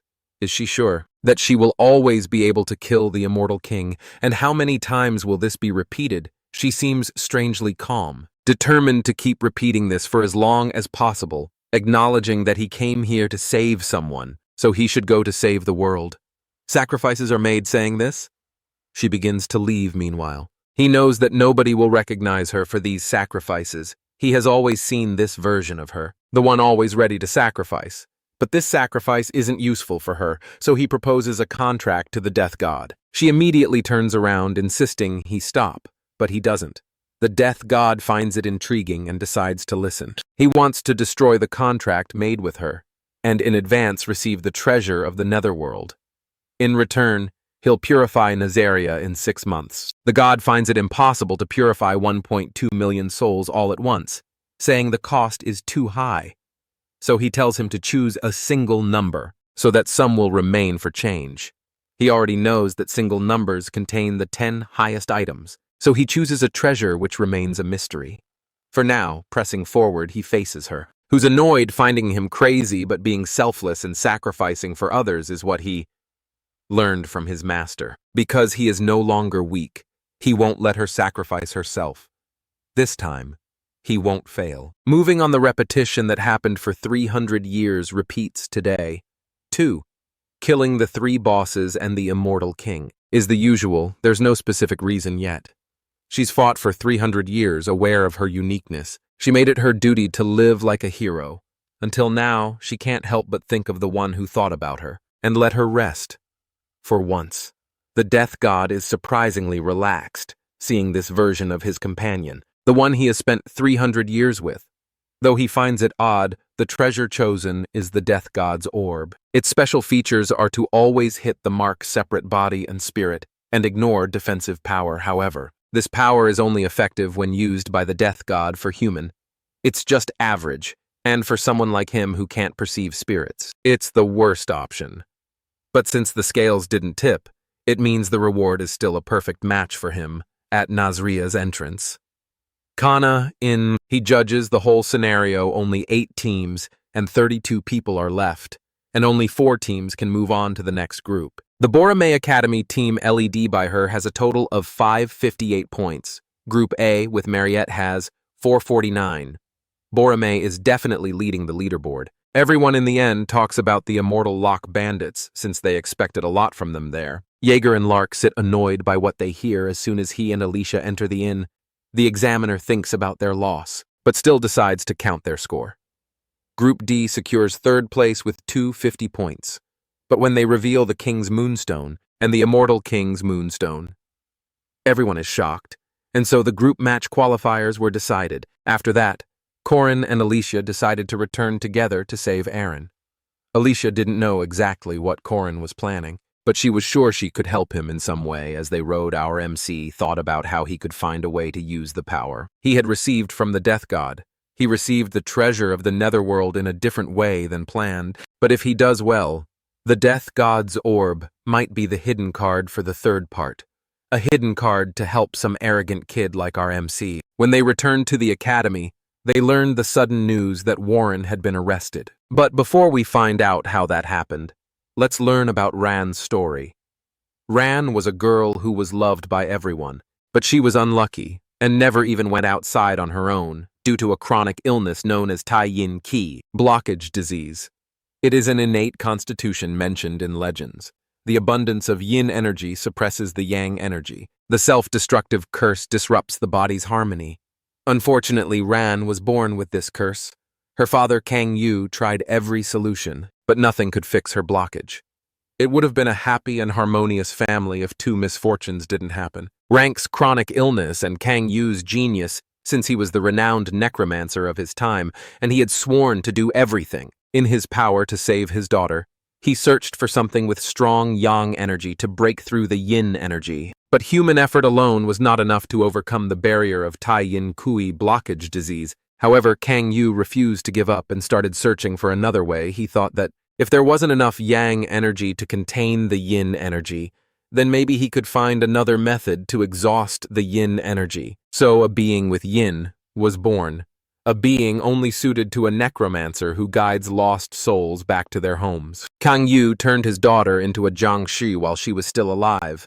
And that's how Zhang Shihua was born. Anger boils Sei Jin Hyuk's blood. He screams at Warren that she should have shown that mercy. When she killed his family, the anger is visible through his bloodshot eyes as he's surrounded by fire and dead bodies, and he swears to kill Warren. Meanwhile, Kang Ryun manipulates her to kill all the humans on that land and tells her that no living beings can be spared. Se Jin Hyuk confronts Warren and tells her that she's a monster, and it's disgusting to see her pretend to be a human. Warren is constantly reminded that she's not Ran, she's just a monster who stole her body. Warren fights for her body, but the dead rise from the pits to drag her down. The voices tell her to die, because she killed her father, and the royal family will kill her. Suddenly, two hands grab her by her throat. Ran tries to claim her body back, but Warren continues to fight her back at last. Warren releases a wave of energy that throws Se Jin Hyuk to the other end. Se Jin Hyuk takes the opportunity and restrains Warren with magic chains. Not being able to do much, Warren tries to tell them that she has the right to her body, that it is hers, but they don't listen. Meanwhile, at Josephine's office, Josephine informs Corin of Warren's arrest. Corin asks if it's because of the seals, which makes it clear that he knew it already. She tells him that Warren is being restricted by the chains of Zion and the talisman of the East. But during her fight with Sejin Yak, the talisman got burned. The bishop took this opportunity to criticize it as a demonstration of Warren's violence. But at the end, Warren was moved to the east due to Kang Ryun's leadership, and a decision was made to create a new talisman. Seeing the forceful decision over one burnt seal makes it obvious to Warren that they're bent on making Warren's instability the Academy's fault. Meanwhile, the principal asks Corin how much he knows, which makes him realize he has noticed it too. It's obvious that the Catholic Church and Kang Ryun are planning something Cora knows. They don't want to hand over Warren to Barame. He asks for their trust and tells them to leave everything to him. However, in order to achieve the desired results, everyone must do exactly as he says, without anyone missing. The heroic legend of Arhan's third-part boss, Heavenly Yaksha, has a different background than all the bosses that appeared until now. It focuses on one's favorability with the character and the narrative they build. That's what the decision comes down to, whether he chooses Warren or Ran. The easiest and the most effective way would be Park Si-ho's, to just choose one regardless of who that is. However, our hero thinks differently. He wants to save everyone. Meanwhile, Warren, tied in chains, continues to whisper to herself that the body is hers. Kang Ryun approaches her and tells her he's the uncle of Kang Ran, whose body she possesses. Warren tells him she won't give her body back, but Kang Ryun tells her she doesn't understand properly. He asks her in almost a threatening tone if she really wants this body. He again tells Warren to kill all the humans on that land and offers to help her. Suddenly, Ran's soul appears behind him and tells him that the voice doesn't reach, and it never did. Kang Ryun continues to plot and offers to give the body to Warren. 2 days after returning from the group match, the players were given some free time out of consideration for the students who came back from Nazaria, and Corin needs to prepare something for Barome. Corin asks Mariette about the street stall. They set up in front of the inn. Mariette tells him that the ingredients they used were delivered by the Dunlef family, and they sold them at 3 times the price after adding some sauce. Hearing about the profits makes Corin jump in excitement. Mariette notices the mana stone throwing stall and takes Corin to him. The owner tells them that these mana stones were assessed as faulty at the mines, so he broke them apart here, and they're squishy to the touch. However, these aren't supposed to be this squishy. Mana stones absorb mana. Well, so their attributes change easily, which is why they're often used for magic stones. If the stone is this squishy, it explodes quickly. Corin takes the mana stone from Mariette's hand and throws it himself. The tricks he learned during his spear and stone throwing practice make his accuracy at this range nearly perfect. He throws the stone and hits a 95 score. Higher accuracy means a narrower diffusion range of the festival used defective mana stone, and lower accuracy means a greater diffusion range in the game when our hero used all kinds of debuffing equipment and magic and made a 0% accuracy. He could increase the diffusion range to 100 meters. Something strikes Corin's mind, and he asks the stall owner to sell all his mana stores for double the money he intends to use them for a special skill that only the originals can use. And it's exactly what he came to the festival for, as the owner takes a moment to think. Mariette notices Corin's mischievous laugh. Corin asks her to arrange a carriage for him, since the carriage Transportation is her subsidiary company. Mariette asks what he's planning, and Corin tells her that it is time for him to return. Meanwhile, in a carriage, Yua places the peach tree wooden tile in Warren's mouth. The tile is Jiangxi's natural enemy. She throws Warren on the floor and tells her to not try anything foolish. However, Se Jin-hyuk is concerned that the tile might not be enough, because at best it only causes her a fever. But Yua assures him that's enough, because their goal is to remove the monster from Ron. If they do that, Warren, who loses her physical body, will either die or become an evil spirit. Yua reminds Warren that this body that she possesses isn't her own. Suddenly, the carriage rider hears some drum noise. He looks up, and a huge blast goes off. The carriage flies in the air and then falls down. Kang Ryun asks Yuhua and Jin Yuk if they're okay. All three get back on their feet. They don't know who the attacker is, but they know they're not easy. Suddenly, the realm of blood paints the surroundings red. The attacker tells his patrons to take anything that can make them money. The patrons see the Warren and think they just hit a jackpot, and decide to take her. But the immortal Locke steps in and tells them that he's taking the girl. Someone informs Josephine that some unknown bandits raided the Borromée carriage and abducted Warren. Josephine has been at the academy for 35 years, and hearing about Warren's abduction, she curses. For the first time, Corin tells Warren that he heard about her incident and came to save her. And if she was abducted, he wouldn't get to see her state. And besides, being under the same roof makes it his problem. Corin is glad to have it on time, because if he was a little late, Kang Ryun would have forcefully removed her soul from her body, and then either Hua or Ran would have disappeared since they've arrived on time. Corin decides to leave a trail to buy himself time. The bandits celebrate their score, say goodbye to Corin, and leave the scene. Corin notices Warren's condition and realizes they must have fed her the wooden tile. However, it'll only give her a fever, but she'll suffer for a few days. Warren gains some senses and realizes she's being carried. She insists on walking, but Corin tells her she can barely walk and he doesn't mind carrying her since she's too light. Meanwhile, Kang Ryun and his two puppets still don't know what hit them, but they know for sure whoever that was powerful. Mariette decides to tie them up for an hour, as Corinne told her to. The realm gets a little weak, and Yua takes the opportunity to escape. Mariette sees Yua escape, but decides to tie the other two. They didn't think anyone would escape the realm. And now Corin needs to be careful. After walking for so long, it starts to rain, which makes Warren's condition worse. Corin decides to find a place to rest, but then he notices a shadow walk around, seeing Yua. He realizes she escaped the realm. Yua throws a dagger which stabs Corin in the shoulder. However, he knows it won't be poisoned, so he doesn't need to worry much. Corin puts Warren down and tells her he's going to fight. He turns around and tells Yua he's not the one to choose, something with a low possibility. Corin uses the returning heaven's second technique and the rotating demonic spear, but Yuehua blocks his attack. She reminds him that he's delusional for thinking that he has a higher possibility of winning against her. She returns the attack, which makes Corin realize that her aura is as incredible as he thought. Yuehua is a sword master and the strongest Borromée knight, also called the Sword Fairy, and she possesses a huge amount of aura.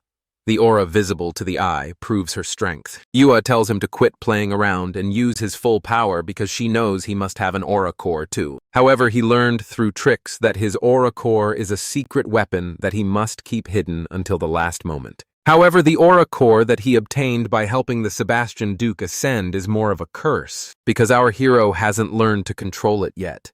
It's like a dam that keeps accumulating but can't release the energy. Realizing that Corin is not going to show his cards like that, Yua decides to make him use it suddenly. Everything lights up. Yua uses her Slaughter Dragon Sword technique and lightning falls from the sky. She then uses the second technique, True Dragon Strike. Our hero uses the Calamity Serpent Intent and the Slithering Serpent attack. A huge blast goes off as the two attacks meet. A blinding light surrounds everything for a moment.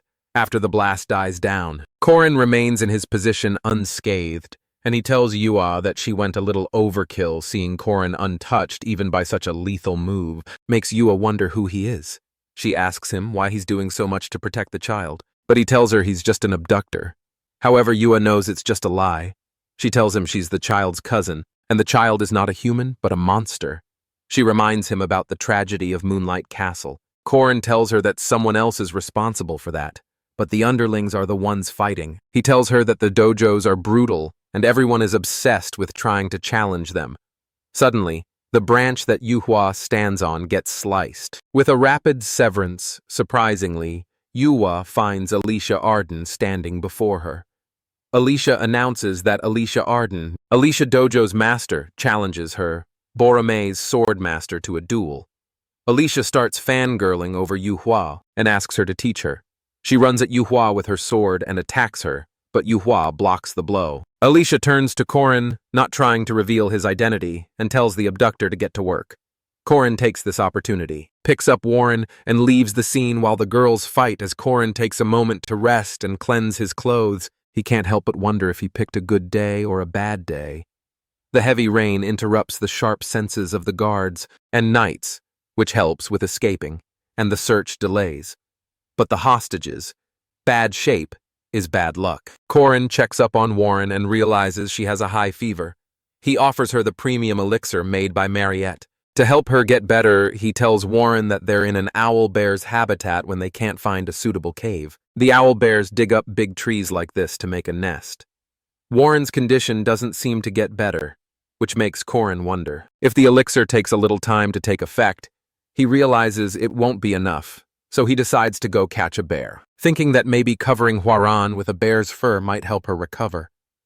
As Korin starts to walk away, Huaran gathers her energy. She stops him and asks him to stay with her when Hua was first born. Her first sight was her master crying in front of her. And calling her daughter, he thought it was Ran, the newborn Jung. She thought that was the term referring to her. She called her father without even knowing what it meant. However, it made her master happy. And as he hugged her, Hua realized that she'll have to pretend to be Ran, otherwise her father would abandon her immediately. She feared that he might start looking for his real daughter, and she imagined a future where she would have to return her body. However, it wasn't long before her fake life collapsed due to a small incident, and Kang Yu found out that Hua is not his daughter. The first time Hua saw blood was when she destroyed the sea beast that invaded the city. It was her father who ordered her to kill the sea beast. At the Lord's request, her uncle saw a Jiangshi who could easily kill a first-class monster, and he came to help heal her. It was Kang Ryun who named her Hua, with a gaze full of greed as he realized her potential, her father's neglect upon finding out the truth, and her utility being discovered, was what led to everyone using her after that, the castle lord, the imperial family, and the ascetics kept ordering her to kill monsters, ghosts, and humans alike. There were those who had become charcoal, in the fragments of her memory which was severed, and she was treated as if She Hua had taken over the body, after eliminating the weak original. That's how the heavenly Yaksha was born. As Hua Ren wakes up, she finds Korin on top of her, telling her to get sunlight and take a blanket. She instantly pushes him away. He tells her to sleep because the sun will rise soon. Warren thinks he wants something from her. Up until now, everyone has had some agenda for her. A lost daughter, a healthy cousin, and a weapon for massacre. They've wanted everything from her. Korin asks her if she remembers the first time they met. Warren remains quiet. He tells her that she told him this body wasn't hers, and she was a thief without any rights. He adds that his answer remains the same. There is no sin in being born. Warren gets angry and tells him that it's irresponsible and dangerous to speak so recklessly while letting a monster roam free. And Josephine and the chairman know that she asks him if he really thinks she'll stop being a monster, just because of his cliché words, or if the world will change. Our hero couldn't care less about the world. He tells her he doesn't know if the world will change, but he only wants to save the person in front of him. Our hero is the only player who can help those living with fixed misfortunes, and he thinks his wanting to save people is enough. Warren remains quiet for a moment, and then tells him that she's scared because this body isn't hers, and everyone keeps telling her to return it, and she knows she needs to return it, but she's worried about what will happen if she does. She demands Korin answer her if she has to give it back. Korin tells her yes, which makes her think he's like the others too. He then adds that she needs to talk about sharing the body first. Warren thinks that kind of talk is only for humans and she's a monster. Our hero tells her that there are humans worse than monsters, and there are evil people who pretend to be heroes while secretly massacring people So it isn't her nature that matters, but rather her decisions and actions. She hasn't decided anything. And Corin offers to help her until then, and tells her to sleep however it was decided from the beginning. That Hua couldn't yield to Ran, but she can't tell Corin that because if she did, the only hand that reached out to help her would disappear. She was in pain because she could not hold or reject that hand. The next day, they continue to walk, searching for a jujube tree. They reach the lightning-struck jujube tree, of which they can only use one piece. Since it burns so much, Corin thinks that since they're in the forest, they'll need the jujube wood. He tells Warren that Jiangxi with overflowing yin energy have a few weaknesses, and the jujube wood is filled with huge amounts of yang energy, which is often used to push away ghosts. He hands over the wood to Warren, and tells her that if she ingests it, her yang and yin energies will temporarily balance out, and her jiang, shy traits will be neutralized for some time. If she eats it, she will lose her control over the body. Warren gets angry and throws away the wood. However, Corin thinks she needs to take responsibility, because she can't just reap all the benefits by herself without taking responsibility. After all, he knows what those on the extremes of greed are like, and he doesn't want Warren to end up like them, which is why he wants her to make a decision and take accountability. Corin picks up the juju wood and hands it back to Warren, but then someone interrupts them. Jin Hyuk at last found them, and he thinks Warren is pretty clever, that she found someone to stick with during that time. Corin steps in front of Warren to protect her, knowing that he or Yuhua will never leave them. Corin thinks he needs to clear things up once and for all, as he pulls out his spear. Jin Hyuk calls him Corin Locke, but Corin reminds him that he's Immortal Locke. Jin Hyuk asks him if he's really lost his conscience. With the disguise too, he starts attacking Corin and then shows him his leg, and tells him that Warren did that. Corin asks Jin Hyuk to show him if he can use alchemy without an alchemy circle. As Corin starts to show his strength, Jin Hyuk is amazed to see that his opponent may be at the same level as his sister, or even faster as Jin Hyuk prepares to attack. Corin realizes he just got reckless and left himself open, however. Before he could take the opportunity, someone decided to quit playing the talisman, start raining down and trap our hero. Kang Ryeon walks in and tells Corin to stop struggling because the talisman carries an 8-array formation, the signals that guide his thoughts, muscles, and the flow of his strength. None of it will work as he wants it to. Corin struggles to even get up. He tells Warren to run.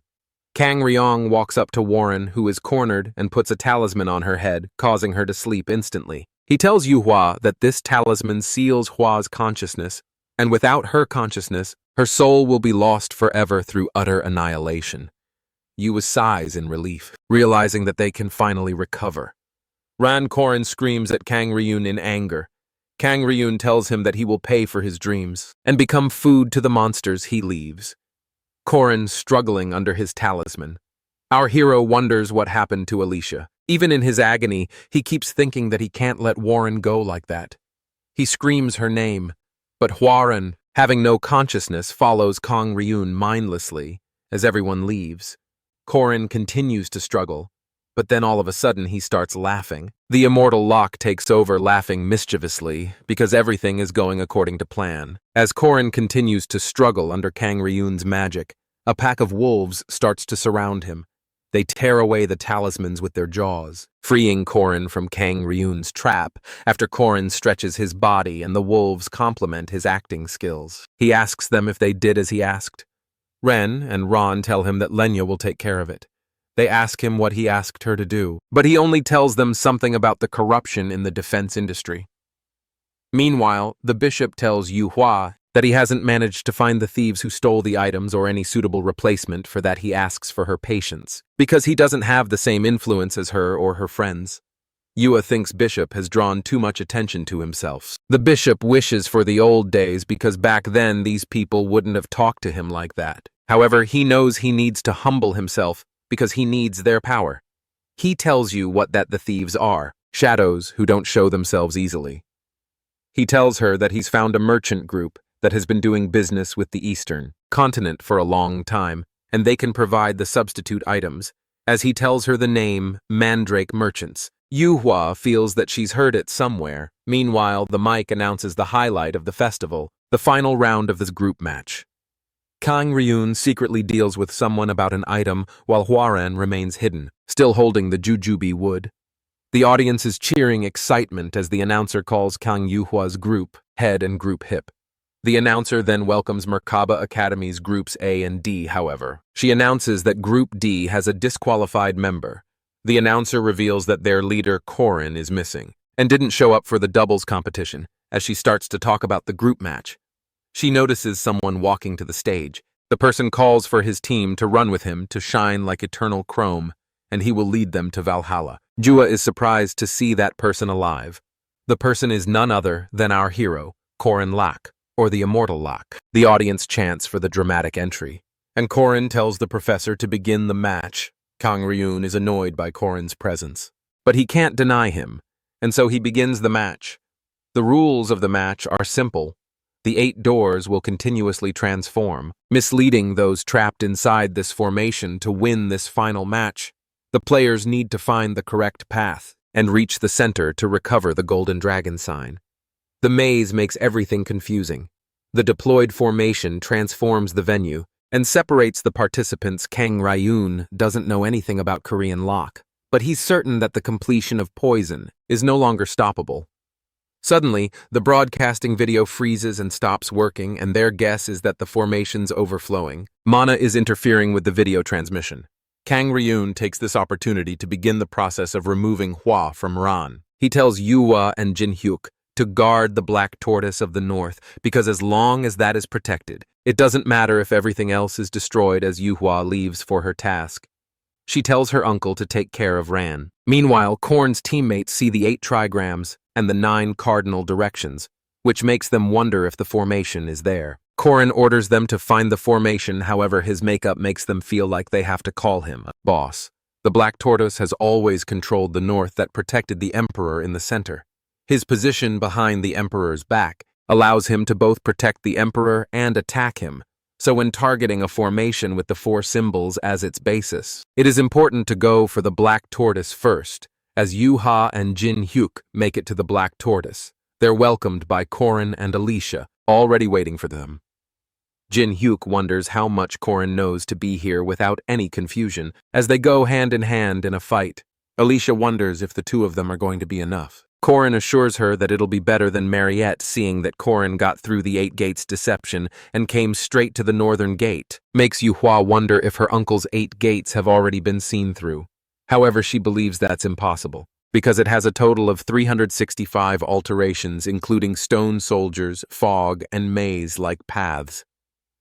Yuhua believes even the most genius formation, sorcerer, cannot escape this formation once trapped.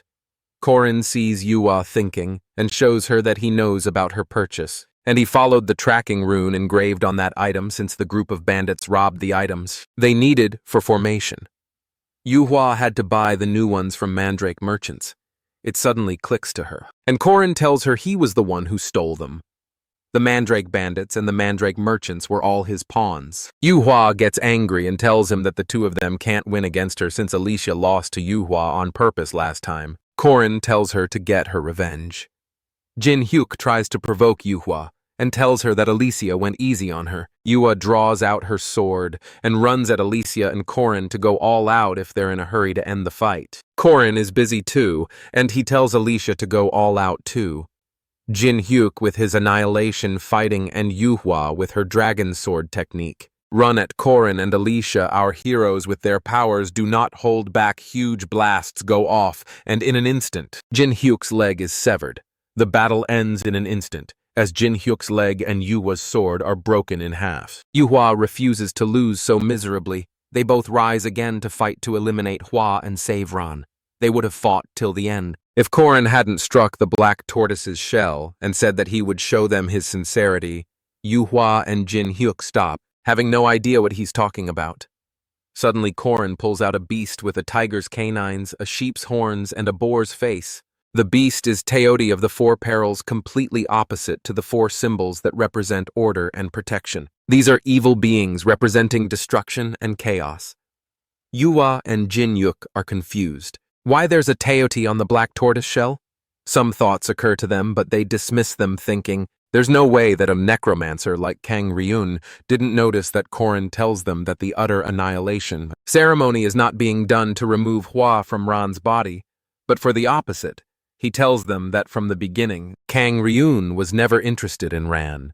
He always wanted Hua, and the necromancer's ceremony is intended to completely destroy Ran and have Hua take control of her body.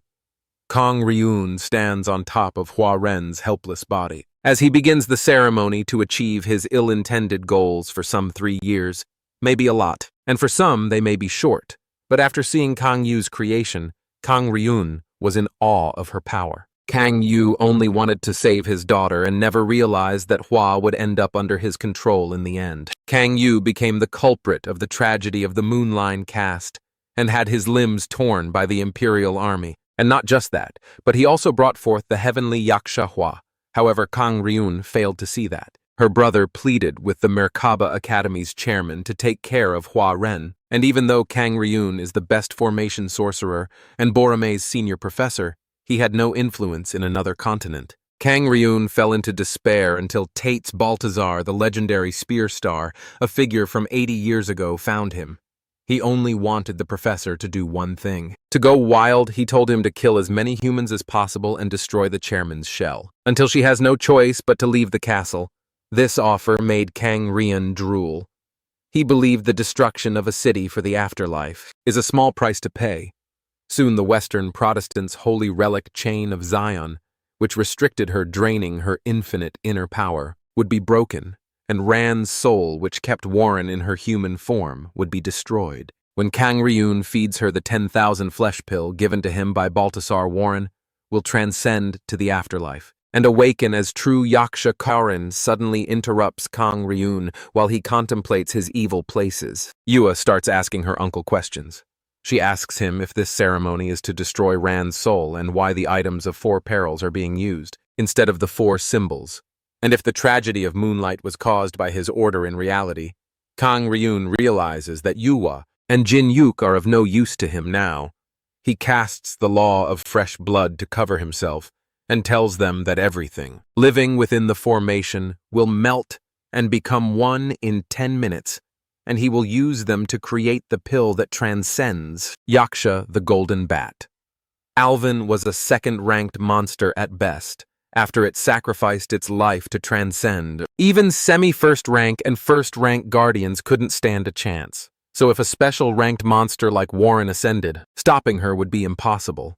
Korin reminds Kang Ryun that he can't defeat the deep-rooted corruption. Within the defense industry, suddenly the law of fresh blood disappears, leaving Kang Ryun surprised. Korin tells Kang Ryun that the items that he was smuggling through the Catholic Church, Korin was the one who stole them. He was the one who introduced the merchants who sold replacements, and it was he who provided the items to them and engraved runes on them. He controlled it all, and when he ordered Marietta to destroy all of them, Warren's transcendence will never happen.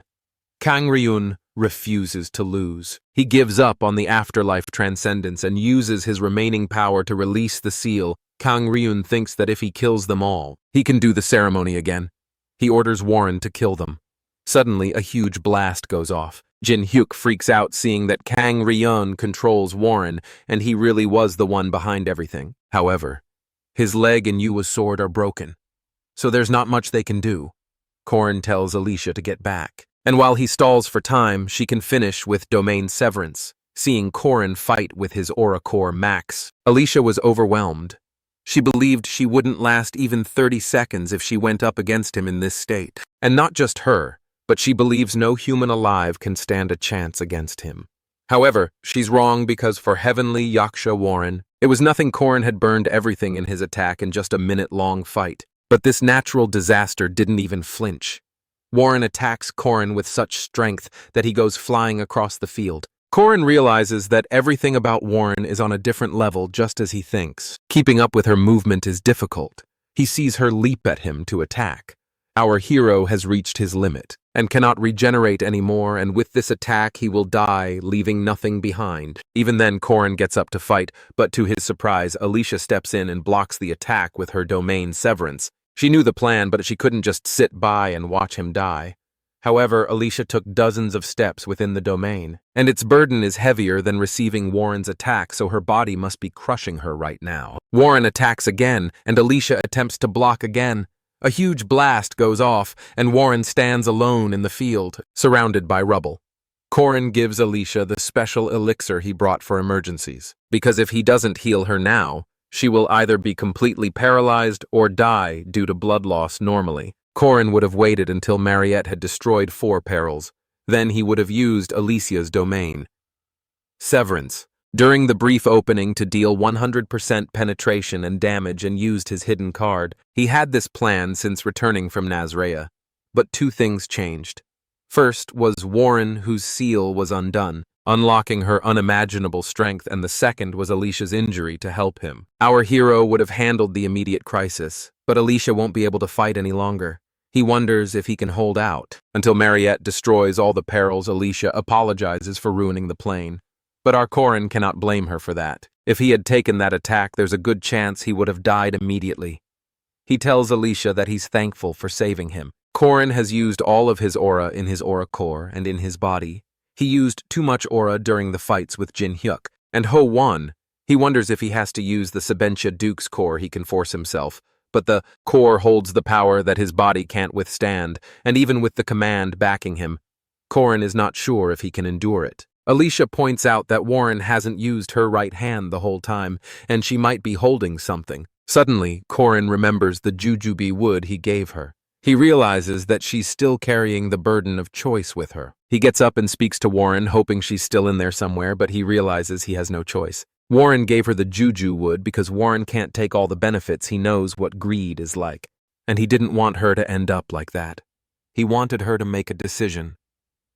Corin steps out, trying to speak to Warren. He remembers the Sabentia Duke's swordsmanship and knows that his demonic energy has been passed on to him. From now on, Corin aims to recreate the myth of the Sabentia Duke.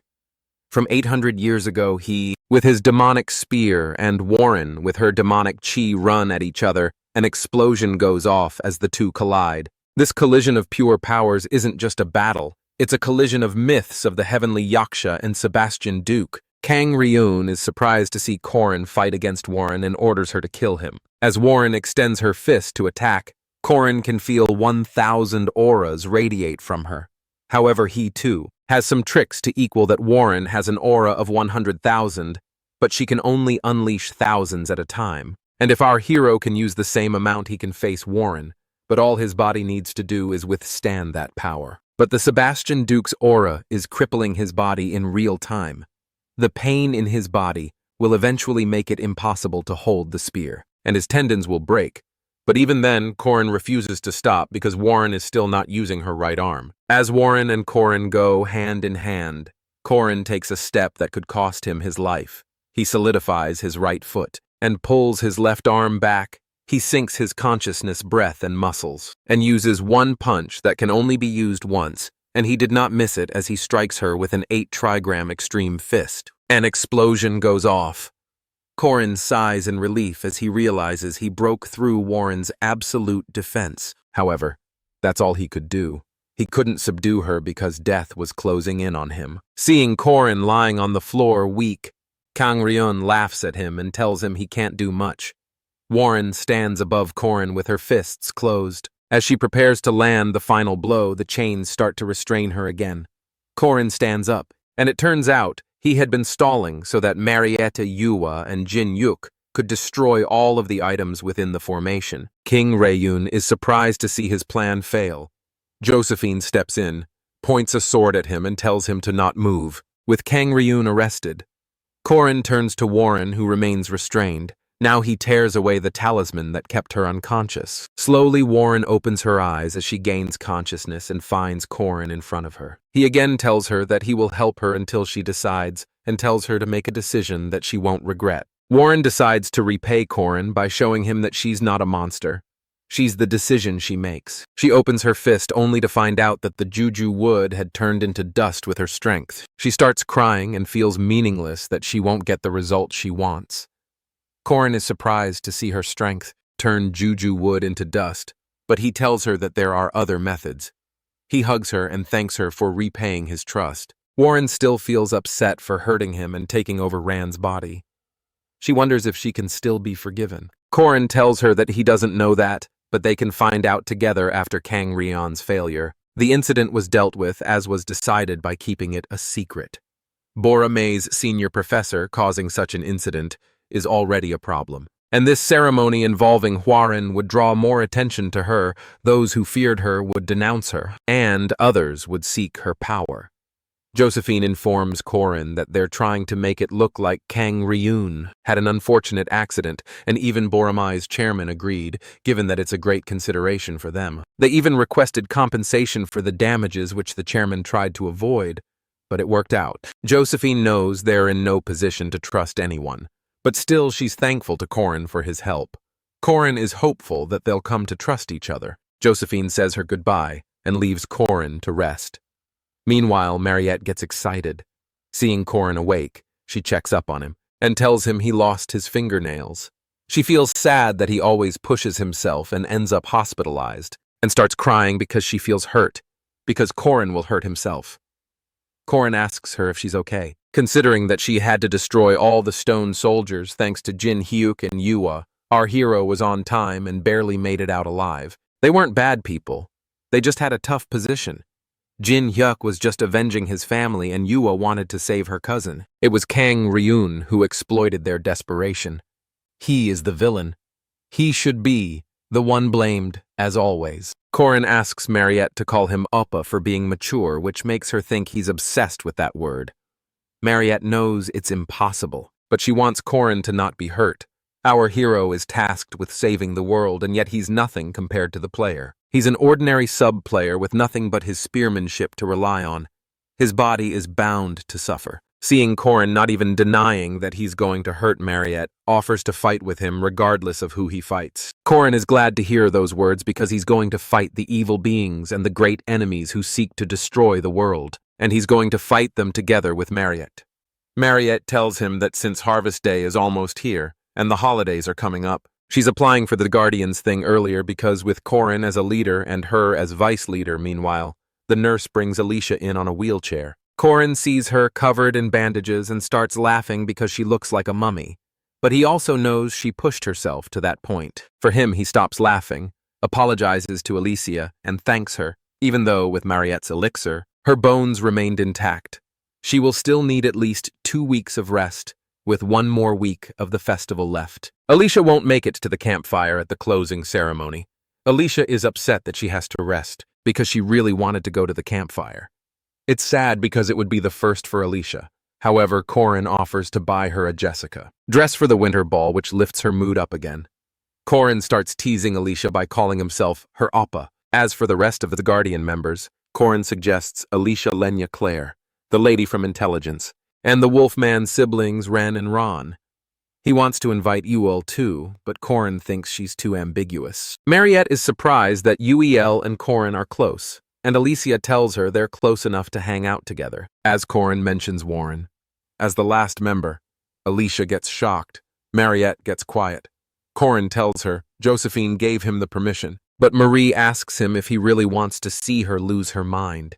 People have always feared Hua. They've hated her and stoned her and called her a monster. This time Korin got hurt because of her, and she almost killed people like before. Korin's words run through Warren's mind. She believes her strength was the only way to justify how she took over Rand's body. She thinks she can't depend on anyone for help. She finds Korin's kindness hurtful and hates him for that. She was always used to people using her, which is why she was closed off. Korin steps in to check up on Warren, but she hurries at him to change her back to Rand. Korin tries to start the process, but before he even touches her, she stops him because she wants to eat fish. Korin realizes she's scared. He tells her it's okay and that he'll buy her fish after outside. Warren starts levitating. As they prepare to start the process, Korin takes the death god's orb that always hits the mark and separates the body and spirit while ignoring defense power. The orb is an overpowered soul reaper that exists only as a data value, but when a human uses it instead of a death god, its accuracy rate drops significantly. So it's basically useless, but our hero doesn't perceive spirits. So what if he throws it? Its accuracy will be 0. He throws the spear, but it deflects and falls down. He remembers the mana stone and how its diffusion range lowers the accuracy rate. The diffusion effect for this system has a maximum range of 100 meters when the accuracy is at its lowest, around 1. But what happens when our hero with an accuracy rate of 0 uses it? The diffusion range will become infinite, ignoring the fact that he cannot perceive spirits and its effect will activate. In other words, it gets registered as an attack on the soft mana stone. Korin throws his spear and strikes it accurately. He catches Horin as she falls. He tells her he used a little mana. Horin wakes up and calls Korin Oppa, leaving him surprised. Warren, calling Korin Oppa, triggers some memories of him wanting to be called Oppa. Tears run down his cheeks as he realizes it's Ran. Making her first impression, Ran tells him that she noticed him wanting to be called Oppa by Hua, which makes him realize she was watching everything all that time when Hua possessed her body for 3 years. He asks her if she hates Hua for taking over her body, but Ran doesn't answer and starts running in excitement thanks to Hua. She can walk for the first time since getting sick, and she's using the energy Hua gathered. Ran tells Korin that she hated Hua at first and screamed at her to return her body. But then she realized that her voice didn't reach, and Hua would only talk to herself. Ran knew her talking to herself was her way of dealing with the guilt. She knows how hard it is to go against fear and anxiety, because she was in that body too. Ran doesn't hate Hua, because she was brave and returned her body to her. Korin feels warm, seeing Ran forgive Hua, even though she possessed her body for 3 years. Ran tells him that her time stopped at 14. But Hua was only 3 years old, and she's got the little sister that she wanted, which Korin agrees with. Korin assures her that he will always save her anytime she needs. Ran tells him she likes sushi too, and Hua, and she have the same taste in everything, including men. She starts touching Korin and tells him that if he marries her, he will have 2 wives and demands an answer from him. At first, Korin thinks she's teasing him, but Ran tells him she's serious, and back in her town, everyone has done it by this age.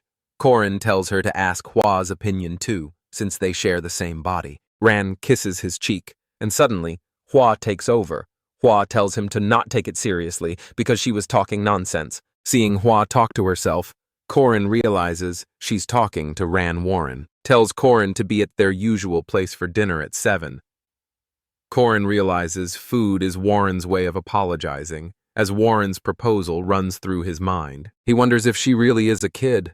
The church knights thought that they'd be able to take down the Protestant princess, but thanks to a guy, it was a failure, and they don't even know who he is and how he caught their plans. They just followed Jin Yang's orders, gathered 100 cross-charge squad members, and in order to induce Warren's danger, they took the risk and moved through the 100-year-old tunnel, Korin tells them. They should have just used the chapel knights.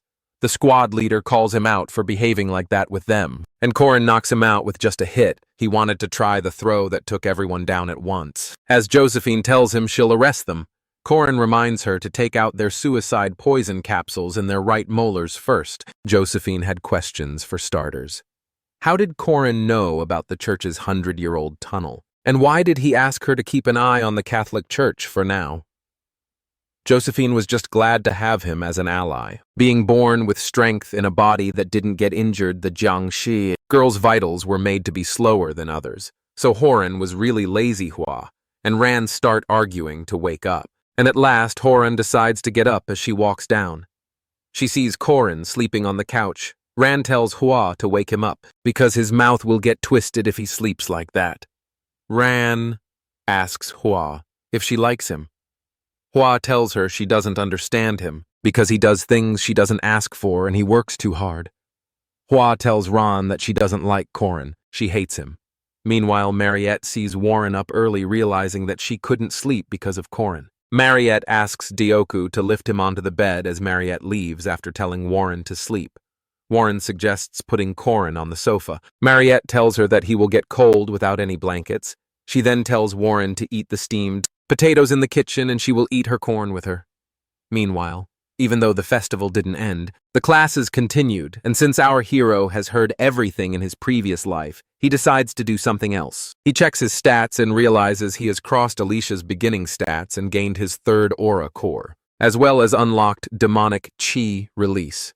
Now his aura core is currently lower than or equal to a normal knight with their first core. However, our hero has the core he obtained from the white silver mandrake and the demonic nature's core he obtained through Sebastian Duke.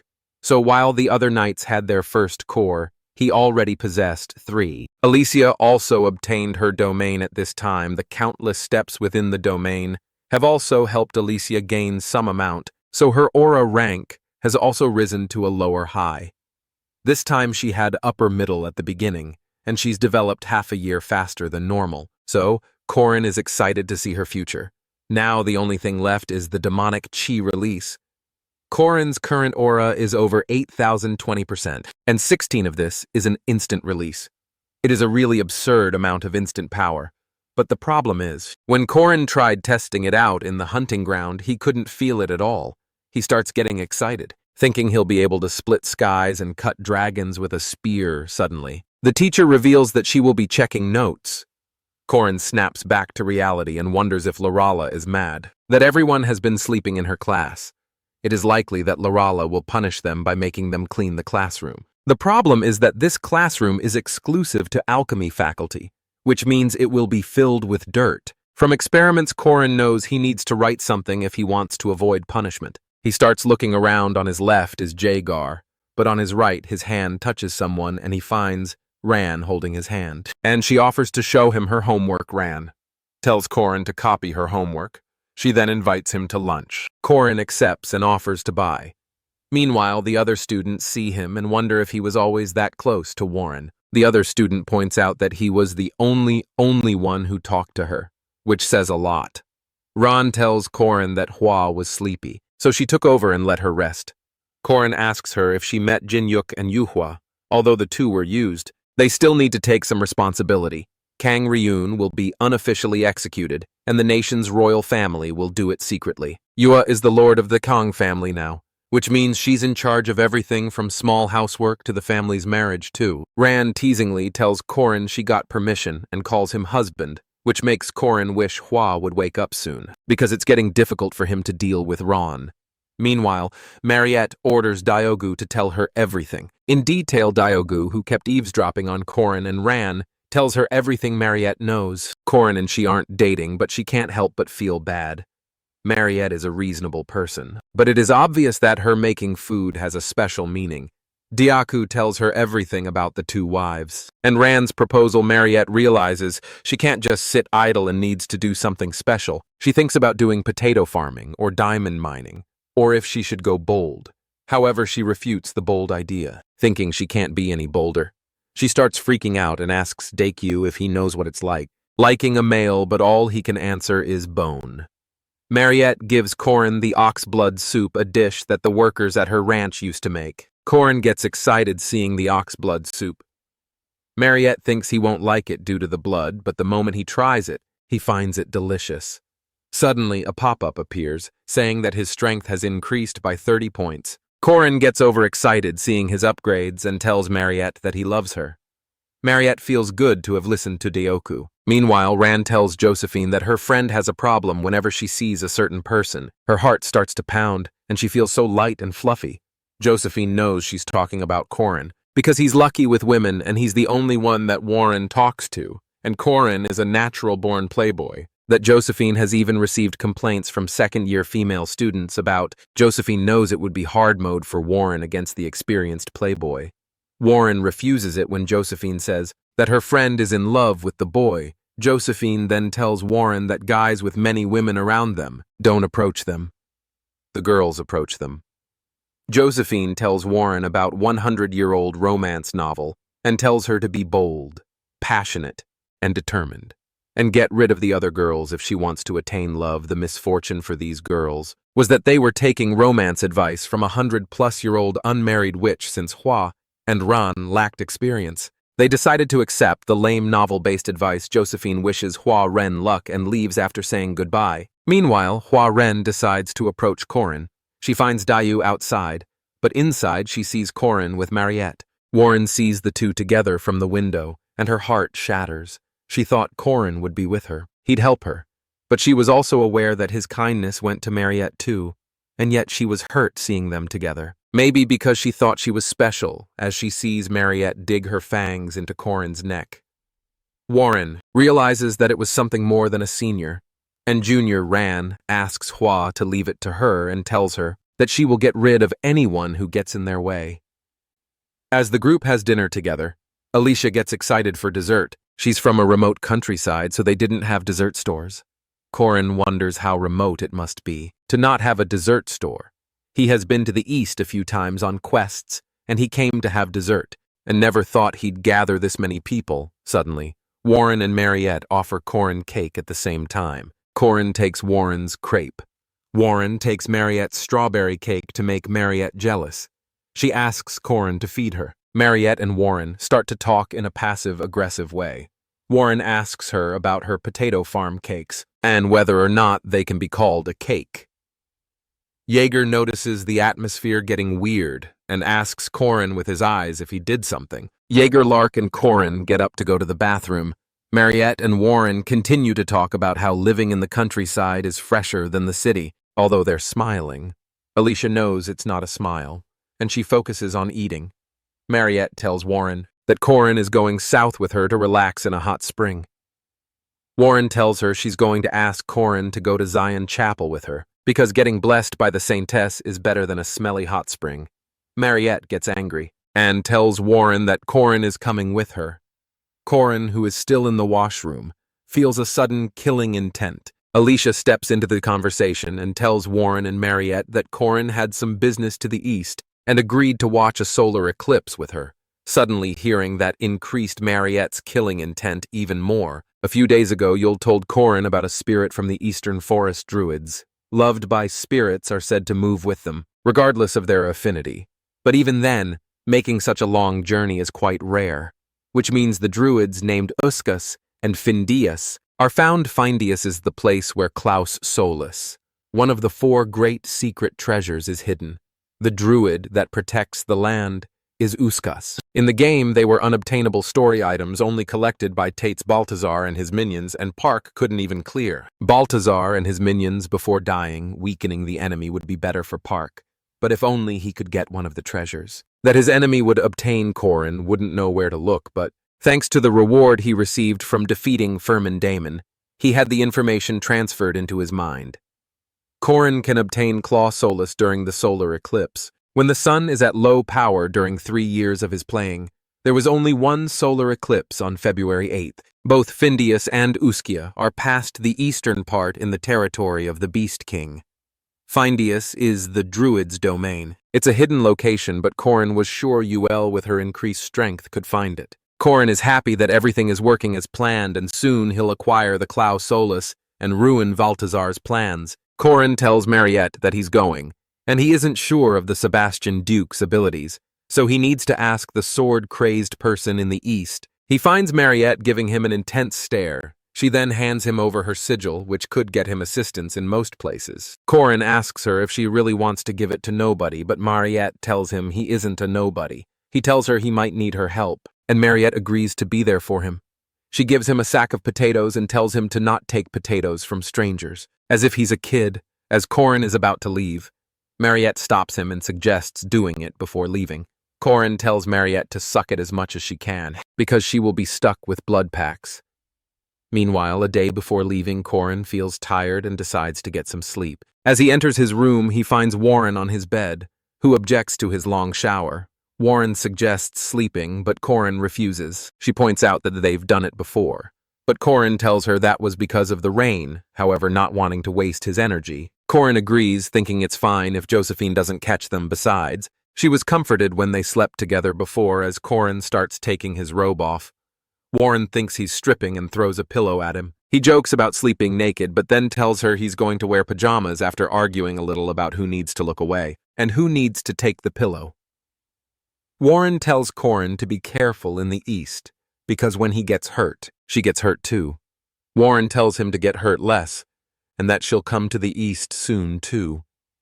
Meanwhile, the next day, Corin reads the news about the Sword Emperor Garen leaving his granddaughter Alicia the 5th Sword Pavilion, which Alicia had no idea about. Alicia tells him she brought her coat and bag with food and clothes as snow equipment, and Yule thinks nature will protect her. Corin tells them they're amateurs because they're heading directly east on a wyvern, and they'll soon find out what that means as they get 1 kilometers in the air. Yule and Alicia soon realize that nature doesn't protect anyone when they fly over. Tocklin, Alicia points towards a horde of elephants and tells Corin that they will wreck the town if they keep going. Since they have enough time, Corin tells Yule to make root, sprout in the elephant's path, and tells Alicia to handle the rest. Yule uses the roots to tie down the elephants, while Alicia attacks them with her sword. But to their surprise, the elephants block the attack. Corin tells Yule to focus on tying the front ones. While he does the rest, suddenly, the monster hunters from Arden step in and slay the monsters in a moment. Lunia, Alicia's sister, calls Alicia pathetic and too slow. She tells Alicia that she could have caused even more damage. Corin wonders if Lunia is warning Alicia about the news. In the newspaper, she then hands them over the honey bomb candy and tells them to be more careful next time. Lunia appreciates Corin for making it to first rank, just as Corin thinks Lunia is too dry. She turns around and proposes to him for marriage, which leaves Yule, Alicia, and even Corin himself surprised Dunlith with its bountiful lands. And the largest family in the south controls the major trade routes in comparison. The eastern regions border not only a country of heretics, but also face an untamed nature, and they have to fend off countless monsters from uninhabitable lands. Despite these conditions, the eastern region has maintained their reputation thanks to the Arden family, the defenders of the wastelands upon Lunia's orders. Her servants show Alicia and her friends to their rooms, while Yule and Corin play chess. Yule worries about Alicia and thinks she might get punished for not slaying elephants properly, but Corin assures her that won't happen suddenly. A servant tells Corin that Lunia is calling him. As Corin enters Lunia's room, he thinks she called to punish him, after confirming that Corin is turning 18 and is unmarried. Lunia asks him if he would like to marry her. At first, Corin thinks she's joking, but Lunia assures him she's serious. She tells him that his mature mindset, martial art skills, and looks are perfect and definitely her type. Corin didn't think she would be the type of person to go for looks, but Lunia tells him she's still a woman, so she wants to choose the man whose face and body she will be seeing. Lunia tells Corin that she's doing this because of him. When Alicia defeated her, the demented Sword Emperor, Geezer appeared and told them to appoint Alicia as the 5th Sword Pavilion Master. This led to her supporters losing confidence in her, which Corin would understand, because he arranged that Lunia started to lose support and started receiving proposals from swordsmen offering to restore her name. However, she doesn't like this political move, because she's too superior to be a product on the marriage market, and that's why she wants to fake an engagement with Corin. Alicia is the bastard child of Arden. Even then, countless gifts awaited her due to being appointed as a possible heir. At an early age, when Alicia's mother told her about the news, Alicia tried to resist, but Sophia told her that her father's words are the law. Garand Arden's wish is an order. He told Alicia that, as the master of the 5th Sword Pavilion, she must work to protect humanity and their family's glory. With this, she has to choose people to serve in her pavilion and establish their roles. Alicia obeyed because she could not refuse. And this submission remains unchanged even now, even when she knows these people will never accept her. As Alicia stands outside Lunia's room, she overhears her asking Corin out for a date. She knows it's very like her to do that and that the proposal must have some motive, but she also knows that Lunia likes Corin as a swordsman. Lunia respects the prowess of a warrior, and she would have never offered to get engaged if she didn't like Corin.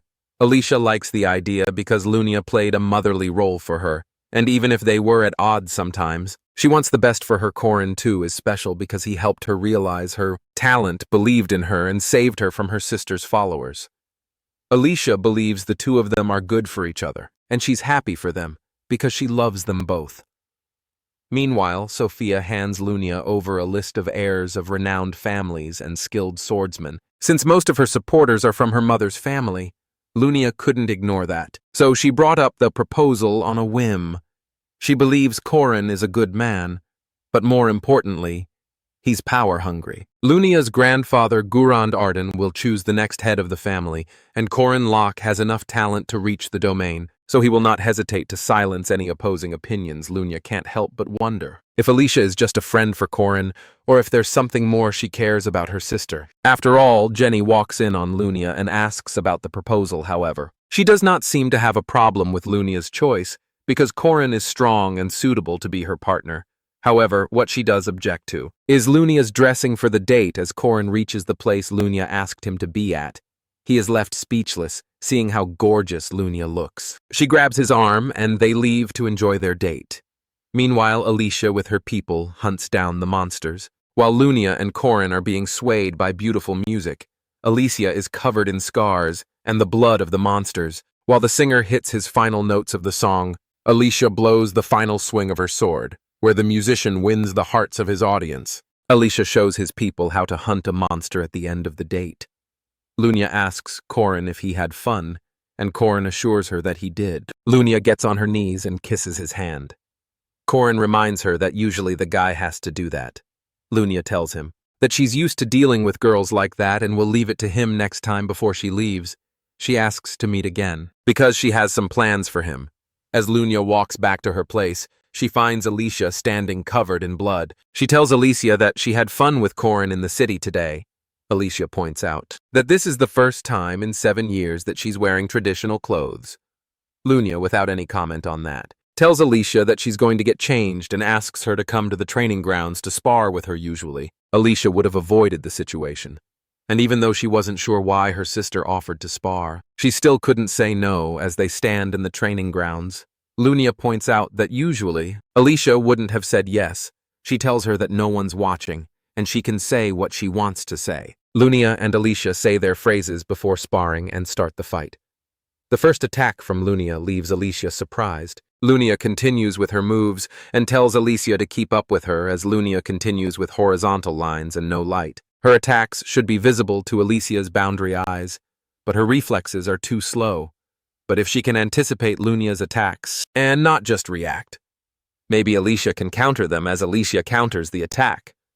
Lunia dodges it easily. Lunia tells Alicia her breath is unsteady and throws her flying with a punch, thanks to Alicia's supernatural reflexes. She stands a chance against her sister. Lunia realizes Alicia is better than before and thinks it's because of Corin that she's changed her mind. Lunia tells Alicia that she and Corin fight the same way. They don't waste fancy moves on humans, and it only takes them a distance of a finger to breach the lethal gap. Lunia closes that gap and attacks Alicia, and hopes she can dodge her next one. Alicia can dodge Lunia's attacks easily, but how was she supposed to dodge this one? So she lost.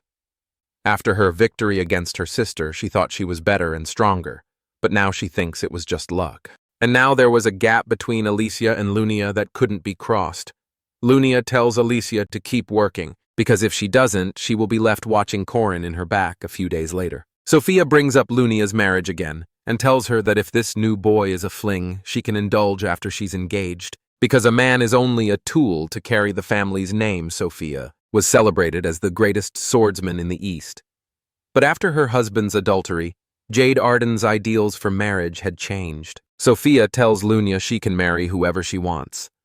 Lunia assures her that her guy is a great warrior, greater than the names on that pamphlet. She tells her that he reached the domain at age 20, and his talent as a warrior is comparable to her grandfather's. Lunia further adds that it's more than just raw talent, a talent of a victory kind.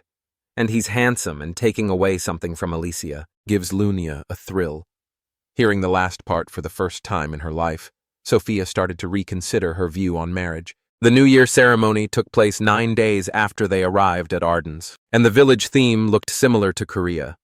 Corin's initial goal to come east was to locate one of the 4 treasures, Findius, the domain of druids. Findius is a land filled with nature mountains and monsters, and it is beyond the border. Managed by the Ardennes as they continue their journey, you will find the spirit to ensure that they don't get lost in a forest. Corin thanks Lunia for her help in crossing the border, and she tells him that she's just there as her guardian, since they're all young and she's his fiancé. However, without Warren or Mariette, Lunia is a great support for them right now. Alicia tells Lunia that she shouldn't say things like fiancé, because people might think weirdly of her. But Lunia tells her she doesn't care about what people think. Alicia insists that she shouldn't bring down Corin's potential like that at last. They reach the entrance, and they only need to cross the entrance as everyone crosses through. Corin is separated from his team, which is expected of a place guarded by a sage-level druid. He recognizes the spell, designed to charm those entering through the barrier. Corin wonders if it's the 8-ray formation. Like last time, it is a test. To determine whether the travelers with the druid are worthy of entering, Corin is ready to take on any monster or illusion they throw to test him. Suddenly, Corin hears a voice and starts sweating as he turns around. He finds the main player standing before him with a grin on his face, calling him brother. Corin is surprised to see the main player, but without wasting any time, he starts fighting. As Corin attacks the main player, he just touches his spear and decimates it. Park Si-ho. The main player of this world may be evil, but his power is equal to that of a god's, and he's eons stronger than our hero is. Now, Park tells Corin he should be proud of killing him, but he doesn't have what it takes to save the world. Park failed despite hoarding so much, and he believes Corin is nothing in comparison. He can't defeat Tate's Baltazar. Corin tells him that he can, by stealing one of his 4 treasures, and that he's trying to secure a happy ending. However, Park thinks, if he really wanted that, he would have chosen him. He tells Corin that he enjoys sacrificing himself and the time he spent saving the NPC. He could have spent focusing on the bigger picture. He could have been a lot stronger, and Corin knows he's not playing as he should. Park sacrificed whoever got in his way. He believes that's how one gets stronger. He asks Corin to let people die and save the world with him. Corin tells him that he started the game again and regretted missing items, and those desires are the reason he's seeing this vision. Corin swears that he'll save the world and create a place for all the people he saved without putting efficiency. First, he charges his energy and punches Park with all his might. He thought the vision would scare him, but it helped him gain his focus back. Corin knows now that even if he had the chance, he wouldn't change a thing with his focus gained back. Corin conjures up his spear again as Corin gains his senses back. He sees his friends around him. Yule is a druid, so he knows she wouldn't have been affected, but he wonders how Lunia got through. Lunia tells him she just saw her grandfather talking nonsense, so she cut him down, however. Alicia is the most vulnerable, so they hope she wakes up soon. Suddenly they hear a leopard talking. He's impressed how quickly it took them to clear the fog. The leopard transforms into his real shape and welcomes Yule and her friends. The leopard turns out to be the guardian of Findias and Uskias, and he offers to lead them to Findias. It is only now that Lunia realizes this place is the domain of the 4 treasures.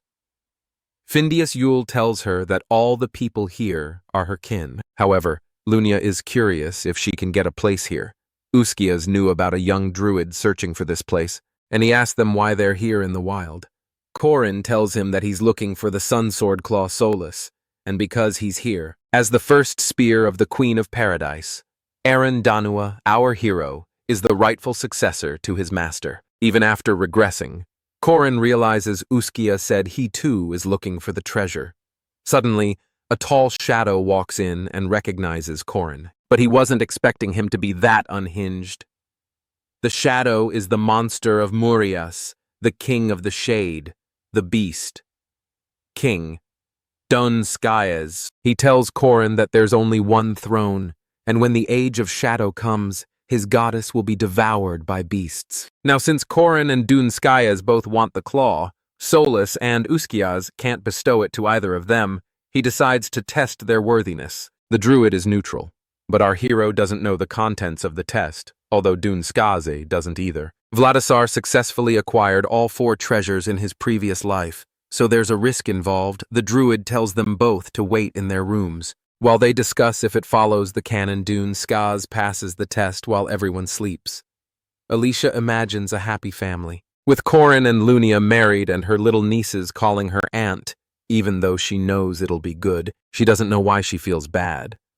Corin checks to see if Alicia is awake, but finds her asleep. He hopes that she wakes up by tomorrow because he needs all the help he can get. Just as he's about to turn, Alicia grabs him and pulls him to her bed as she sits on top of him.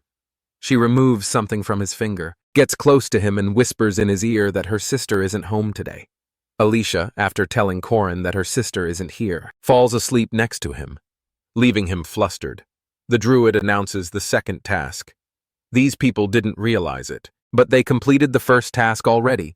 It was the test to determine how far they'd go for what they want. They all proved themselves in front of the druid. Suddenly, Alicia remembers the events of last night and gets embarrassed. Lunia tells Alicia to follow her beliefs because that's where their strength comes from. Yule tells Alicia to rest if she's tired, but Alicia is too busy looking down on herself. The druid announces that they'll have their druid by their side, and their task is to find the mistletoe oak and craft a wand until sunrise tomorrow before the task started. Everyone signed a pledge to accept the results and not attack each other for 60 days. Corin asked Uskias for it, specifically because he was worried that Doom Norix might get involved because unlike other druids who are neutral, Doom Norix supports Baltazar. Although Yule has specialized skills, Doom Norix is a sage, and even with the condition of not attacking each other, there's a significant gap between them. On top of that, the spirits aren't answering to Yule, because they're all helping Doom Norix, which makes it more difficult. Suddenly, Alicia screams that she's found it, but it turns out to be a hackberry tree. Mistletoe usually doesn't leech off of oak trees, and finding the oak tree is already difficult. Enough in this forest, making it quite a gamble. The task would have been difficult, even with a spirit guiding them. But they all are on Doom Norix's side, Alicia suggests, finding a mistletoe and sticking it on an oak tree. But Yule thinks it would lose its meaning with the task. Over Uskia asks everyone to bring their wands. Dunski sees Corin's wands and realizes theirs is bigger than his. Alicia found a few mistletoes, which they stuck on the oak tree and used Yule's magic to grow. Usually it would have died, but the potion from the east worked. Uskias approves everyone's wands and announces the final task. The final task is to bring the crimson fruit from the magical rowan tree in the northern forest as they reach the place. Sharon tells them to prove their worth if they want the fruit. Sharon is a sky titan from the heroic legend of Arhan, which belongs to the same race as the sky titan that protects the son of Findias. The participants know it will be difficult to fight it, and they won't be able to obtain Claw Solace whether they win or lose. Corin knows engaging in a battle with the giant is useless. He tries to figure out the theme, but the Titan reveals that they need to solve a riddle. Dunskies gets excited since he loves riddles. The Sky Titans love treasure and riddles because they believe anything else would just crumble under their power. Corn agrees to solve the riddle too. The giant explains that the first to solve 5 riddles wins, and only 2 people from each side will participate. The druids cannot play since they solve the riddles with the titans. Quite often, Dune Skies is excited, while Corin decides to have Alicia on his team since Lunia doesn't like riddles. The titan gives the first riddle that it grows bigger in the morning, yet smaller at noon. It grows big again in the afternoon, yet disappears at night while Corin tries to think and wishes he had enough time.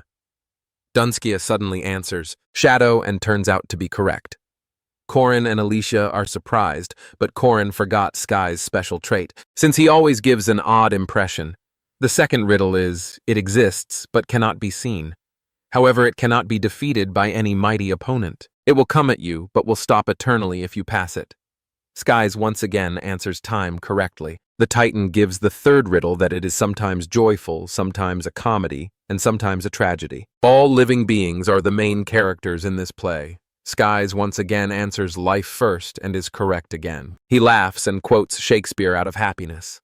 Corin feels as if he's against thousands or millions of people at once. He screams at Alicia for not helping, since she reads magazines a lot, but she tells him she only reads the teenage girl stuff. The fourth riddle is, it is beautiful to me, yet others will not understand it.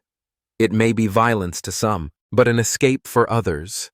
Corin struggled again and wondered if he was always bad at imagination. Suddenly, Alicia raises her hand to answer. She rethinks the riddle and asks if the answer is an affair. Everyone is surprised at the answer. Alicia thinks she's wrong, but the Titan accepts her answer. Alicia gets embarrassed with her answer, as she notices Corin does not look her in the eye anymore, even though they managed to cut Skias's streak. They had to accept defeat after he got the other 2 riddles correct. Skies got the fruit, and they failed. However, Yule thinks the task doesn't end there, and they just wouldn't have an item for the next task. Yule starts looking for enemies but doesn't find any, and she can't find the spirits either.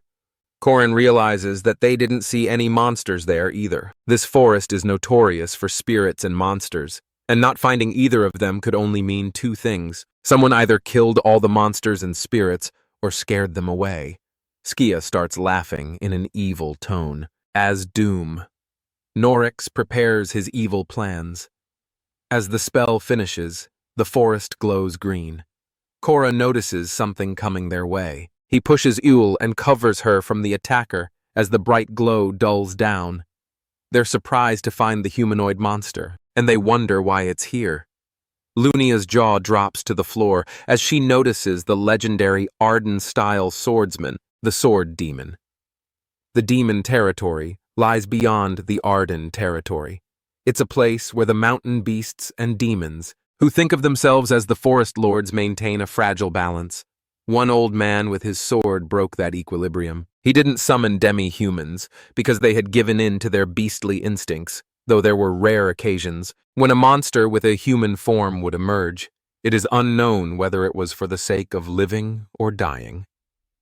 The Sword Emperor, that found this sword-wielding creature, laughed and began a one-sided master-disciple relationship that only the master was aware of. On the 8th day, he gave the monster a name. He called it the Sword Demon. The only ones who knew that name were Corin and the old man that named it. However, in the future it will be known across the lands, as it will rise to become the strongest swordsman in the heroic legend of Arhan, and eventually join Valtazar's side. But seeing how he attacked Doom, Norix, and Sky, Corin thinks he has not yet sided with Valtazar. Even then, he feels uneasy. Next, the Sword Demon runs to attack our hero. Corin knows he can't dodge it, but then Lunia steps in with her combo to fight side by side with Corin. Lunia is surprised by the Sword Demon's swordsmanship skills as she fights him hand to hand. She notices it doesn't just use both of its hands but its feet as sharp daggers too. This demon, who controlled countless swords at once, faced an opponent who swiftly controlled her distance with a single sword. The victor was determined by the ability to cut through the gap between them. Corin and Alicia step in to attack the Sword Demon, but to their shock, it effortlessly dodges their attack. Corin goes in for another chance, insistent on not missing, but the demon uses his domain. Severance and 8-hand peerless skill. Corin is impressed by its power. Moving just once is difficult, and the Sword Demon attacked 8 times. Alicia and Corin, with all their might and combos, only managed to block 5 of them, while the other 3 head straight towards Lunia. Lunia can sense the domains, but she's too slow. Corin thinks that Lunia will get hurt. But then he sees her pull off a technique that Alicia would only learn in the endgame. She uses Warding Aura, combined with some other combos, and successfully strikes the Sword Demon. However, she misses its vitals, so they move in again to finish it off. The Sword Demon hasn't yet reached the stage that Corin knows of. Eventually, it will learn the skill of 1,000 peerless hands, and will be able to cut through everything, which is why Corin has to end it here. Suddenly, Skis jumps in and attacks the Sword Demon. The king's subordinates surprise even the Sword Demon and force it to retreat. The beast, King Dun, Skis, and Legislator Doom, Norix are beings with near-immortal levels of life force. They're the monsters that Corin and his friends have to face after the fight. Yule feels bad for not being helpful, but Alicia and Lunia assure her that it's okay, because everyone is safe. However, Lunia wonders where the Sword Demon learned the Arden-style sword skills, and the only possibility she thinks is that it learned through thousands of fights. Lunia believes there's only one person who could do that. Suddenly, her grandfather, Grand Arden, walks in, confirming her theory. Lunia thinks he's mad for teaching a monster those skills. Grand Arden tells her that he was just passing time, and he didn't teach the monster. He only showed it. The grandfather reveals the domain and thinks it's exciting that the Sword Demon uses a monster's sword to tread domains. He adds that he can even see the next stage of swordsmanship, while Lunia thinks her grandfather is mad. Alicia asks him to teach her the sword because she's tired of being powerless. Garant Arden agrees to teach her the sword, and thus begins the awakening to that madness. The group goes back to Uskias, and Corin asks him about them not having the fruit. He asks Uskias whether they can still be a part of the last test, or not, to which Uskias permits them.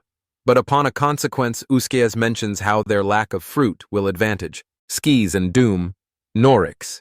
Skis' sarcastic laugh upon this annoys Corin, and he protests to Uskias, asking for a favor since their loss is due to the sudden interruption on their way. However, Uskias ignores him completely and moves on to the final trial. The opponents are ordered to grow the staff, which they crafted in the second trial, up to the sky and make it face the giant that shields the sun for this final task. They are given the time until the solar eclipse, which is in 3 weeks, cut from the same cloth, a nature activated by the objects, which hold the capability to cut due to that Alicia is able to understand the nature and intelligence of the sword demon, and fears that they're much stronger than her. While training, Alicia Gran states how awful her basics are. Nonetheless, he was delighted that raising the demon made her want to learn blades. Alicia asks him the reason which stopped him from killing that monster, to which he replies that it was destined to reach the Sky Sword. When she asks what the Sky Sword is, he claims to have created it himself. Alicia lunges at Gran with annoyance, and he prepares himself for the spar too. He explains that anyone on this level will be able to cut the skies and cut into the world itself, and that's the swordsmanship he wants to witness. Mariette in the Last Kingdom. Southern Castle seeks her mother's permission to leave. She proceeds to leave to see Corin before the solar eclipse on February 8th, but feels nervous. Her brother tries to stop her, saying her break should be devoted to family. However, their mother stopped her brother, saying Mariette should go find herself a man and make her own family while leaving. Mariette announces about borrowing Frazavelger, an eagle-shaped originator of the wind, on her way. Mariette could feel the appearance of a new competitor. In her love life, the Saintess Estelle is informed about the arrival of Warren. Thus she permits her in as soon as she sees Warren. She jumps towards her for a hug and asks her if she's fine after the trouble she got into at the festival. Without answering, Warren directly asks the Saintess to lift the seal limiting her powers, since she wants to be a proper wife for her husband. Upon inquiring about it a bit, the Saintess lifts the seal up to the first lock. Without wasting a minute, Warren runs to leave when the Saintess offers to use a wyvern since she needs to cover 24,000 kilometers. Warren claims she's faster than a wyvern and wants to arrive there before the other woman.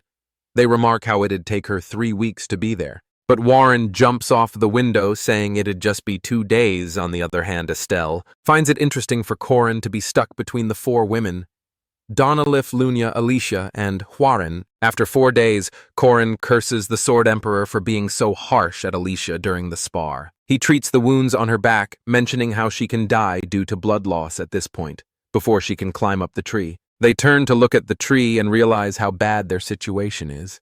Nevertheless, Corin encourages her how things will surely work out.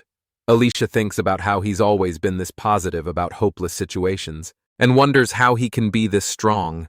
Curious about it, she ends up asking him about his final goal. Before he can answer, Doom Norix walks up to them, remarking their hard work in a sarcastic way. Doom Norix asks Corin the reason humans want to stop the coming of utopia. Corin states the obvious, that it'd result in deaths of humans in a large number, and throws back a question at Doom Norix, asking him why he picked Corin's opposite side when he should be guarding nature. Doom Norix replies that he's realized after hundreds of years' experience that humans must die for the sake of nature. Alicia looks angrily at the malice in Doom Norix's eyes before she's shaken back by Corin's hand on her shoulder. He asks her to look closely at Doom Norix, since he is the kind Corin wants to kill completely.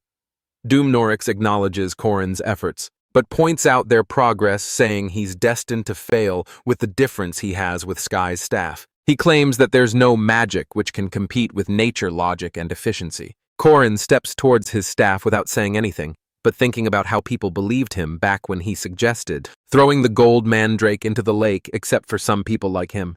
Corin experimented with the gold mandrake, and to him, he's the first one to have made a fertilizer out of it. Corin even used a few drops of it. When growing the sapling into a giant staff, he pours it into the soil around the staff, showing off his unique creation to Doom Norix. The short staff grows high up to the sky, while Corin calls Doom Norix a newbie despite his years-long experience. After the tree has grown higher than they could see, Doom Norix praises Corin's abilities and advises him to not let go of the moment, when the sun weakens, if he wants to get Claw Solis. As for his last farewell, Doom Norix grabs a hand of Corin and bows to him. Entrusting the things to him, Alicia is about to leave to call Lunia, asking if they're leaving, but Corin stops her. He says they'll leave in a week after they prepared food and clothes for their long climb. With that said, he looks back at the tree and thinks about how the battleground will be set above the skies. He tells Doom Norix to be well prepared. Since he has gathered a strong team for himself, a week passes by and it's finally the day of climbing. Corin feels restless at the fact that neither of his help, Warren and Mariette, has arrived yet. Two men find Mariette and Warren by the barrier and bring them to Uskias. The three of them talk about how the girls' states have altered from when they brought them a few days ago and notice that their mana and aura is too powerful. They wonder what visions the two of them are having, for it to nearly risk the whole domain if this continues. Thus, Uskias decides to enter their visions to lead them out. The men offer help, but Uskias prefers to divide his consciousness into two and lead the both of them out himself. Mariette is envisioning Corin's wedding with Jenny and criticizes at how they already have kids before Jenny's graduation. The three kids seem to look exactly like Corin, but what shocks her more is the sight of Jenny as Corin's bride a year after the wedding. Mariette feels bitter to see the couple and thinks about how that kid should have been hers. She looks at the efforts Corin's putting in to get ready for the anniversary, but when she notices him wearing the same clothes he wore on his wedding, she gets envious and thinks about how she would have gotten her new clothes food and all the treasure and powers he deserves. Even now, she wishes to give him all that, just if he greets her once with a smile. Right after she thinks this, Mariette is struck with an idea and decides not to give up on him.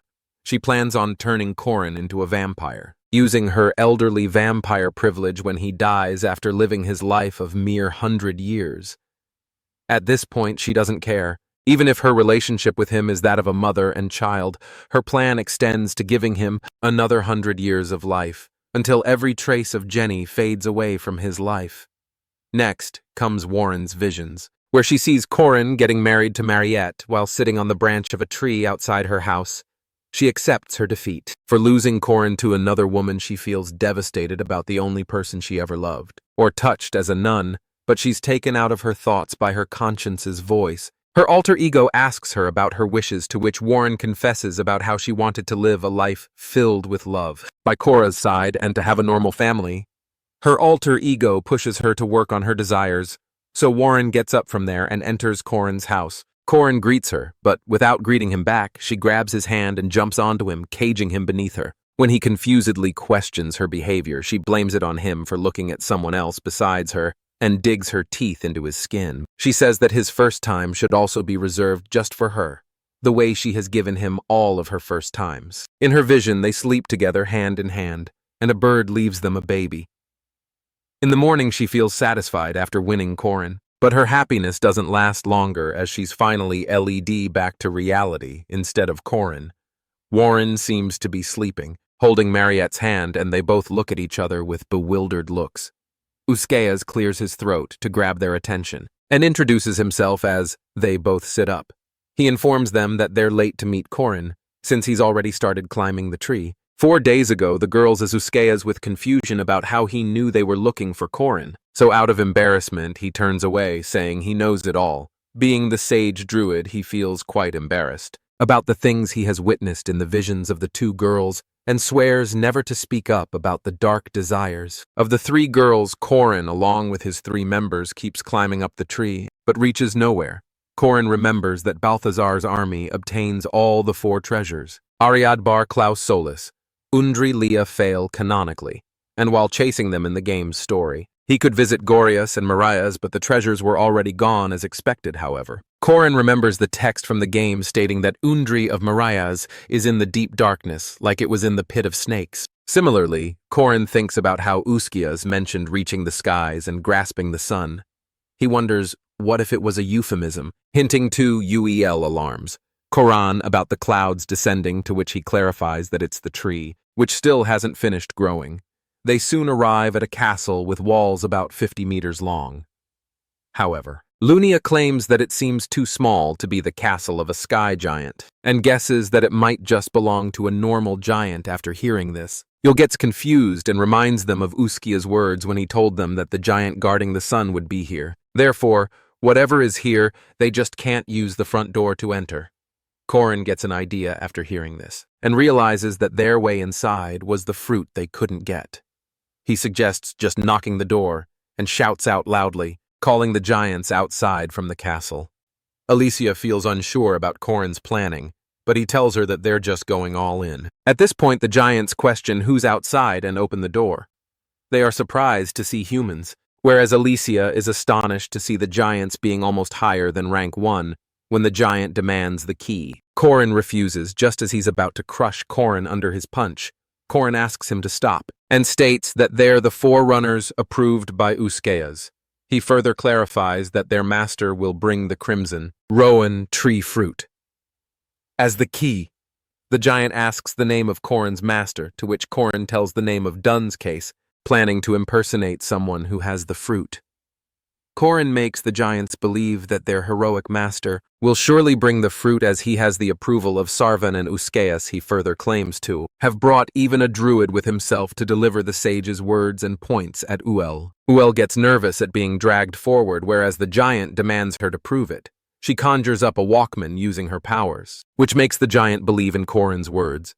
However, he still feels skeptical about the key once again to convince the giant. Corin says that they were told to announce their arrival first to the great giants as good manners. At last, the giant agrees to accept them as his guests, but reminds him of his conditions about the sun when the giant returns inside the castle, letting the door open for them to come inside. Lunia asks him if this is what his plan was. Corin smirks at her question and tells that his plan is what's going to start from now, which is to loot the entire castle. Along with Alicia, Corin enters the castle and leaves the other two outside. He feels weird about the fact that being a thief was once part of his life in his last attempt where Seho had a cheat skill called inventory. Therefore, no matter where they were, they'd always look for the treasury first, as they finally arrive at the treasures. Alicia asks him how he found it so easily. Corin states that treasures follow a usual pattern and then emphasis upon their need to find the sun sword among the treasures. The room has an open ceiling for claw solis to absorb sunlight during the day. Thus, it may be obtained just when a solar eclipse occurs, and its power weakens while they're busy thinking about a way to find Klaus. Solis.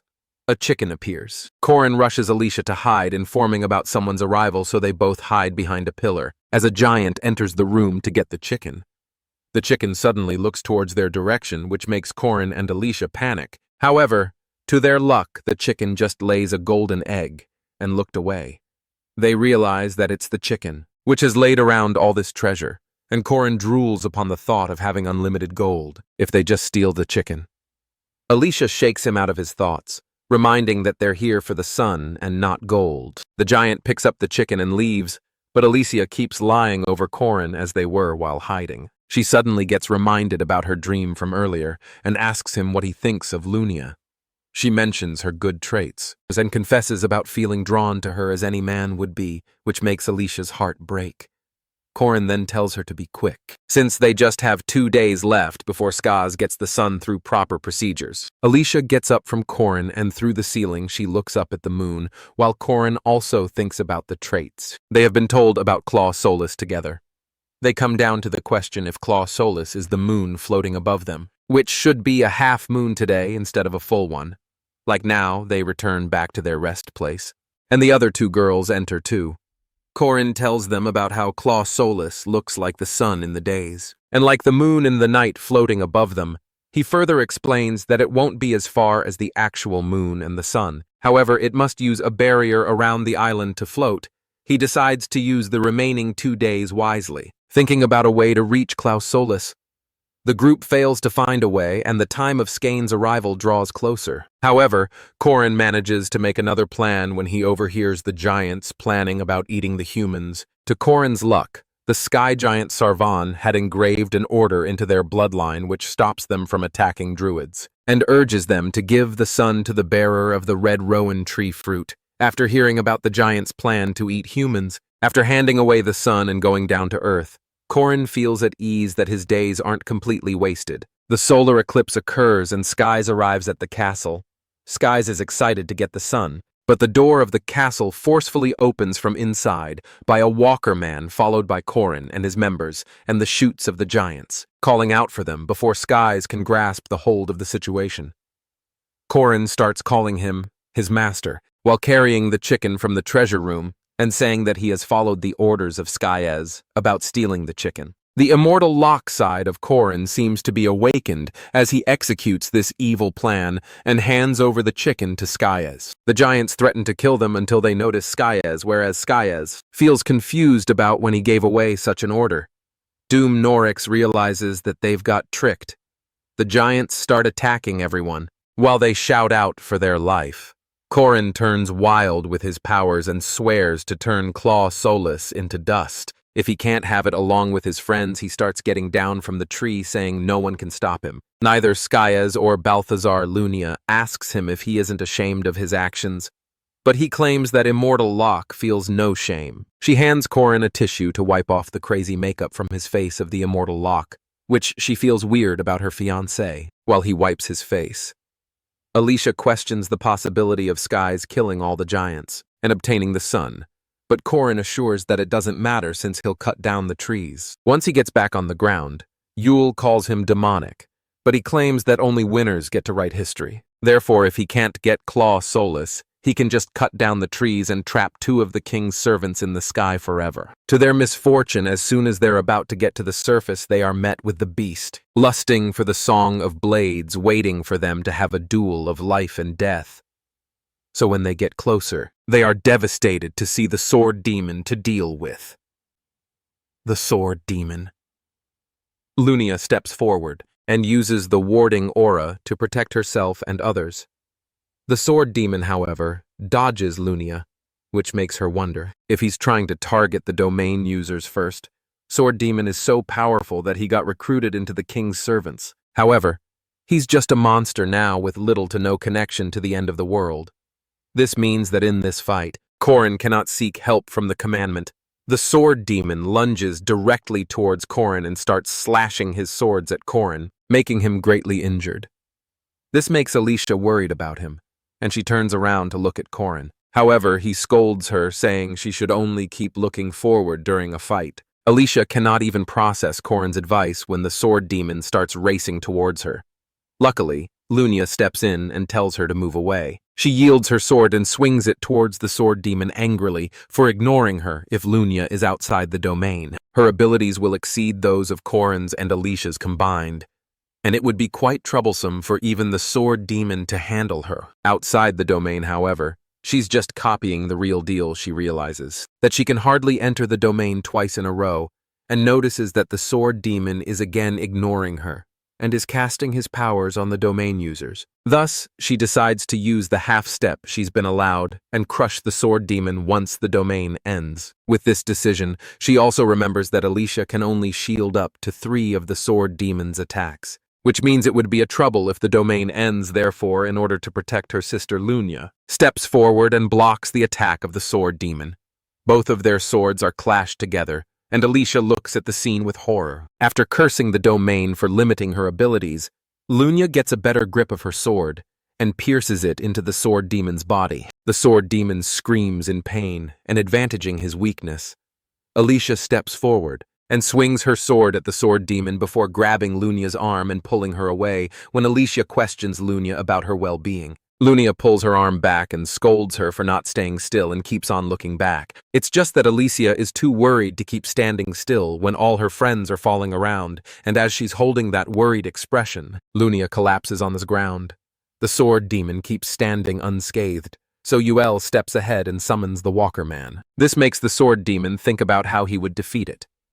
Meanwhile, G.L urges Alicia to run away immediately for her life when Alicia sees the Walker Man. She realizes how dangerous it is for G.L to use it twice, and this must have cost G.L some sacrifice just when the sword demon is so close to getting crushed. Under the Walker Man's hand, he realizes the presence of the Walker Man and looks around within a fraction of a second. The sword demon uses the Arden second sword style, and with the help of a combo move, he attacks the Walker Man. Before the Walker Man's hand could even touch him, as soon as the Walker Man is attacked, G.L coughs up some blood, and she also falls to the ground.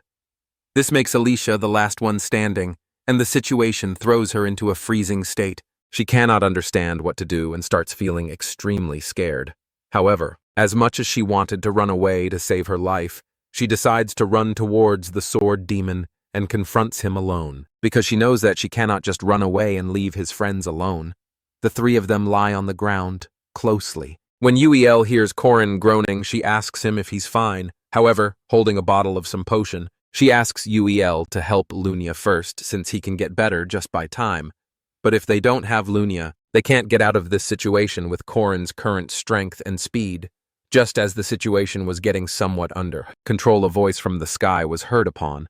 Looking above themselves, they see skies descending towards them. He directly targets Corin and drags him away with a creepy grin, wanting to check out the skills of Fermac's killer. Instead of panicking, Corin grins and thanks Skyaz as his system backup starts, and a spear is issued to him from the skies. He cuts off the tentacles of skies which were grabbing Corin and then throws the spear at the tree, before jumping up to sit at the spear, following him after Skies also climbs up the tree while holding his hat in the other hand. Corin then inquires Skiaz about why he's attacking.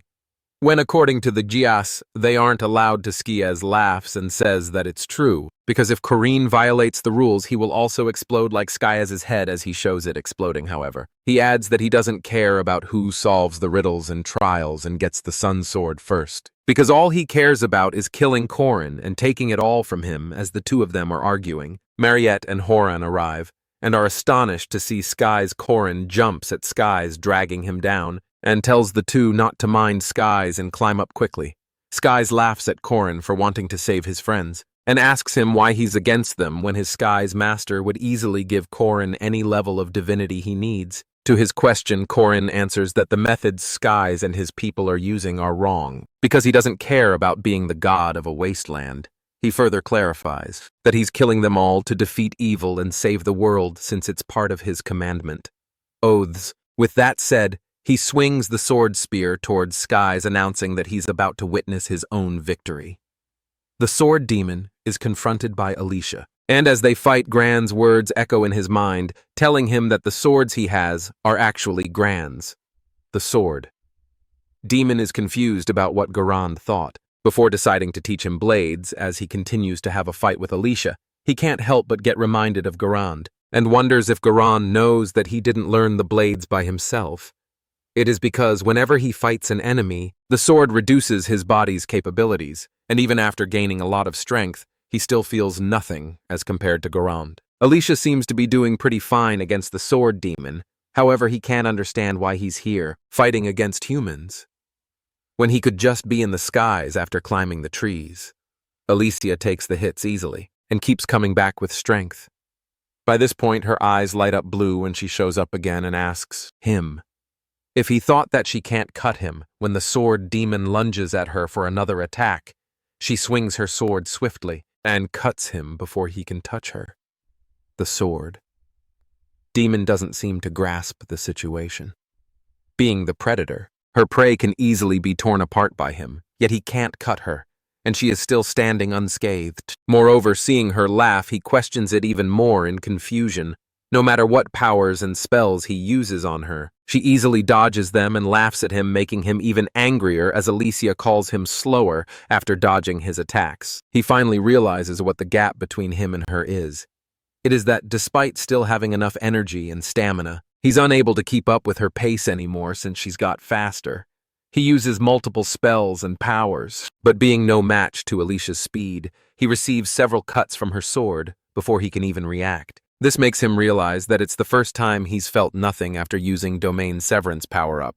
It is because it seems like Alicia is able to predict his next moves.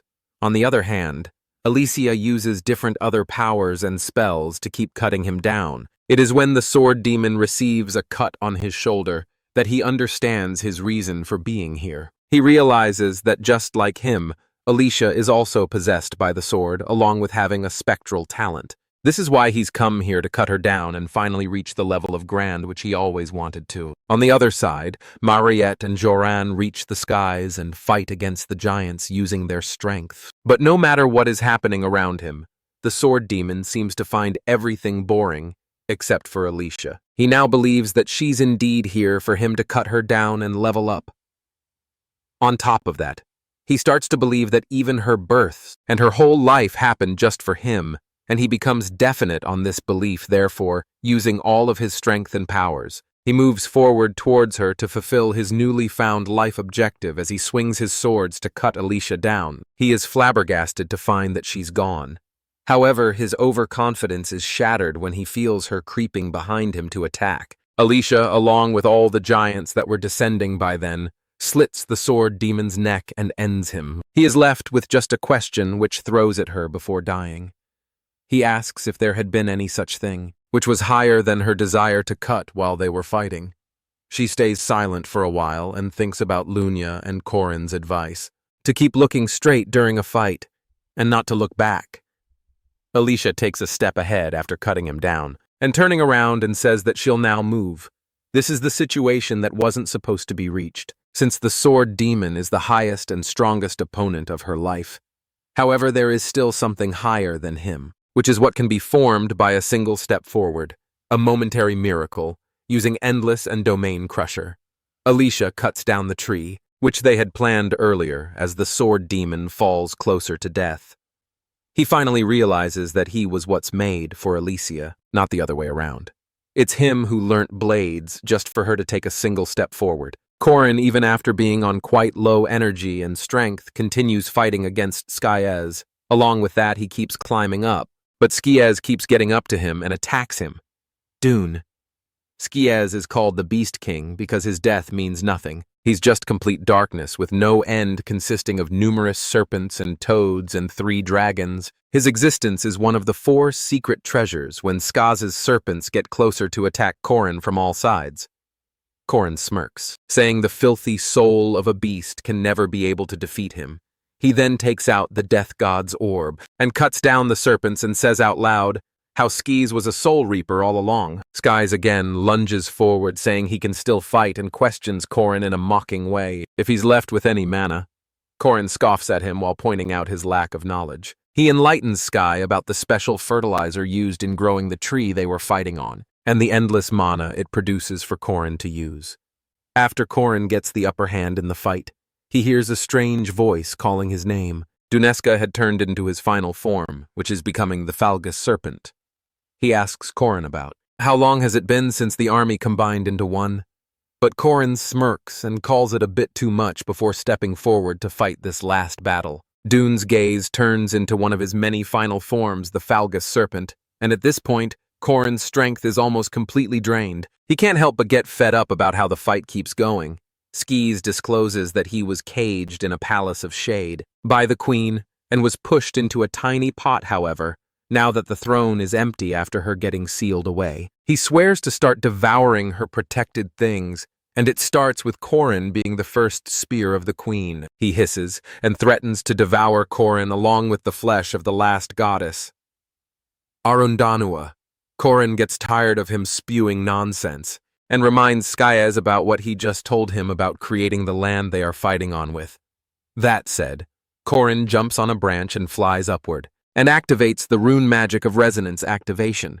So when Skyez, being in his serpent form, starts coiling around the tree, Corin tells him to look down before he does so. While climbing up the tree earlier, Corin had engraved runes along the tree, and this is what he activated together, using the excess of magic. The tree starts burning into flames, as Corin keeps flying upwards when Sky questions Corin's safety after burning down the tree. Corin looks at the claw solace in the sky and claims that this is what he's after, one of the 4 treasures that can be obtained only at the moment of eclipse, the Sun Sword Claw Solace. Right now, the one who uses its power will win, and who doesn't will surely die holding the spear in his hand. Corin challenges Skyez to fly. For the sake of his survival, compelled out of the situation, Skyez has to turn into the next final state of becoming a dragon. He flies out of the burning tree and follows Corin to hunt him down. None of them stop until they reach the skies. Mariette feels the presence of Corin and feels relieved at his timing. But when she sees him fighting with Skies, she can't help but be astonished. Skies remarks at how long Corin has been standing against him, to which Corin urges him to just end it already. The legendary, mystic dragon form of Skies looked quite appalling, but without wasting any time, Corrin goes all in and activates his third core activation. He is sure that his attack will reach beyond even the legend and uses combo moves. However, to Corrin's shock, Skies dodges Corrin's attack just by transforming. Corrin quickly gets away from him to protect himself from the disaster, but Skies tries catching him through his tentacles skillfully. Corrin cuts off his tentacles once again, but can't believe how his strategy failed. Skies questions Corrin about the conditions for the sprouting of the crimson roan tree fruit. This fruit takes in the negative energy to sprout, i.e. the eclipse. After telling all this, Skies flies up to the sky and grabs the Claus Solis, a countless swarm of serpents, toads enough to fill an entire mansion, 3 ferocious dragons, and 3 magical cows. The beast of the shadowed darkness, the culmination of monsters sealed in the underworld, and the king of all cows, Black Ox, on top of being all that. After transforming into his final state, Skis has even acquired the Sun Sword. This is quite unfortunate for Corrin to fight the sun twice. The series of unfortunate events in Corrin's life continues when Skies throws him at the walls of the giant's castle, with so much power that the castle starts crumbling down. When Corrin again activates runes he had engraved there, Skies laughs at him mockingly, asking if he climbed up early just to prepare this. However, he calls it all useless, because all the flames of the world bow down only before the sun. When Corrin realizes that he can't even buy some time with that, he feels lost. He tries dodging Skies' attacks, since he doesn't seem to compete against his strength. When Skies notices his tactic, he mocks him for running away. In response to the mockery, Corrin calls Skies funny for carrying a weapon, saying the sword demon won't be that special if that were something so simple. Skies tells him to quit talking so big. When he is just about to turn into ashes and prepares himself for the attack, the two of them burn with their powers and move forward to attack each other. However, when Corrin's spear meets Skies' weapon, it burns down into ashes and gets completely destroyed. Corrin can't believe that he just lost his weapon in a single strike, along with having 2 of his cores bottomed out. After reaching the brink of defeat, Corrin decides to give away all he can, the short spear that penetrated even the adamant. Jiangshu, the self-destructive move, is what he makes towards Skies by risking his own life. Skies receives the deathly punch, and the 2 of them fall down into the ruins of the castle. Just when Corrin thinks that he might have defeated Skies, now Skies starts laughing maniacally. This is when Corrin accepts that this monster is undefeatable, and no matter what he does and however he tries to tackle him, Skies is bound to defeat him easily. The giant recede in the sky. Castle become demi-humans of at least at semi-first rank when they are fully grown. Of course, Mariette and Warren, being 2 special rank demi-humans, are doing great in tackling them, as Mariette calls out for Warren to be quick so they can go help Corrin fight off Sky. However, it isn't easy to deal with around 50 of the giants of the Sky Castle when Alicia cut down almost half of the giants in a single strike while cutting down the sword demon. It was a miracle, however. Those were the weakest ones that came down to hunt Skies, the captain giants. Having the semi-special rank stayed on the Sky Island, so when the chances of survival are it is out of the question to just escape. And right now, given the situation, Mariette and Warren can't even expect any help from anyone. The persistent warrior's regeneration had reached its final limits, and his recovery speed has slowed down quite a lot. Corrin can't even feel a bit of strength in his aura core anymore, and his whole body seems to shut down completely, making him question if his death is near. Park Se-ho appears in front of Corrin's eyes and reminds Corrin about his warning, related to the player's strength, limited to the number of people they've killed. He flaunts how he at least made it to the final battle, whereas Corrin is lying there and is about to get crumbled by Tate 2's minions when Se-ho calls all of Corrin's actions useless. Until now, Corrin denies his claim and says to see who that he seems to have never witnessed. Mariette smiles, feeling joy in people's life, even when she's a vampire, and the children who just begun to accept themselves as they are and are walking forward by each step, and the ones who are pushing their own limits. Sehwa whispers to him if this all brought him some joy, before telling Corrin to give up since his job here is over as he has no strength left. His words anger Corrin, making him get back up on his feet before punching Sehwa as he disappears. Sky sees Corrin standing again and asks him if he still has got the regenerative powers left. Without answering Sky's, Korin reactivates his rune of regression, and the spear appears once again. When Korin throws the spear in Sky's direction, Sky's catches it in midair and throws it towards Korin, telling him to catch it if he wants it that much. The spear goes straight towards Korin with great speed and pierces into Korin's chest. Skis then moves towards Korin and burns down Korin's body with his weapon after he has made sure that Korin is completely defeated and is deep into the crumbles and fire. Skis turns around to leave, however. Just when Skyaz takes a few steps forward, he hears some movement when he turns around towards it. He is shocked to see Korin standing there.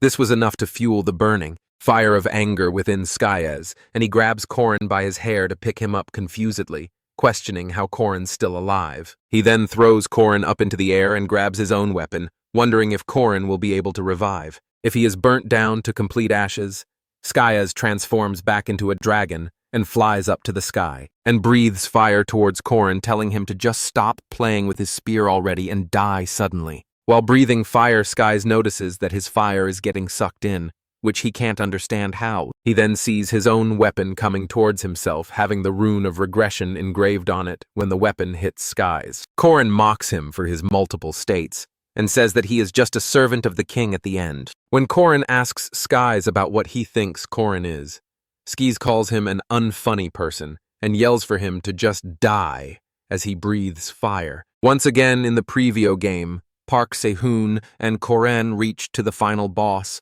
which means the king's servants, users of the 4 treasures, were somehow defeated. Korin is the first spear of the queen, and the only human to be fully aware of Claw Solus's true powers. Its owner in the last game was Korin himself. The weapon of the Skyuse transforms into a small ball of Claw Solus, and Korin consumes it as soon as he does so. Claw Solus accepts him as its user and a great warrior. He gains the light of the sun. Agathrim, when the fire from Skyaz reaches Korin, he remains intact, standing between it, and claims that it's the second time he is using the sun. Skyaz gets furious and punches him across the face, making him crash into the ground. However, he once again says the spells to activate the runes of regression, and the place fires up. The Claw Solus absorbs all the heat and fire around it, while Skyaz grunts at Korin, saying that it belonged to him when Korin throws the weapon. Made of Claw Solus at Skyaz, he burns down into ashes while screaming and grunting in pain, until he is no more. Korin stands between his ashes and the ruins of the castle, challenging him to come back at him, even by increasing their numbers, because he would do anything and won't stop anytime soon, until he has completely saved the world. Warren and Mariette continue fighting against the giants, using multiple deadly techniques like Crimson Bow, which pierces the bodies of the giants. Mariette suddenly shouts out Horan's name and asks her if she also felt something strange on Korin's side. She affirms, but also mentions the large number of giants still alive to help out Korin. Mariette suggests that she'll pave the way for Horan with Deoku. But before she could complete her sentence, a bright light shines above their heads. The two of them, along with the giants, look above themselves and see Korin descending between them, while shining with the light of the sun. The powers of the giants, being sealed by the power of the sun, leaves the giants no option than to obey Korin, who holds the light right now. They get on their knees and bow to Korin, whereas the girls run to him. Mariette quickly hugs him, which makes Korin worry about her since he holds the power of sun. And Mariette, being a vampire, must be uncomfortable right now. However, when he inquires if she's fine, she claims it insignificant and asks him about why he is so much injured. Warren also feels sad to see Korin so much hurt, and to comfort her, he places his hand over her head, assuring her that he's fine now. Suddenly, the power and light of the sun goes off from Korin, and he turns back into a normal person, which immediately catches the giant's attention. This is when Korin realizes that they're now in a great table because the giants start running after them. To finish him off, he hadn't guessed that it would turn off this quickly, and the three of them, along with Deoku, start running for their lives. It starts to get harder for them to run away as the giant takes longer strides than them. The king of the giants soon gets closer to them and jumps on them, claiming to devour them and then all the humans in the world. As soon as Korin realizes that they are about to get caught, a blue light flashes, and the giant's arm is cut off from his body. When they turn around, they see that Gran has arrived. at which Corin tells them how late he is. Holding the blade on his shoulders, Gran walks towards the giants to protect Corin and others, saying his old body takes time. Climbing up this high, he then addresses how everything has resonated so well before. He tells Corin to leave the giants for him to deal with as Corin and others run away. Gurin fights with the giants, thinking how he missed such a good scene of the sword demon getting killed. Nevertheless, he was delighted to have a swordsman of his match now, and after encountering them in a world higher than the highest mountain, he feels the true joy, while Corin and others climb down the tree. He feels like repaying the debt to Garland, for they wouldn't have been saved if it wasn't for Garland. He asks Mariette and Warren to cut down the tree to repay the debt of Garland, but they feel confused. He explains how enraged he is at the fact that he almost died to the sword demon whom Gurin trained. Therefore, Corin wants to take his revenge and decides to leave Gurin behind on the Sky Island. For a year or more, Warren and Mariette listen to Corin's request and destroy the tree using their great powers. When Gran notices the tree getting destroyed while he is fighting the giants, he cannot believe what Corin just did to him. At night, Corin sits on a branch of a tree looking up at the moon when Alicia wakes up and walks outside. He inquires about her well-being, to which she accepts that her body is aching, but more than that, her heart is a mess. She explains how all she wanted was to live an ordinary life after entering the academy, and just wanted a normal school life by having fun and doing the ordinary things. However, due to the turn of events, she's become too far from ordinary, and has turned into a person who can't help but be drawn to cutting people down. When Cora notices how ashamed she feels to be herself, he assures her that it isn't a bad thing, as long as she keeps her morals and choices on the right track. By that it means that she must not draw her sword on anyone, but on the weirdos who make strange choices. He further tells her to have some pride in herself, if she wants to live a normal life. With her powers availing the opportunity, she asks Corin to promise her to stay by her side and care for her since she's a weird person, because she doesn't know when she might make the wrong choices, and for that she asks him to do ordinary things for her, like going around this town on weekends or having desserts at nice cafes. Corin, for her sake, accepts to play along at last. At last, the saga of Sky Island ends, but not so elegantly on one feast. Corin announces to Mariette and Huaran that he's getting engaged. The two of them stop between chewing their food and look at Corin in shock, asking him who he is getting engaged to before Corin can answer for himself. Lunia walks in and addresses Joran and Mariette as Corin's mates and introduces herself, declaring that they're getting engaged in a week. The girls are still in shock and haven't processed this information yet. When they are asked to be the bridesmaid by Lunia, Corin sees their reactions and decides to keep playing this prank for longer, to have more fun. They both start making up stories about how they fell in love with each other and will get married on the day of the full moon. He doesn't even complete his sentence when Mariette gets up to leave, thinking about implementing her vision of making Corin a vampire. In future, Corin is too confused to understand what suddenly happened to Mariette. Until he looks at Warren crying, she sniffs while congratulating Lunia and Corin and wipes her tears. When he sees that his joke has gone too far, he tries explaining it to them, but Warren also runs away crying. Corin falls on the ground, confused about what to do at which. Lunia laughs and calls him a sinful fiancé of hers. The night approaches, and Warren and Mariette are nowhere to be found. Corin wonders where the two of them could have gone, since he really wants to apologize to them. However, he worries about what if they run away. Once again, he puts the blame on the heavenly Yaksha's physical capabilities for making it unable for him to catch up. Suddenly, Corin feels someone standing behind him. Upon turning around, he sees that it's Warren, so he tries to talk to her, but she refuses to talk and walks past him at once. Another girl looking like Warren appears from the front and walks to Corin in a nightdress. She walks pretty close to Corin and declares that she'll be sleeping with him, which makes him confused. Hua declares her wish of sleeping by Corin's side, so he lets her sleep by himself. However, as she drifts to sleep, he thinks about how boldly she demanded from him when she looks as innocent as a kid. While holding his hand during sleep, Hua clings on to her the whole night, and in the morning, she's the first one to wake up. She stands in front of the mirror and says something that isn't coming when Corin asks what she's talking about. She answers that she is talking about the crane and asks him why it hasn't arrived yet while stretching his arms. Corinne informs her about the absence of cranes here, adding that they should have stayed far to the north since they are found in large numbers near the northern kingdom. He then tells her to get ready for breakfast and the two of them freshen up. At breakfast, Corin tells Hua that her engagement is just a fake one and asks her to tell this to Ran as well, since he only wanted to surprise them as Hua makes a bite. He talks about how skilled and busy she has gotten. However, she cuts him off mid-sentence by extending the chopstick to him and asking him to eat the bite, offering him to travel with her if something like that ever happens again. Corin gets surprised by her gesture, but eats it anyway before thanking her and accepting her offer now that he has explained it for Warren. Corin needs to find Mariette. However, the problem is that nobody, not even the servants of Arden, know about her whereabouts. This leaves Corin with only one choice, seeking Dayaku's help. Corin promises Dayaku to get him the highest quality black cow if he tells about the whereabouts of his mother, Mariette. After lots of criticism and degradation, Dayogu finally reveals Mariette's location. So without wasting any time, Corin goes straight to find her. Mariette is found at the Arden Manor's exterior guest chambers. When Corin reveals the truth to her, she yells at him for not being clear from the get-go. Thus, he apologizes afterwards. Embarrassment takes over her, and she repeatedly kicks the sheets of the bed while burying her face in the pillow after calming down. She comes out from under the sheets and tells Corin that she trusts him blindly, and even if he promises her to return her money threefold, she would lend him all of her money. Therefore, he must not lie to her ever. However, deep in her mind, she thinks that no matter what he does, he is going to belong to her anyhow.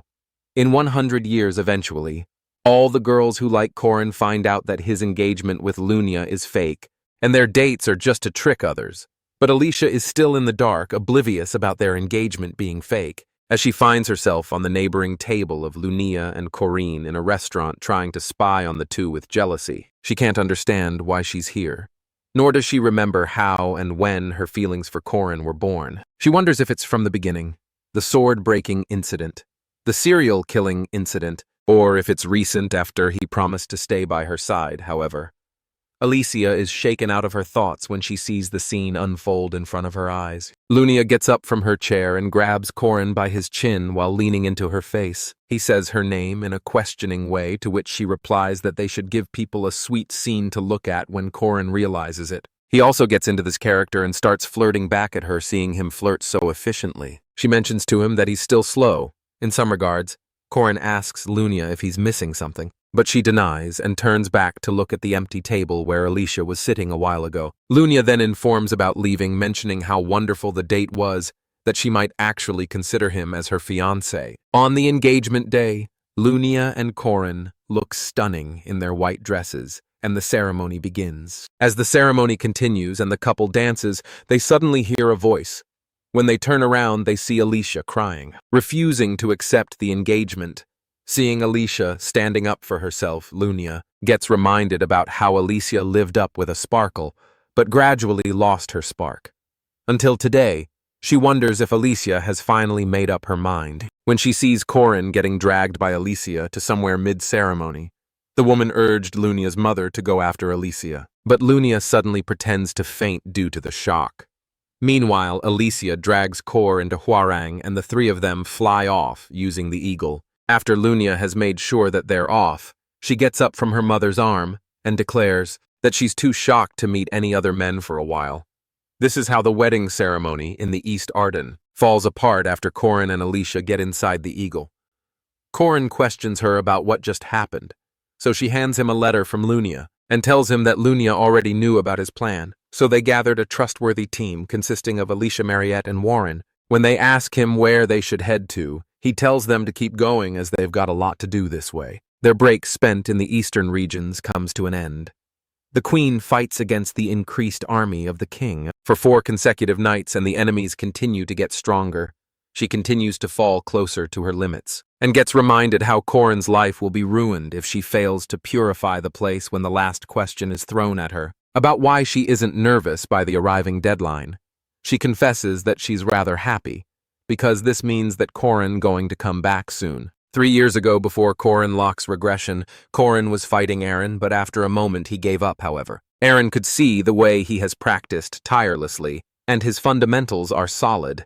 Aaron then asks the reason behind him focusing on the 8 trigram spearmanship. Korin explains how it was the first thing that caught his attention in the martial arts section of the library, and he chose a spear because he heard it was easier to tackle than a sword. Korin thinks of learning Aaron's techniques as well, but Aaron suggests he shouldn't because they just consume him, and he should stick with the 8 trigram sperm for at least another 6 months. Balthazar's secret art, the 6-step spearmanship, was something Korin wanted to learn. Sehyu introduced him to the NPC to begin training, but even after over a month, Korin made little progress. Thus he couldn't help but envy Sehu's skill, the fact that Sehu only had to open his skill window, and he could unleash extreme magic. However, being greedy and envious won't help anymore. This is why Korin decides to slowly make progress. Daily he used to swing his spear unleashing a great amount of mana, the energy enveloping the surroundings, and ending up learning the basic 7 forms after mastering these 7 forms. He tried doing the advanced 8 forms, and after trying, it actually worked in just 2 months. Korin was successful, and Aaron could see how badly his hands were hurt. She was holding his hands in shock, stating how she thought 6 months was a short estimate. She doesn't understand why Korin wants to get stronger. She explains, "If it was about being stronger, then Sego is strong enough." Korin explains how sometimes even the hero needs a companion, someone to whom the wagon could be driven, and the most important thing is, if he gets stronger, fewer people will die hearing this. Aaron realizes that Korin is a good person, but Korin doesn't agree, calling himself ordinary, which makes Aaron smile. The Mage Tower Rebellion incident was when the mages of the tower were on Firmar, Damon's side, shattering the shell of Aaron Manhwa, who disguised them as Chairman Eryu once the shell was gone. The actual Aaron got back to the world. According to the scenario, she died, and she left the players with her will to protect this world. Also, the hidden piece. Tribulation Treasure Vault was unlocked, and that was the event, an event where no player could stop, at least. That is what everyone believed. Yet the hand Korin held was of affection, and her voice was kind. It was none other than Aaron back to the present. Aaron is aware that Korin knows about her and Tate's story, and Korin doesn't even lie about it. She passed on everything, including the 6-step spearmanship, to her disciple. But his target was the coming of paradise, basically the end of the world. When Aaron denied the final step of succession, it was the biggest failure of her life. Aaron regretted her life choices, and in the game Heroic Legend of Arhan, there is a special event where Aaron Manhwa asks if Korin will take her as his master. This is a rare moment, only unlocked if players meet many conditions and earn good karma excitedly. Korin agrees, however, by that point knowing game secrets wasn't as important anymore. When he agrees, Aaron hugs Korin, advising him that it is okay to fall or fail. Just keep trying. It's okay to cry. Just smile brighter. Afterward, she encourages staying true to his beliefs and walking a righteous path. With that, finally, she promises to grant Korin the blessing of the goddess as she kisses his forehead. This affection and warmth was something he could never forget in the city of Nazaria. The same thing happened. For 300 years, the same night of death repeated itself, yet the immortal king's army was only getting stronger, and that balance that lasted for 300 years had reached the limit. As Aaron is running, she is worried that it is the 3rd night, and at this point, the immortal king will become a lich fully. But then her eyes shift to the voice that comes from her front. It is Korin. He assures her to not worry because Georg has already been dealt with. Additionally, he tells her not to be in a rush because they have time since he has come to save her when the immortal king Georg died. The city's time rewound 3 days, and all the undead vanished with it, as if nothing happened. This city has a population of 1.2 million. Aram has made a pact with the Reaper because if any undead escape the city, everything will be destroyed. By day, this city is as normal as any other city, but at night, it becomes a city ruled by the undead, and this continues in an endless loop, though they have to defeat the undead bosses and kill Georg within 3 days to do this. Aaron has split her soul in 2. The soul has repeated this 3-day cycle for 300 years. But Georg was starting to notice the loop, and now the loop has reached its limit. So Korin made a deal with the Reaper. Now, with the deadline coming, they have looped 3 more times at night. They fought the undead, and by day they went on dates, read books, visited circuses, and enjoyed their time together. Yet now the time has come. Standing at the top of the building looking at the sunset, Aaron thanks Corin, but Corin is more concerned about how she spent the loop for this long time. But Aaron explains that spending it alone and spending it with someone are two different things. Corin is glad that they could enjoy themselves together but still regrets that they didn't go to one of the fancy restaurants. However, Aaron thinks that a fancy restaurant is not needed to make things meaningful with her future disciple, although tonight they will purify Nazria and end this never-ending night. According to Corin's theory, this is possible as long as there is no abrupt interference. Corin clarifies that this is him paying her back and she will grant her a wish when this is over. On the other hand, Georg has understood that the regression had lasted for 300 years. Georg places 2 runes front and back and defiles the original runes. With this, the Nazaria's cycle is over, and the curse has been amplified. Several-fold. Georg laughs manically and transforms into a lich, declaring to kill Aaron, seeing all of the undead in the monitored zone converging in one place. A battle priest stationed in Nazaria Cruz is shocked because this has never happened. The true immortal king is summoning every undead in the city, hiding behind some rock. Corin and Aaron are confused because anomalies happen. But this is the first of its kind, so they decide to hide for now and prepare before they could get out. Another doom bolt spell was unleashed from the sky, poisoning the earth, with the corrosion contamination making it the land of death. This makes Corin and Aaron realize that Georg has become a lich already, and this means magic power in the city is infinite. Rather than hiding, they start running now because there is no point in hiding abruptly. Mid-rank, undead creatures and undead hunters start to appear out of the blue. But Corin has had enough of this, so he uses his spear, unleashing the 6th wave attack, even when Aaron warns him not to use aerial movements, because if he stops in mid-air, things might get risky. He doesn't listen because Corin has mastered this skill, so he skillfully slashes across these undead creatures, leaving Aaron proud and shocked. On the flip side, Georg. The Lich has gone completely crazy, and has struck 10 strikes of the Doom Bolt spell, laughing maniacally. But then his laugh turns into seriousness when he sees his doom bolts disappearing. Just then, Corin appears in front of him, acknowledging that Georg has forgotten what sunlight looks like in 300 years. With that, Corin launches the solar focus skill. His aura turns fiery, and the bright light of the sun envelops the surrounding smirking.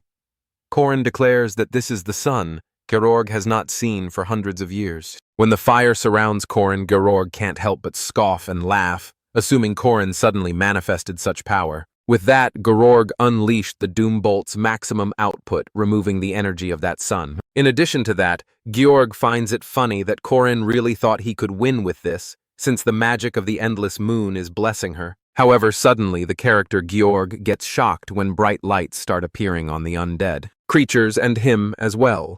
He is more startled upon seeing a number of runes inscribed, the rune of the sun and the rune of fire, glowing over the floor. The runes have spread over a large scale. At that moment, Corin agrees with Georg that suddenly manifesting this kind of power is not possible. He is stating all this while generating power with his hands these last 10 days with Aaron.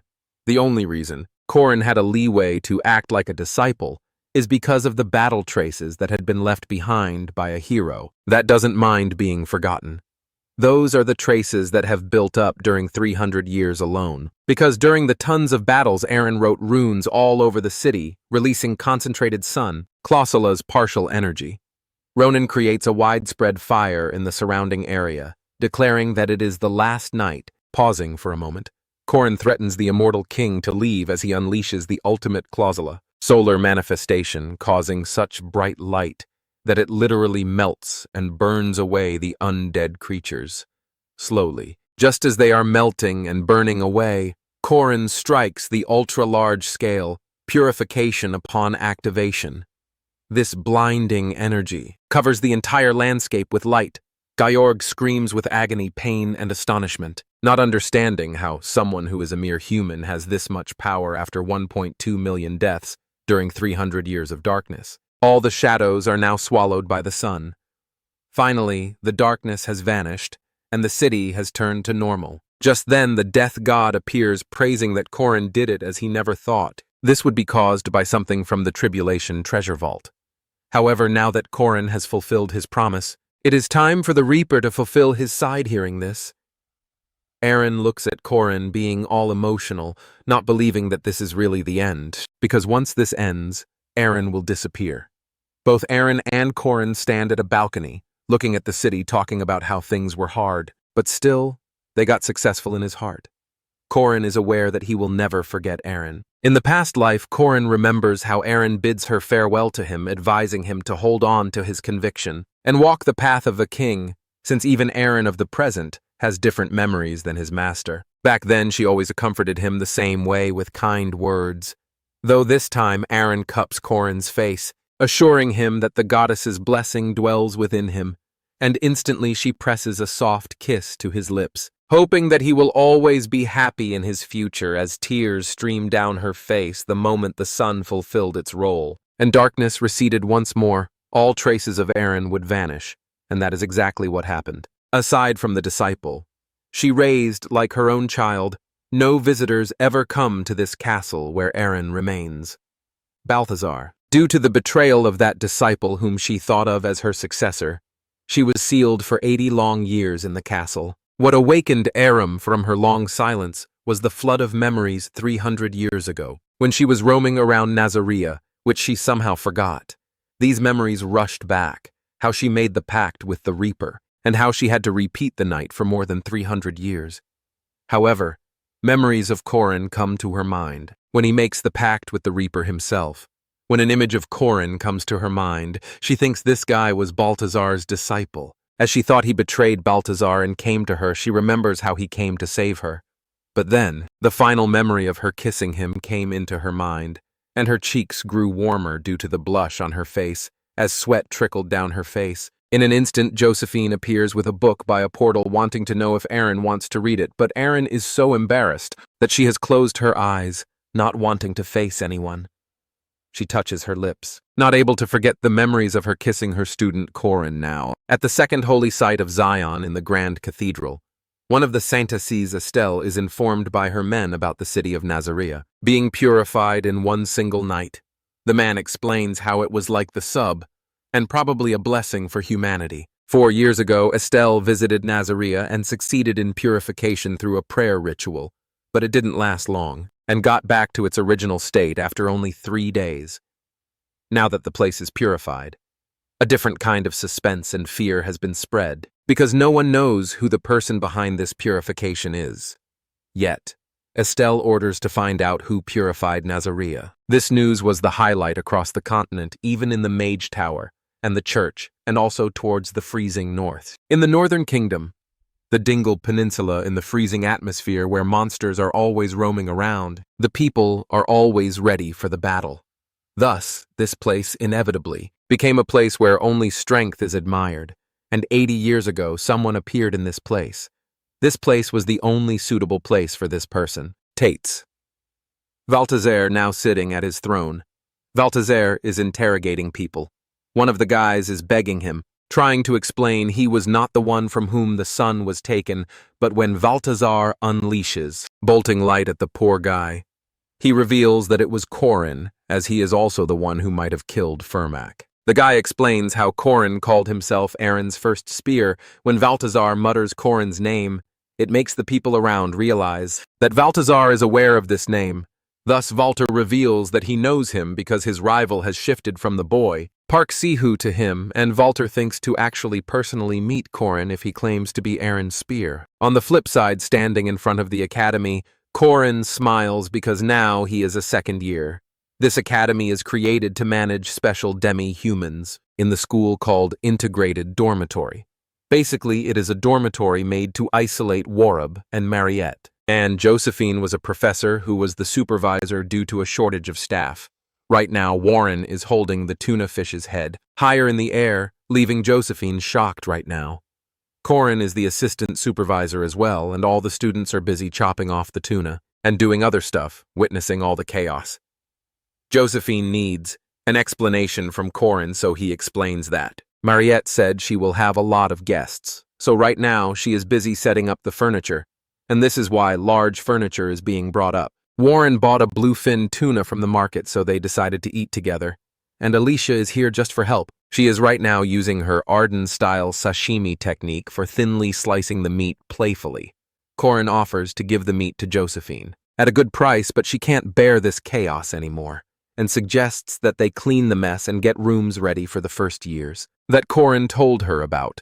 Corin assures her that the first years he mentions are a brother and sister pair, so they can sleep in a single room, which can be prepared by him alone, however. Josephine informs him about also helping him herself, because there are 2 other rooms to prepare since there are new first years coming to the academy. Tomorrow she requests Corin to guide them. Hearing this, Corin can't help but smirk because he demands to only do it if she listens to his request. Basically, the responsibility of guiding the first years is given to outstanding second-year students, and Mariette is now a third year. Thus, the one guiding them is Corin now in the train. Corin explains the academy to the students and guides them while Warren has a happy enrollment board in her hands. As he gives the tour and waits for the students to ask any query, the male students end up complimenting Corin's dress, leaving Warren awkward upon arriving at the academy. Warren decides to leave as someone annoying comes to find her. Before Corin could dig in more, Warren left while flying, even though flying inside the academy is not allowed. However, now it finally feels real to Corin after guiding new students that he is a second year, though. His attention shifts to the 2 sibling pairs of Ren and Ron who are going inside the academy and deny the offer of help from Corin, claiming they will handle it on their own. Seeing them, Corin is sure these are the students who will get the most attention. Right then, his gaze shifts to Alicia, and he asks who is in charge of the West Gate, but she is busy guiding the students. Unexpectedly, a voice calls out his name, confirming if he is Sir Corin. Upon turning back, Corin sees a new first year, named Miriam Elizabeth Elruss, who greets Corin with a warm smile the moment he looks at her. Corin realizes how wrong his prediction was about Ren and Ron getting the most attention. Hearing Elruss, Corin kneels down in front of Miriam, leaving Alicia gasping as her gaze darts towards him in shock, but the whole one may not recognize their face or first name. There is no one who would not know this surname. Kneeling down, Corin kisses her hand with respect. Is this person? Is the second princess of this country? Additionally, she is the villainess of the heroic legend of Arhan's era. The way Corin behaves so respectfully impresses Miriam, and she praises his etiquette, curious where he studied it. Lowering his gaze, his expression darkened, and he revealed that he learned it from someone he knows. The reality is, Miriam is the one from whom he learned it in their first meeting. She demanded that a gentleman should kiss a lovely lady's hand and ask for a dance if a lady stands before him even after that. In Corin's past life, they had some sort of relationship, and some other things happened too.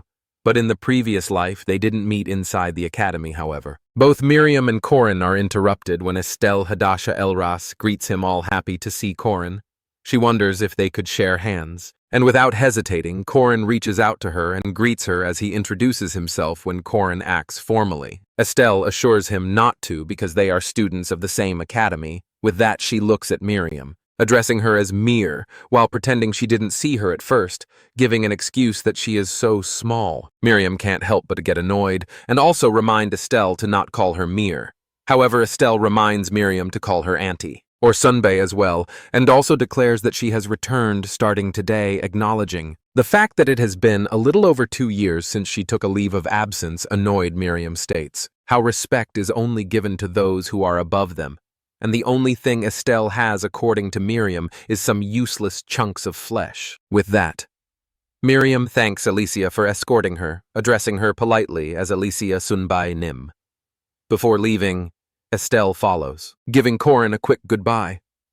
Alicia and Corin stood there stunned, sweat trickling down their faces, because Miriam gave this much respect to Alicia while Corin was still having the process of digesting everything, being aware of one thing. He is doomed now. On the way to the hall, Ren and Ron are a little scared, but still they try to act confident. This is when Miriam greets them and offers to shake hands with them since they are from the same year. Hesitantly, Ron steps forward and extends his hand, but that is when Miriam holds his wrist harshly, stating how they killed each and every beast man. But still, these disgusting mutts are left with that she threatens him to never ever touch her staff and throws him on the ground, as his sister consoles him.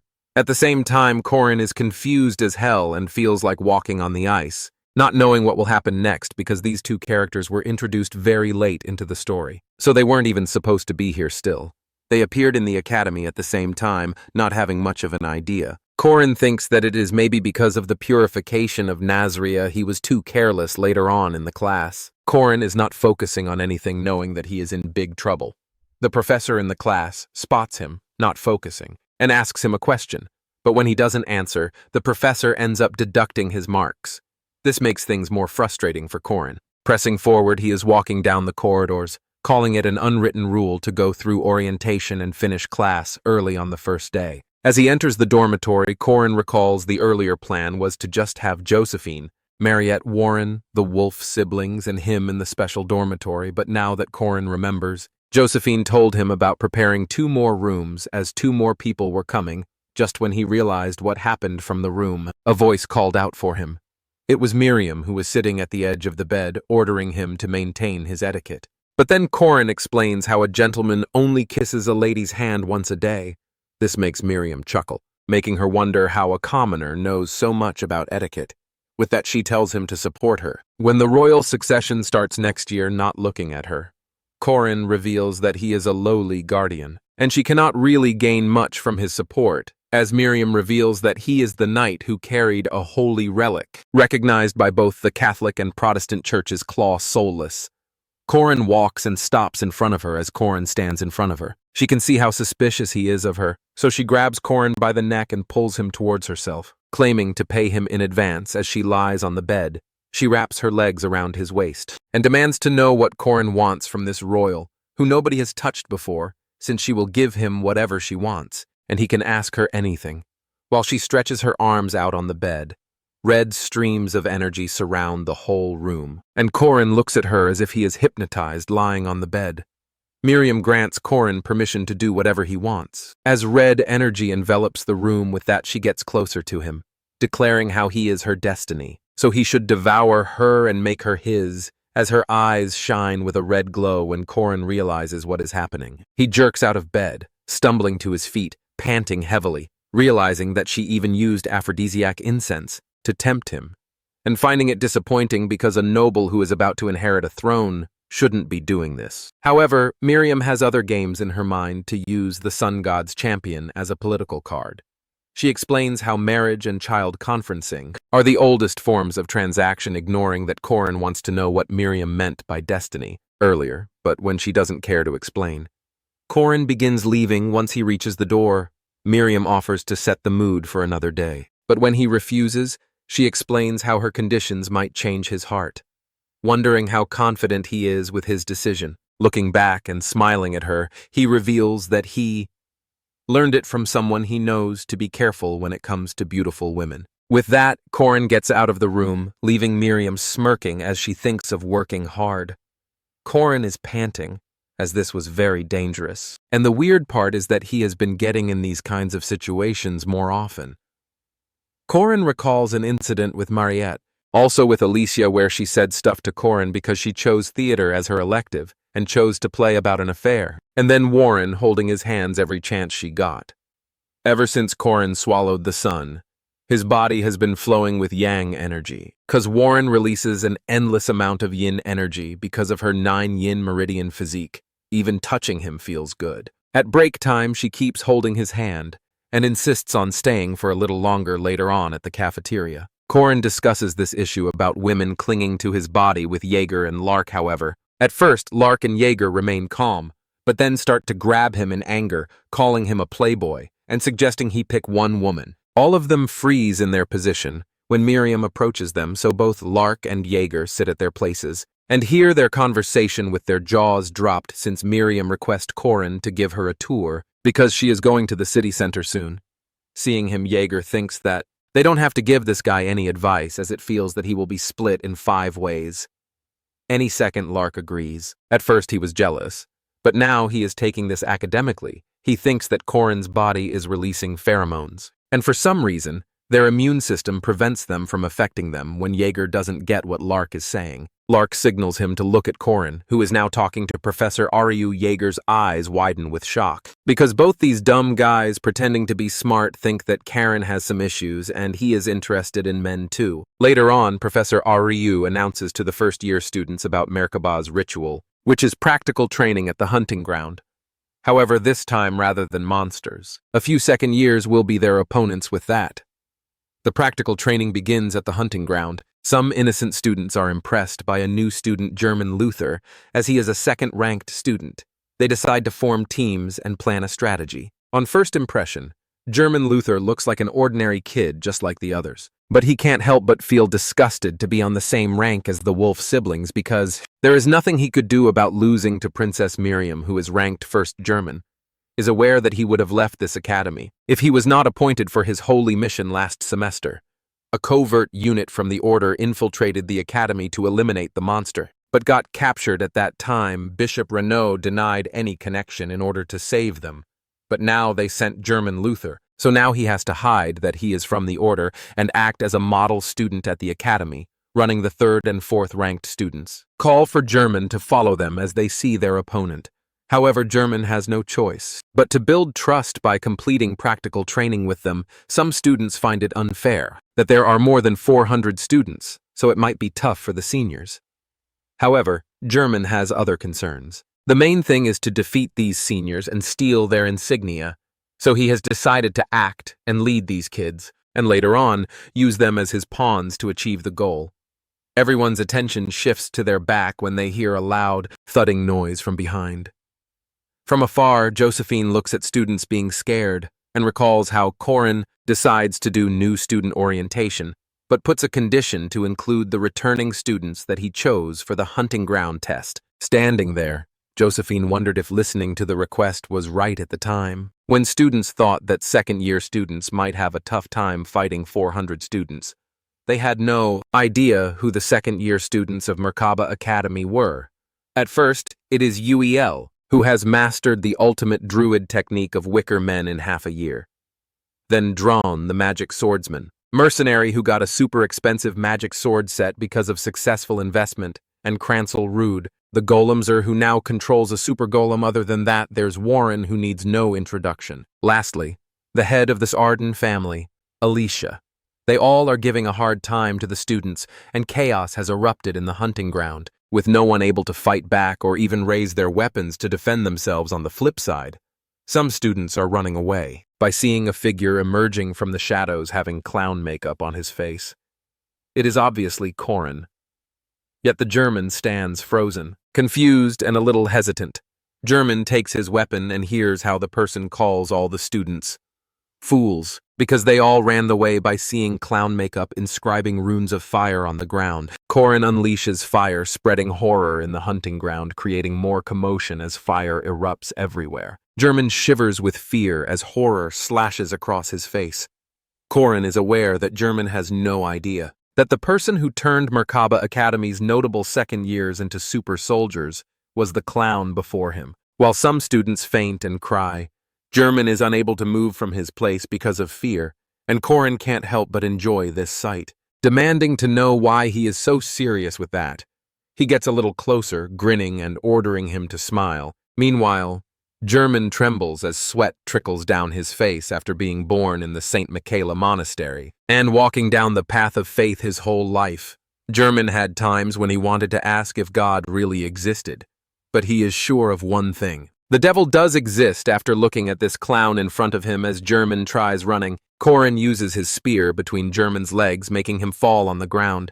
Just then, Corin declares that this is the end. Out of fear, German shuts his eyes, not able to witness what is going to happen to him, and also starts crying. That is when Corin pats his hand on German's head and helps him stand up, praising him for his guts. When Corin introduces himself, German immediately recognizes that it is the same guy who fought with Lunia Arden. Now that German has calmed down, Corin explains how he was looking for skilled first years, and aside from the princess, German is the one extending his hand. Corin offered German to work with him. Surprised, German immediately shook hands with Corin, agreeing to the offer. The first thing Corin needed to do in this hunting ground was to scour German. A spy of the order that Korin is already aware of 1 hour after the test started, Ron and Ren have been getting attacked by the students. And Ren is knocking them out, guiding Ron to check their backpacks and take their armbands. Poor Ron doesn't understand why everyone is attacking them and wonders if maybe it is because they are demi-humans. However, Ren explains it is not because of that, but because they are second rankers, and everyone wants their armbands. Taking the armband of their seniors is worth more points. But they are all too strong, so they are trying to take armbands from people of their own year. To get points, though, in the last part, they have to trade these in for prizes. But when Ron and Ren arrive at the final stage, the cottage is on fire. But then an earthquake appears and a giant tower-like building appears in front of them, likely made by you all because it is covered with vines. As the wolf siblings stand there, Miriam also comes from behind, sensing the scent of fur.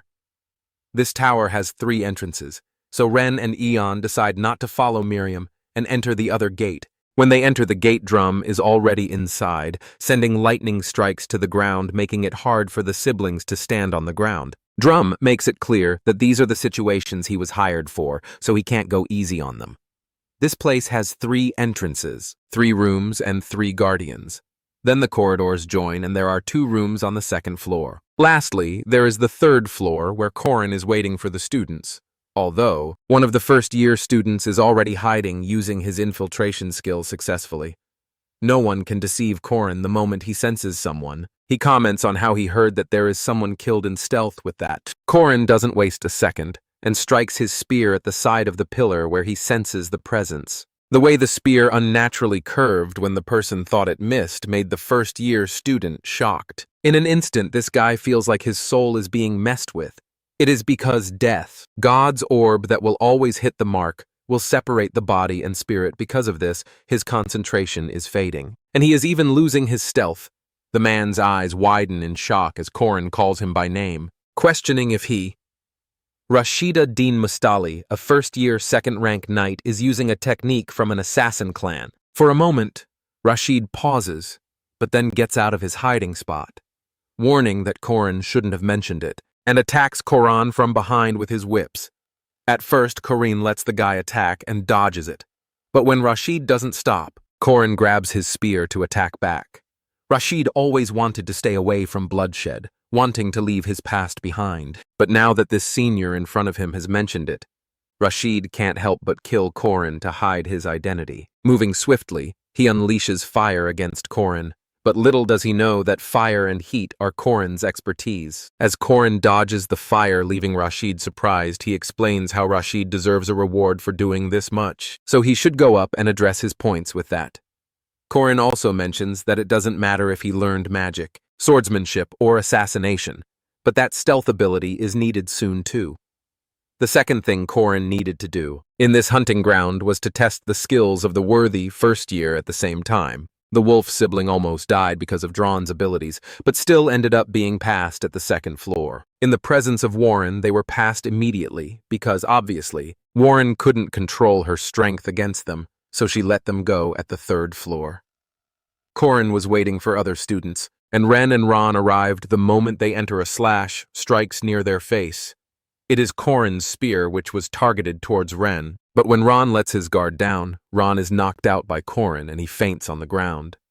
Surprised, Ren looks at her brother, but ends up running when Korin activates the tiger sweeping wind to attack them, and they turn into the beast, their actual form.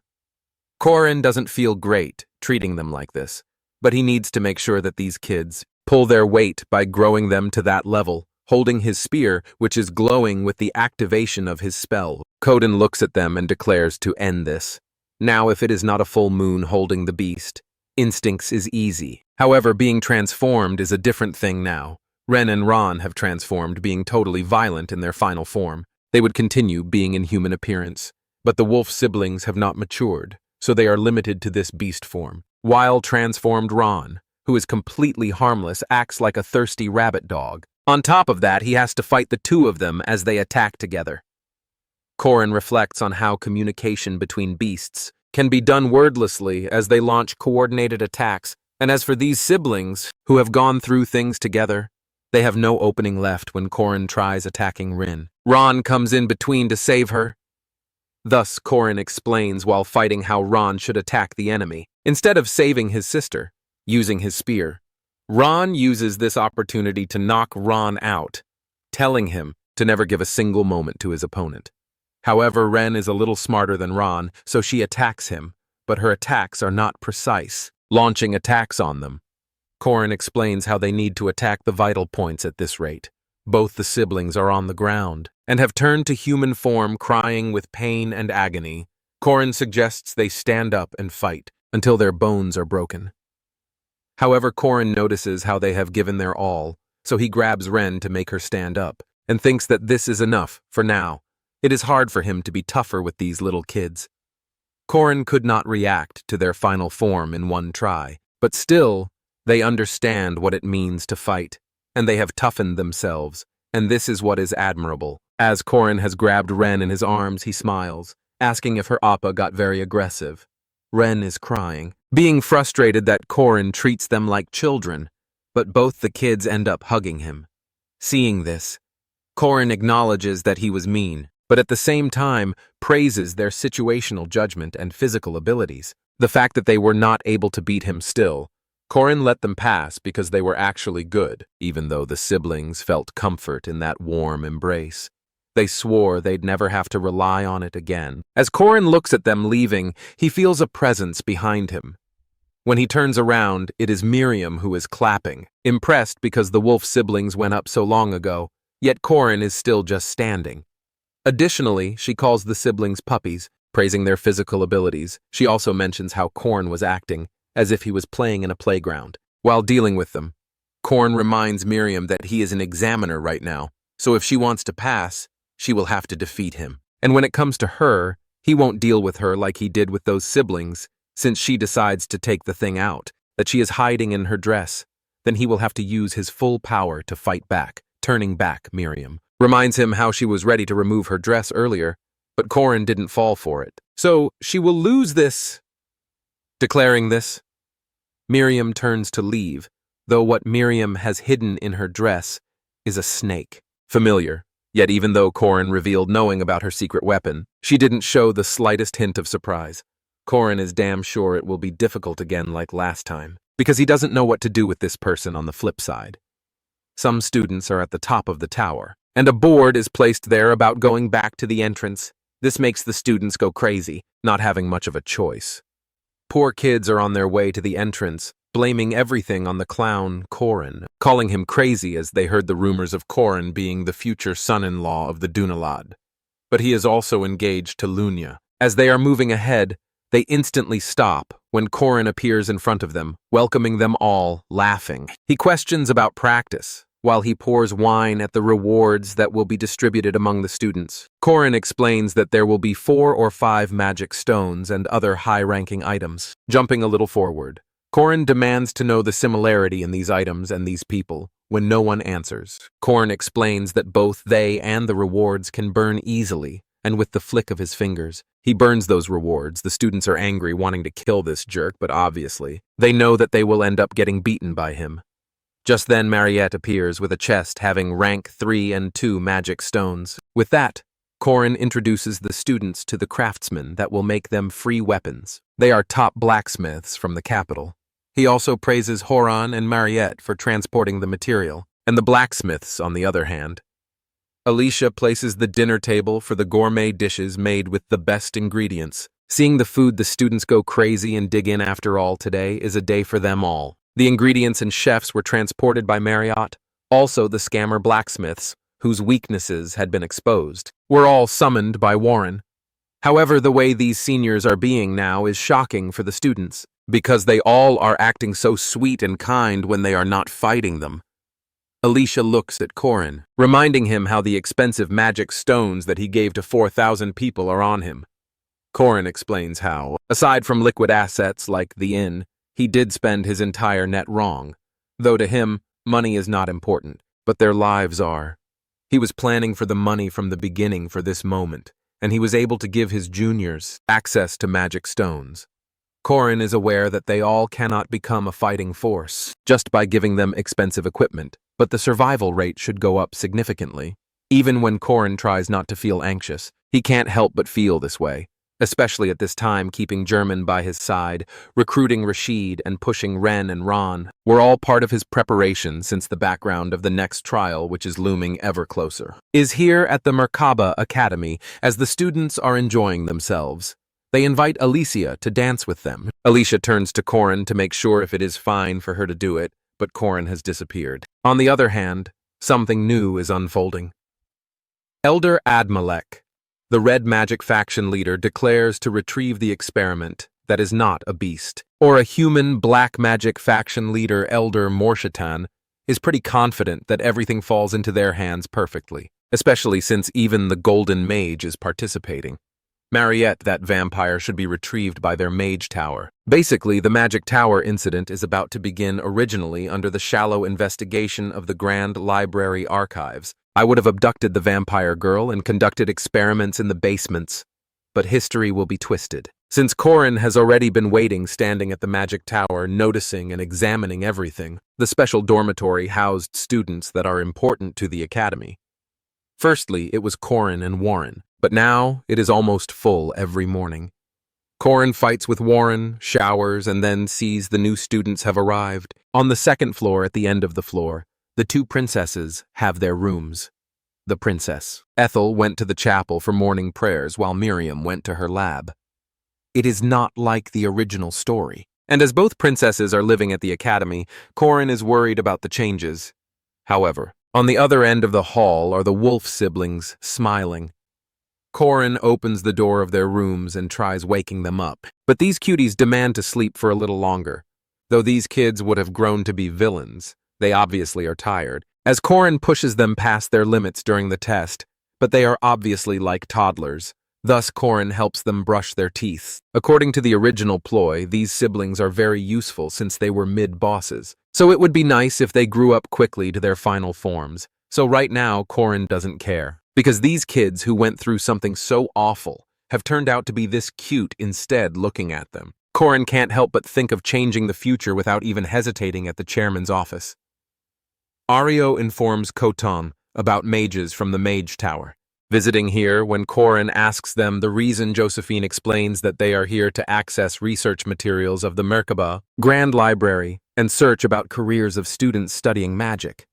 Corin understands that the Mage Tower is always short-handed, so the students prefer working at the academy rather than the Mage Tower. Frowning, Josephine realizes that Corin knows well about the Mage Tower at first. The Mage Tower had a monopoly on magic and mages. It was a place where corruption was common, and elder mages were always giving a hard time to juniors. But due to the Merkaba Academy, the Mage Tower lost its rivalry with the academy. After losing its dominant spot, this is when the witch hunt began. The Mage Tower naturally followed the will of order, as they'd treat demi-humans as test subjects. When heroes from the academy became aware of this, they took a step to end the witch hunt, and that event was called the Witch Revolution, though in front of Josephine, Corin claims to not know more than them. After all, she was a participant in the Witch Revolution 80 years ago, lowering her gaze. Josephine clarifies, it was a long time ago and she didn't do it alone.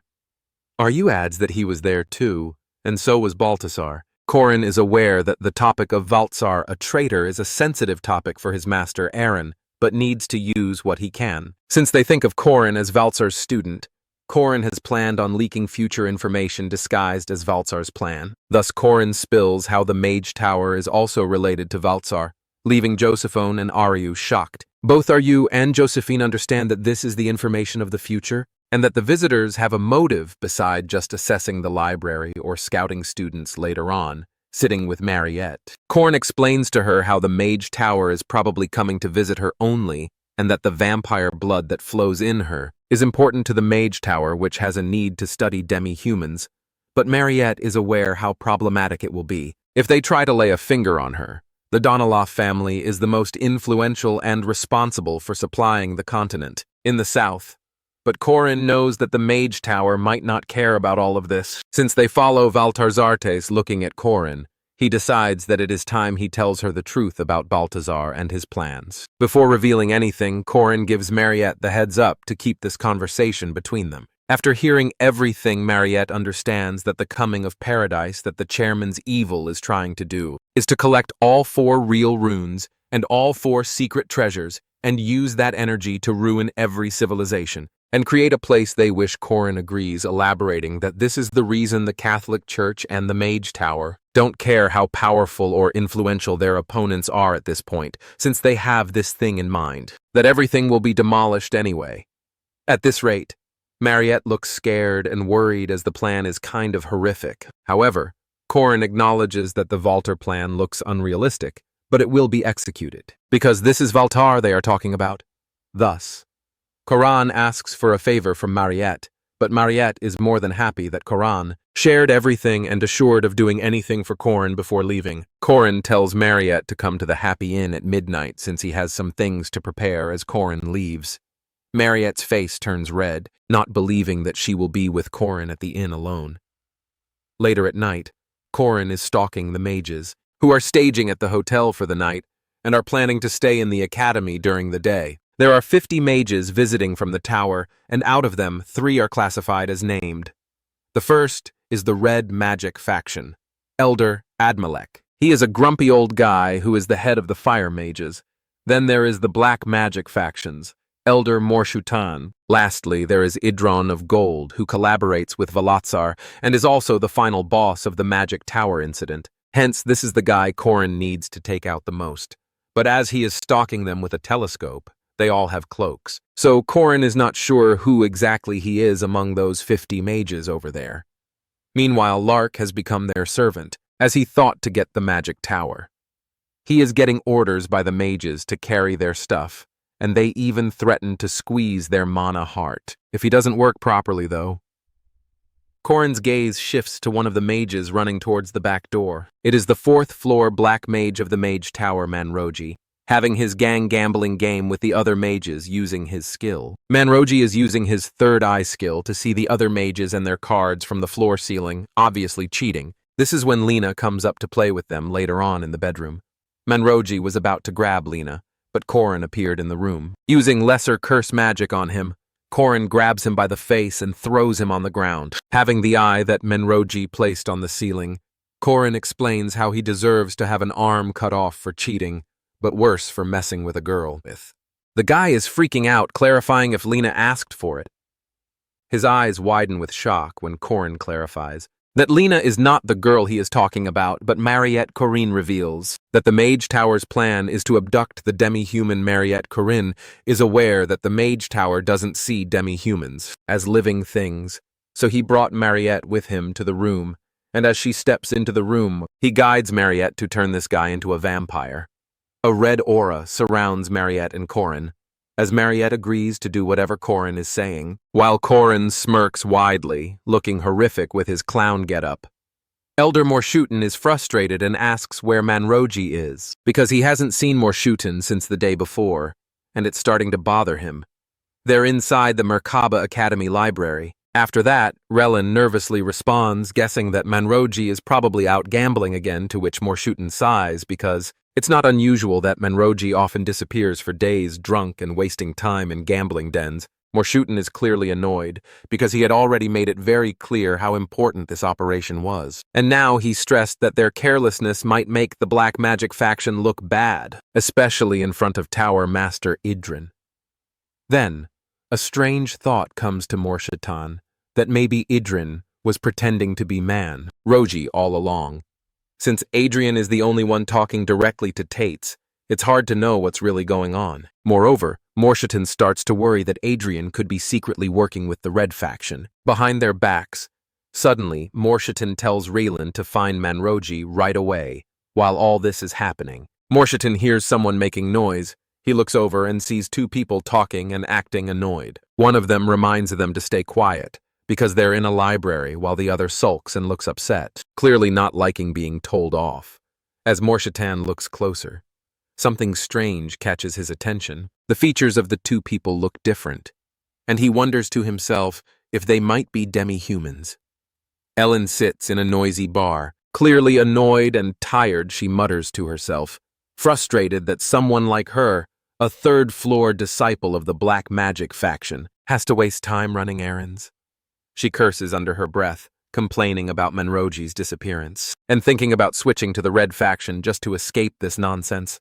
All she needs is to get close to one of the old men over there, and things might get easier as Relin orders 2 martinis stirred and not shaken. A young boy named Corin Locke suddenly appears and tries to start a conversation.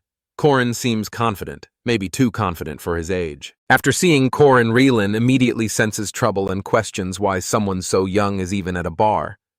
Corin tries to charm her with compliments, acting like he's used to getting attention, but Relin is clearly unimpressed and irritated. Plus, Relin shuts him down harshly, wondering out loud why children are trying to flirt with her tonight. Meanwhile, a girl named Alicia seems completely lost in thought. She's thinking about a drama script. She loves one that's about a cheating scandal, and she can't understand why Relin isn't falling for Corin's act, as if the night couldn't get worse. Relin yells for another drink, shouting at the bartender about kids being allowed in a bar. Then out of nowhere, a calm and elegant woman named Estelle appears and gently touches Relin's lips, and tells her to stop swearing, speaking with grace and authority. The mood suddenly shifts, and Relin is unsure of who this new woman is or what she wants.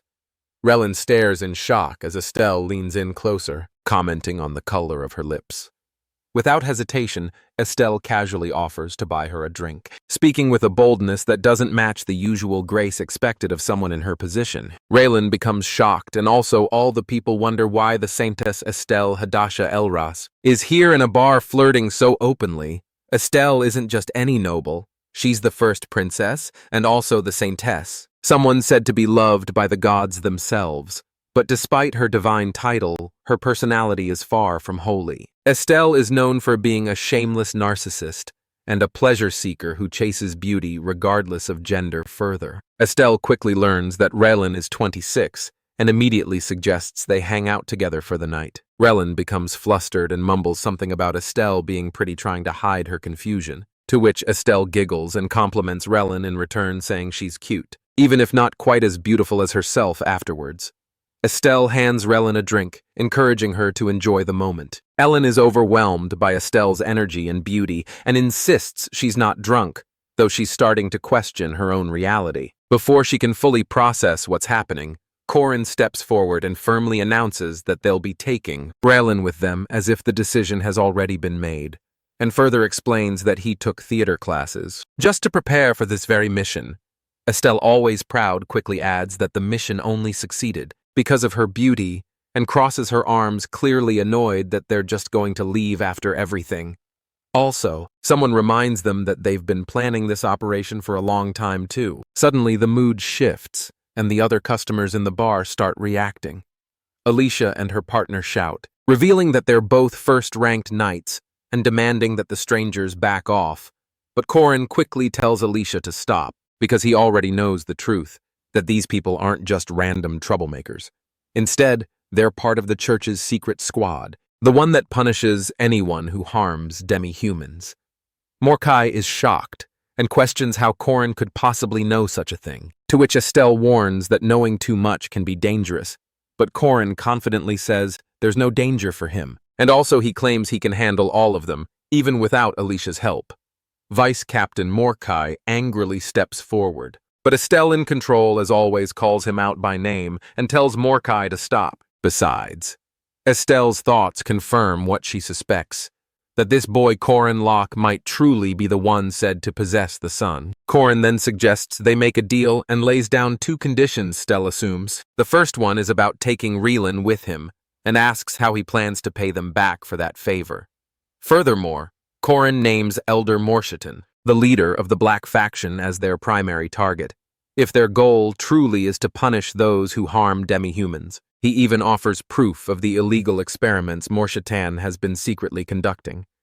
Estelle listens closely, considering the offer, but reminds Corin that the intel needs to be reliable. After hearing this, Corin gives her a specific location behind a mountain near the Magic Tower. In a hidden shack within Antec Village, Estelle's surprised at how much Corin's revealing without asking for anything first, and immediately questions his true intention. That's when Corin reveals his real condition, that he wants every single mage from the Magic Tower involved in this mission to be arrested from the High Elders all the way down to the low-ranking ones. Even Corin calls the entire tower a corrupted den that has lost its way, though it sounds extreme. Corin argues that if they're left unchecked, they'll end up betraying humanity to the powerful enemy. Tate's Balthazar assistant Mordecai hesitates, saying capturing that many people is nearly impossible, to which Corin simply offers to focus on Elder Moore Shidon, and says they'll handle the rest on their own. After hearing this, Estelle agrees and says she'll hand over Relin to Corin. Mordecai, alarmed by this, tries to object, but Estelle silences him with a smile, clearly pleased by the advantage she's already gained. Curious, Estelle asks for his second condition, to which Corin responds by proposing they cooperate from now on as long as it doesn't involve politics. He'll lend her his support in exchange. Corin asks Estelle to pray for him. Estelle accepts without hesitation. As long as she holds divine power, she'll offer her prayers, especially now that they live under the same roof. Indeed, the Saintess's prayer is considered a rare and powerful blessing only available during the final stages of a long journey Quran. Realizing this, cautiously asks when the prayers happen so he can benefit from them, but instead of answering seriously, Estelle smiles mischievously and tells him to call her sis. Corin hesitates because, after all, Estelle is both a princess and the holy Saintess, but Estelle insists, pressing Corin again and reminding him they'll be working together for a long time anyway. Corin doesn't quite know if moving this fast is a good idea, but the situation is already out of his hands. Elsewhere, the Black faction loses contact with Relin as well, while no one cares about Manroji's disappearance. Relin's absence hits Jolan hard. Dolan had found a reason to live again through her, and had even prepared a slave collar to keep Relin by his side if she joined the Red faction. His obsession quickly turns into panic when a delivery arrives and a mysterious video stone is left at the door. What more? Kai sees inside, shakes him. The footage shows Relin terrified and begging for help, surrounded by unknown attackers. The viewer celebrates capturing a young mage chick, while Relin screams for help. Jolene watches in horror, crying out her name, and without wasting a second, Jolene shouts that he's coming to save Relin and rushes to the outskirts of the city. Meanwhile, Corin watches all of this and reveals that Relin and the others were never his main target, and his real aim is the Tower Master of Gold, Idrin. But he has no idea who that is among the 50 mages who entered the academy. Still, Corin forms a strategy that if he can't find Idrin directly, Corin can at least eliminate suspects. Corin starts by ruling out Relin, stating that she was involved in a side quest called Shaded Love, where an old mage named Jolin had fallen in love with her. After that, Jolin enters to save Relin since they were both featured in a scripted quest. Corin concludes neither of them could be Idrin. Major villains like the Golden Mage wouldn't be placed in common side stories later. Corin moves on to Manroji, who had been previously captured and was the focus of another side quest. The Cheater's Hidden Trick. A scenario where the player uncovers him cheating, and that's another name off the list. Corin realizes that any character tied to a clear, pre-written side quest likely isn't the secretive Idrin of Gold, so his plan is to track down and capture every side quest character one by one, crossing them off until only unknowns remain. Meanwhile, in a dark and terrifying place, Jolene wakes up in panic. He screams, asking where he is and demanding to know what's going on. His pleas are met with silence, and a captor ignores the cries for answers and immediately begins torture. Jolene begs to cooperate, offering to talk, but his words are dismissed. What's more, Jolene is force-fed a thick red stew, and it tastes rich, too rich. Corin reveals it's not food. It's highly concentrated blood stew, and it's being used to turn them into a vampire. Corin observes this twisted experiment from the shadows, silently taking note of the madness. He's getting closer, but it's clear this mission will only get darker from here. Corin finds another ghoul and realizes how vampires create their servants. If someone is a virgin, they become a Dracule, or Dracula, a stronger form. And if they're not, they become ghouls like Manroji. Karen is frustrated, wondering why everyone seems to have experience, except him, making him feel like the only virgin left in the world. A girl nearby shyly admits she's also untouched, saying she's only held her dad's hand, and that confirms Corin would turn into a Drackle rather than a ghoul. Now, Since the man in front of Korin has become Korin's vampire servant, Korin knows he won't be able to lie, and takes advantage of this, asking the man to spill everything he knows. The man is unable to resist and is about to speak. Korin questions the mage and finds out his name is Jolin. Further, Korin demands to know why they came to the city. Nervously, Jolin reveals their mission was to capture Mariette Dunleavy and assassinate Chairman Ariu Kassar. Korin pushes for more answers, and Jolin blurts out that they were following the orders of the Tower Master, someone only known by the title Byron of Gold. The Tower Master Idrin claimed the mission was important and even planned to participate himself. Jolene isn't sure which faction he joined, red or black, but confirms that the Tower Master, Idrin, is among them in disguise with this intel. Korin feels ready to move forward with his plan. At the same time, Korin threatens Jolene that he has kidnapped Jolene's beloved professor and other mages who recently disappeared, and a cruel ransom is demanded, enough gold to fill a boat within a week, or else a finger will be cut off every night. Starting immediately as panic spreads, Jolene breaks down, but far away the leader of the Red faction, Elder Admalek, reacts coldly, calling Jolin an idiot and saying he would have abandoned him if he wasn't his best disciple. The situation grows more tense as the two factions argue. Someone questions why the Black faction is even involved in matters that concern the Red faction, but Elder Morshitan, the leader of the Black faction, shuts them down immediately and says no one can act alone anymore. With the Witch of Space present, capturing the vampire or the chairman is impossible if she can just teleport them away. That's why they had planned to distract her during the academy midterms, forcing her to waste magic on rescuing students instead. Unfortunately, their plan was exposed. Marshitan agrees. The Black faction will assist now, and Admalek, the Red faction leader, makes it clear they have no intention of paying ransom. The Magic Tower doesn't negotiate with threats, so they agree the only solution now is to capture the mysterious clown who's behind this mess. Morshutan reveals they have a secret informant planted inside the academy, and this person might know the clown's identity, and that person is none other than the second princess, Miriam. Miriam has seen Korin's outfit before during the hunting grounds incident, and since the Magic Tower sponsors her, she'll likely report him. This will shift the tower's attention toward Korin and prompt them to launch an attack on the special dormitory, but Korin plans to use that moment to trap them all, and that was his original strategy. Plan? Suddenly screams are heard and Miriam is brought in, and Morshutan asks if she recognizes this person, to which Miriam completely declines, and everything begins to fall apart for Morshutan because Princess Miriam, who everyone believed would expose Korin's identity, surprises them all by saying she knows nothing about the clown or any kidnappings. Her unexpected silence confuses both sides elsewhere. Korin is stunned too by hearing that Miriam took his side because Korin was sure Miriam would mention him, but she didn't even speak his name, and that small act completely ruins his original plan, but it also keeps Korin safe for now. Even though his strategy fails, Korin quickly regains his focus and also thanks the person helping him and prepares to leave pretending nothing is wrong, and also asks about his payment. But he brushes it off and says that he thinks Korin needs some rest. Afterwards, Korin realizes that he still has Plan B also. Korin's determined to think through every possible outcome this time. Korin doesn't want to lose his master again. Meanwhile, a major shift begins and Estelle suddenly steps in and declares that Elder Morshutan is under arrest. She lists serious crimes, such as illegal experiments, murder, kidnapping, and imprisonment. After hearing this, Morshutan is shocked because he accuses Estelle of dishonoring the Mage Tower. But she stays calm and firm and says she respects the tower.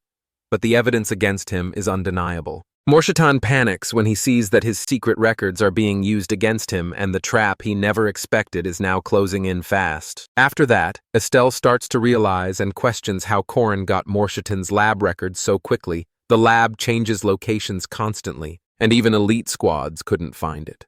Indeed, Estelle doesn't think Korin would lie, but she's surprised by how new the evidence is. That means everything is illegal experiments and imprisonments must have happened recently. And if the Academy had made a formal move, Morshutan would have relocated his lab immediately, so Korin had to act quietly and fast. Estelle realizes the truth.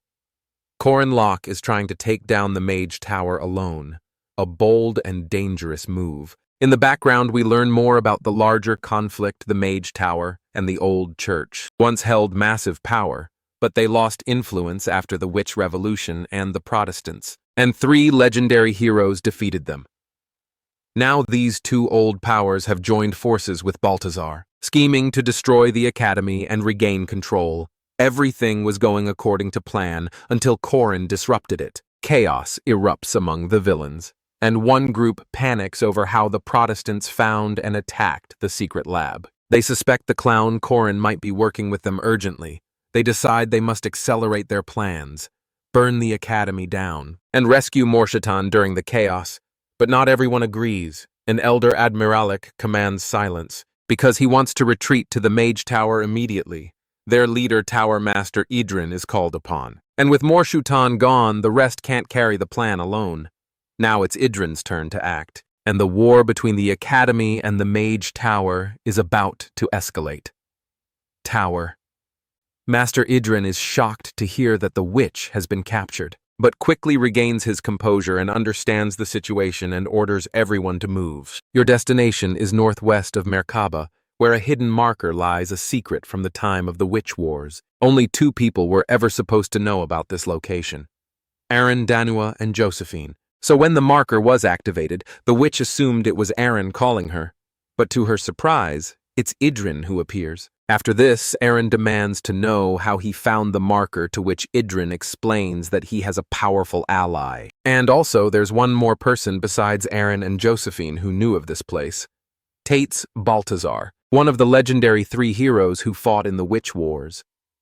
Aaron is stunned and questions whether Aaron has joined forces with someone like Balthazar, and what about the consequences of such a decision. But Idrin dismisses her concerns and reminds her that rules and ethics don't matter to them anymore. According to her, mages were wrong to ever follow such ideals. Protecting test subjects, teaching weaker students, and opening up the secrets of magic to the untalented. She sees it all as a mistake in Aaron's eyes. The Academy only slowed the growth of true magic, and her voice grows cold as she reminds Aiden how people like him never change. First they hunted demons, then demi-humans, then witches as a child. Aaron was hunted and captured by those in power simply because she used magic without their permission. Back then, they didn't see Aaron as a person. Only as a subject to be dissected, they coldly debated whether fire or black magic would be more fitting to tear her apart. But now Aaron stands strong no longer, that helpless girl striking back with the same spear that once ruptured their hearts. Moreover, Aaron makes it clear that they were never true seekers of magic, and they were just hateful beings who needed someone to target. Aiden recognizes her as the central figure of the Witch Revolution. However, he no longer plays fair. Also, Idrin casts a seal on Aaron, confident it can hold her for 3 days with her out of the way. Idrin plans to lead the Mage Tower, to eliminate the Academy's chairman, capture the vampire, and reclaim the future for his side to him. The current world will collapse soon, and in its place a paradise will rise, one where only the chosen can practice magic freely. Just then, the Flamehounds Corin arrive. After that, Corin tells Aaron that people like Idrin never change, because they've never truly suffered, and they've lived without pain, and that's why they stay cruel. But now it's time to fix that. Corin moves forward with Plan B, ready to deliver the pain they've avoided for too long, starting with a direct and ruthless strike. And Corin's goal is simple: to rescue the professor no matter what it takes. When Ren and Ron arrive, Knight Professor Ogun expresses his disappointment. He reminds them that today marks the first day of their monster hunts. Though the fan boar is only a 4th-ranked monster, their lack of focus disappoints him. The professor claims he hates repeating himself and questions what he told them earlier. Both Ren and Ron straighten up and state that a good guardian must be skilled, but more importantly, they must be punctual. Ogun hums, steps forward, and signals them to begin the mission. Ron mutters in frustration that it's because Corin isn't there. Ren whispers that Corin usually wakes them up every morning and wonders where he went so early. Far from them, Corin stands amid burning fires and cornered mages. A girl grins, surprised by his arrival. But it's clear Corin came prepared. He used a rune of tracking. He steps in and launches a strike. He speaks, voicing disappointment in Elder Admalak, saying his rightful place isn't here, but beside his disciples. Elder Admalak glares. Recognizing the voice, he shouts, confirming Corin's identity. As the same as the clown with a lifted hand, he conjures a massive fireball and declares himself the leader of the Red faction and no easy opponent. He invokes his ultimate technique, Sky of Muspelheim, a flame meant to turn all things to ash. Fire roars toward Corin, but he stands unmoved. A dark smirk curls on his lips. The flames disperse before him, ineffective. The elder stares in disbelief. The resistance Karan conjured isn't mere protection or elemental superiority. Corin's eyes burn like coals. He speaks. If the elder relies on fire, he will never defeat him. Corin compresses the surrounding flames into a single strike, forming a solar genesis with one overwhelming blow. Lightning carves through the enemy body's drop. Cora kneels, breathing heavily. The girl lands and calls out. Impressed, she clarifies. Her praise is for Corin Locke, not his power. She claims, he must have foreseen the attack on the magic tower and prepared for this too. Corin nods slowly. Struggling to stand, the girl studies him. Something about Corin unnerves her. She wonders at his silhouette, shadowed by purpose, echoing the symbol of justice. She lends him her shoulder, asking what comes next. Corin lifts his head and says, the next target is Mariette, and that preparations are already in place. The Mag faction has two goals, to kill Chairman Ario Kassar and to capture Mariette Dunalaf. Horan claims he originally intended to become their target, but Princess Miriam acted unpredictably and shielded him, disrupting the plan. Fortunately, he holds a plan B. He continues, stating that during the official opening of Dunleavy distribution, Josephine will make a public appearance at the event, then move to a less crowded area, an ideal moment for an ambush. Josephine, moving ahead through an alley, reflects on the plan. She wonders aloud if they wanted to kidnap her. Why not just take her in the carriage? At that moment, two women step from the shadows. One of them reminds Josephine that Corin warned them to prepare. Josephine halts. A chill runs down her spine. Meanwhile, deep in the western forest valley, Ren and Ron are hunting. Ron proudly claims he caught a massive boar. Ren scoffs that his is even bigger, but Ron frowns and mutters that something feels wrong. He recalls that Professor Dana bought many fan boards last year for testing, and questions why there are so few now. Ren narrows his eyes, questioning the same. They've come far into the forest, but the numbers don't add up. Then Ren sniffs the air and claims there's a stench of rotting flesh. He spins and shouts at the shadow behind. From between the trees, Professor Arkai steps forward, smirking. He notes the value of elder vampires, but says wolves with golden pelts match them easily. Ren and Ron are still immature, and he states that capturing them will be simple. He adds that the mountain's fan boars are already dead. His monsters now surround the boys. Ron calls out to Ren. Ren nods. He knows. Arkai chuckles darkly and mutters that it's unfortunate they intend to fight. He orders his monsters to attack. The boars circle closer back at the forest entrance. Professor Ogun cuts down a charging monster. He shouts for the students to form protective formations and defend one another. Fan boars, due to their rapid reproduction and enormous appetites, require population control each year. That's why he brought the students, but he never expected the boars to return to life. Then, the black mages arrive. Professor Ogun warns them not to harm the academy students, saying that would be a massive treaty violation. One of the mages calmly responds that they're not interested in harming students or him if he stops resisting. No one will be hurt. Professor Ogun demands to know their true goal. The mage reveals they seek the two monster wolves. Hearing this, Ogun's brow tightens. The mages clarify that Ren and Ron may not be highly trained yet, but they are growing. At that moment, Ren and Ron transform into their wolf forms and tear through the surrounding monsters. Professor Ogun swings his blade, declares that whether demi-humans or wolfmen, if they study at his academy, that means they are his students. A black mage stares stunned and questions. Does he truly intend to defy the mage tower? Professor Ogun steps forward without hesitation and shouts that they laid hands on his students. Now he will face them all in the special dormitory. Corin is confused when Mariette tells him that she never saw the ambush he warned her about. He wonders if the enemies noticed the trap. The plan was to target Josephine, Mariette, and Chairman Ariu simultaneously, but instead, 30 black faction mages vanished. The Red Faction mages were dealt with, but no one knows where the others went. Princess Miriam appears, interrupting their conversation with a knowing smirk, implying she might know where the missing mages are. Meanwhile, Ren and Ron are locked in battle against the Black Faction, their Golden Wolves state. Struggle against the Hellsvander monsters, which are resurrected using dark magic in corpses. These monsters are not just strong, they are usually durable. Professor Arkai watches with amusement as his beasts overpower the wolves. Ren and Ron recall Corrin's advice. Distract first, then strike at weaknesses. Ren goes in aggressively, but ends up hurting herself. Ron watches as Ren loses consciousness. Archie smirks. He wanted to test on Ren, but is content that Ron survived. The bond between the wolf siblings runs deep. When one falls, the other loses control. Ron snaps and goes berserk, panicking everyone just as she is about to kill Arkai in rage. Corrin intervenes. Ron is angry that he is too late, until he pulls her into a hug and tells her Ren is alive. Mariette nearby is giving Ren a potion, saying they were just in time. While comforting Ren, Corrin is uneasy about Miriam's earlier tip. She is supported by the Mage Tower, and shouldn't be helping him. He suspects there is something more behind her actions.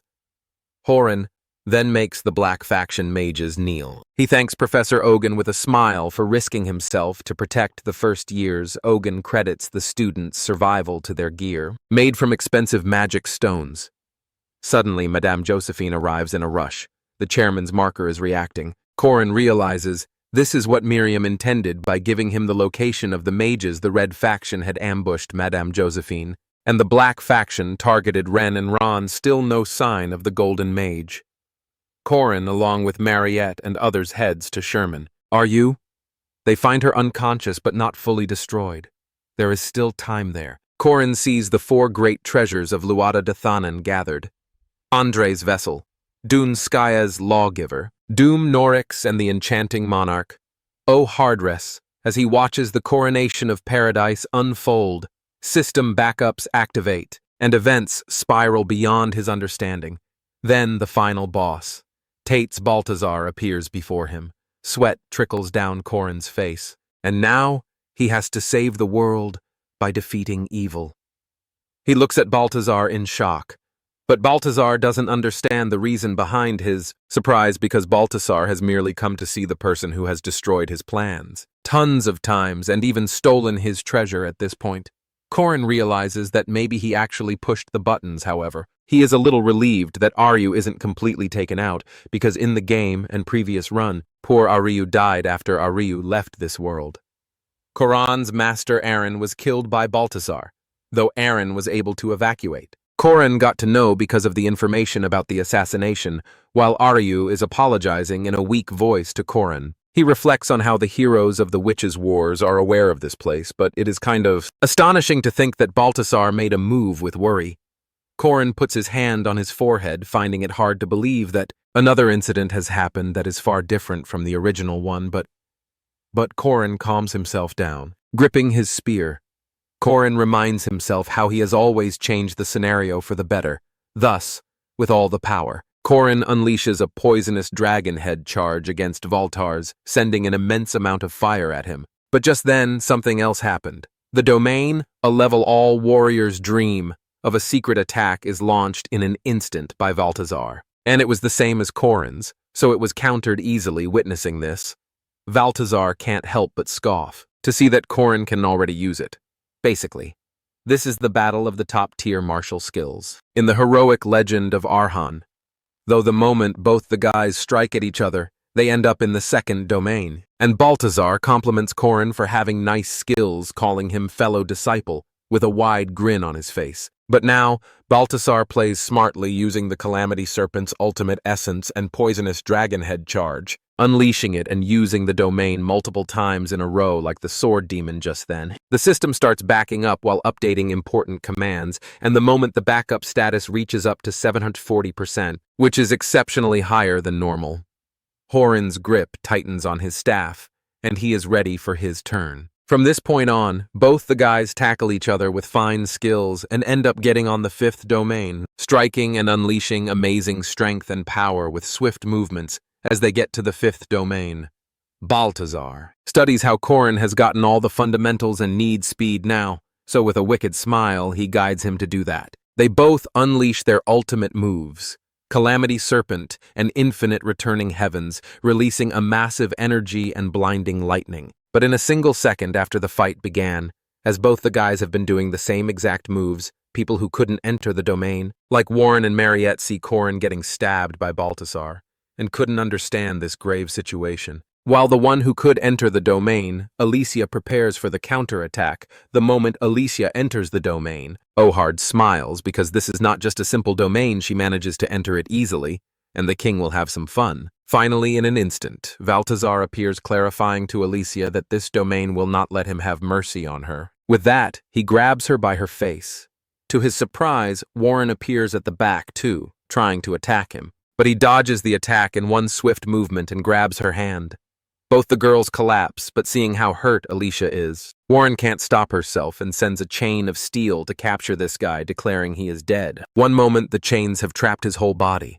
The next moment, Baltazar has broken the trap, not accepting it because, according to him, dying is not his fate. Frustratingly, Warren approaches him, but she is thrown away, all shocked, as Baltazar remarks how she lacks experience. No matter how strong her body is with that, he grabs his staff and raises it in the air to end her. But this is when his body starts to freeze, as Mariette casts snowflower spells at him. But Baltazar breaks the ice, as for now, he stands firm, as using Spear of Light ahead. Hair, this skill can never miss the hit, no matter what happens. As the Spear of Light moves swiftly while Mariette unleashes Diogu, the Spear of Light passes it, and directly goes towards Mariette. Seeing this, Mariette knows this is the end. But this is when the speed of light was sent to another dimension, and Baltazar immediately recognizes that this can only be done by none other than Josephine. While Josephine clarifies that she is not here to change things, Korin uses the Solar Genesis Claw Solis, as bright fiery light surrounds the whole area. This is the maximum output he can unleash right now. Turning back, Baltazar scoffs, since he missed the heart while attacking Korin but acknowledges his regeneration skills at the same time. He explains how this is not just his innate ability, but a commandment. He engraved the opposite ones as Baltazar. However, he mocks Korin as the Solar Genesis on the level he is trying to hold is something he cannot handle. On the flip side, Josephine uses her special magic to create multi-teleportation Ohard Dune. Skaez and Doom Norix notice this and try to stop them. But Korin has cast the bright fiery energy on them to stop them, and orders everyone to move immediately. Hearing this, Mariette grabs Aryu and Warren is holding Alicia. They all pass the portal before entering the portal. Korin looks back at Baltazar, grinning widely and winking, hoping to see him soon. The portal was about to disappear completely as they all got out of the place, so Dune Skaz thinks of following them. But Baltazar smirks because his spear always connects to the target that he aimed at first. While everyone takes a sigh of relief after getting back from the slightest hole of the portal, Baltazar's spear appears in the direction of Mariette, so obviously Korin becomes her shield to protect her and take the attack instead. But this is when Aryu pushes both of them, and the spear pierces through his body as the spear hits him. Aryu smiles at them. Horror slashes across everyone's face. Korin tries to grab Aryu's hand, but he disappears to the other side of the portal. With a smile on his face, Korin always thought that he changed the scenario into something better.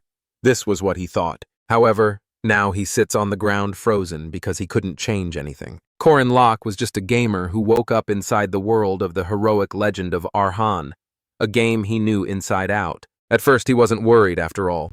He wasn't the protagonist. That role belonged to Park Sai-Hu, the hero destined to defeat the final boss.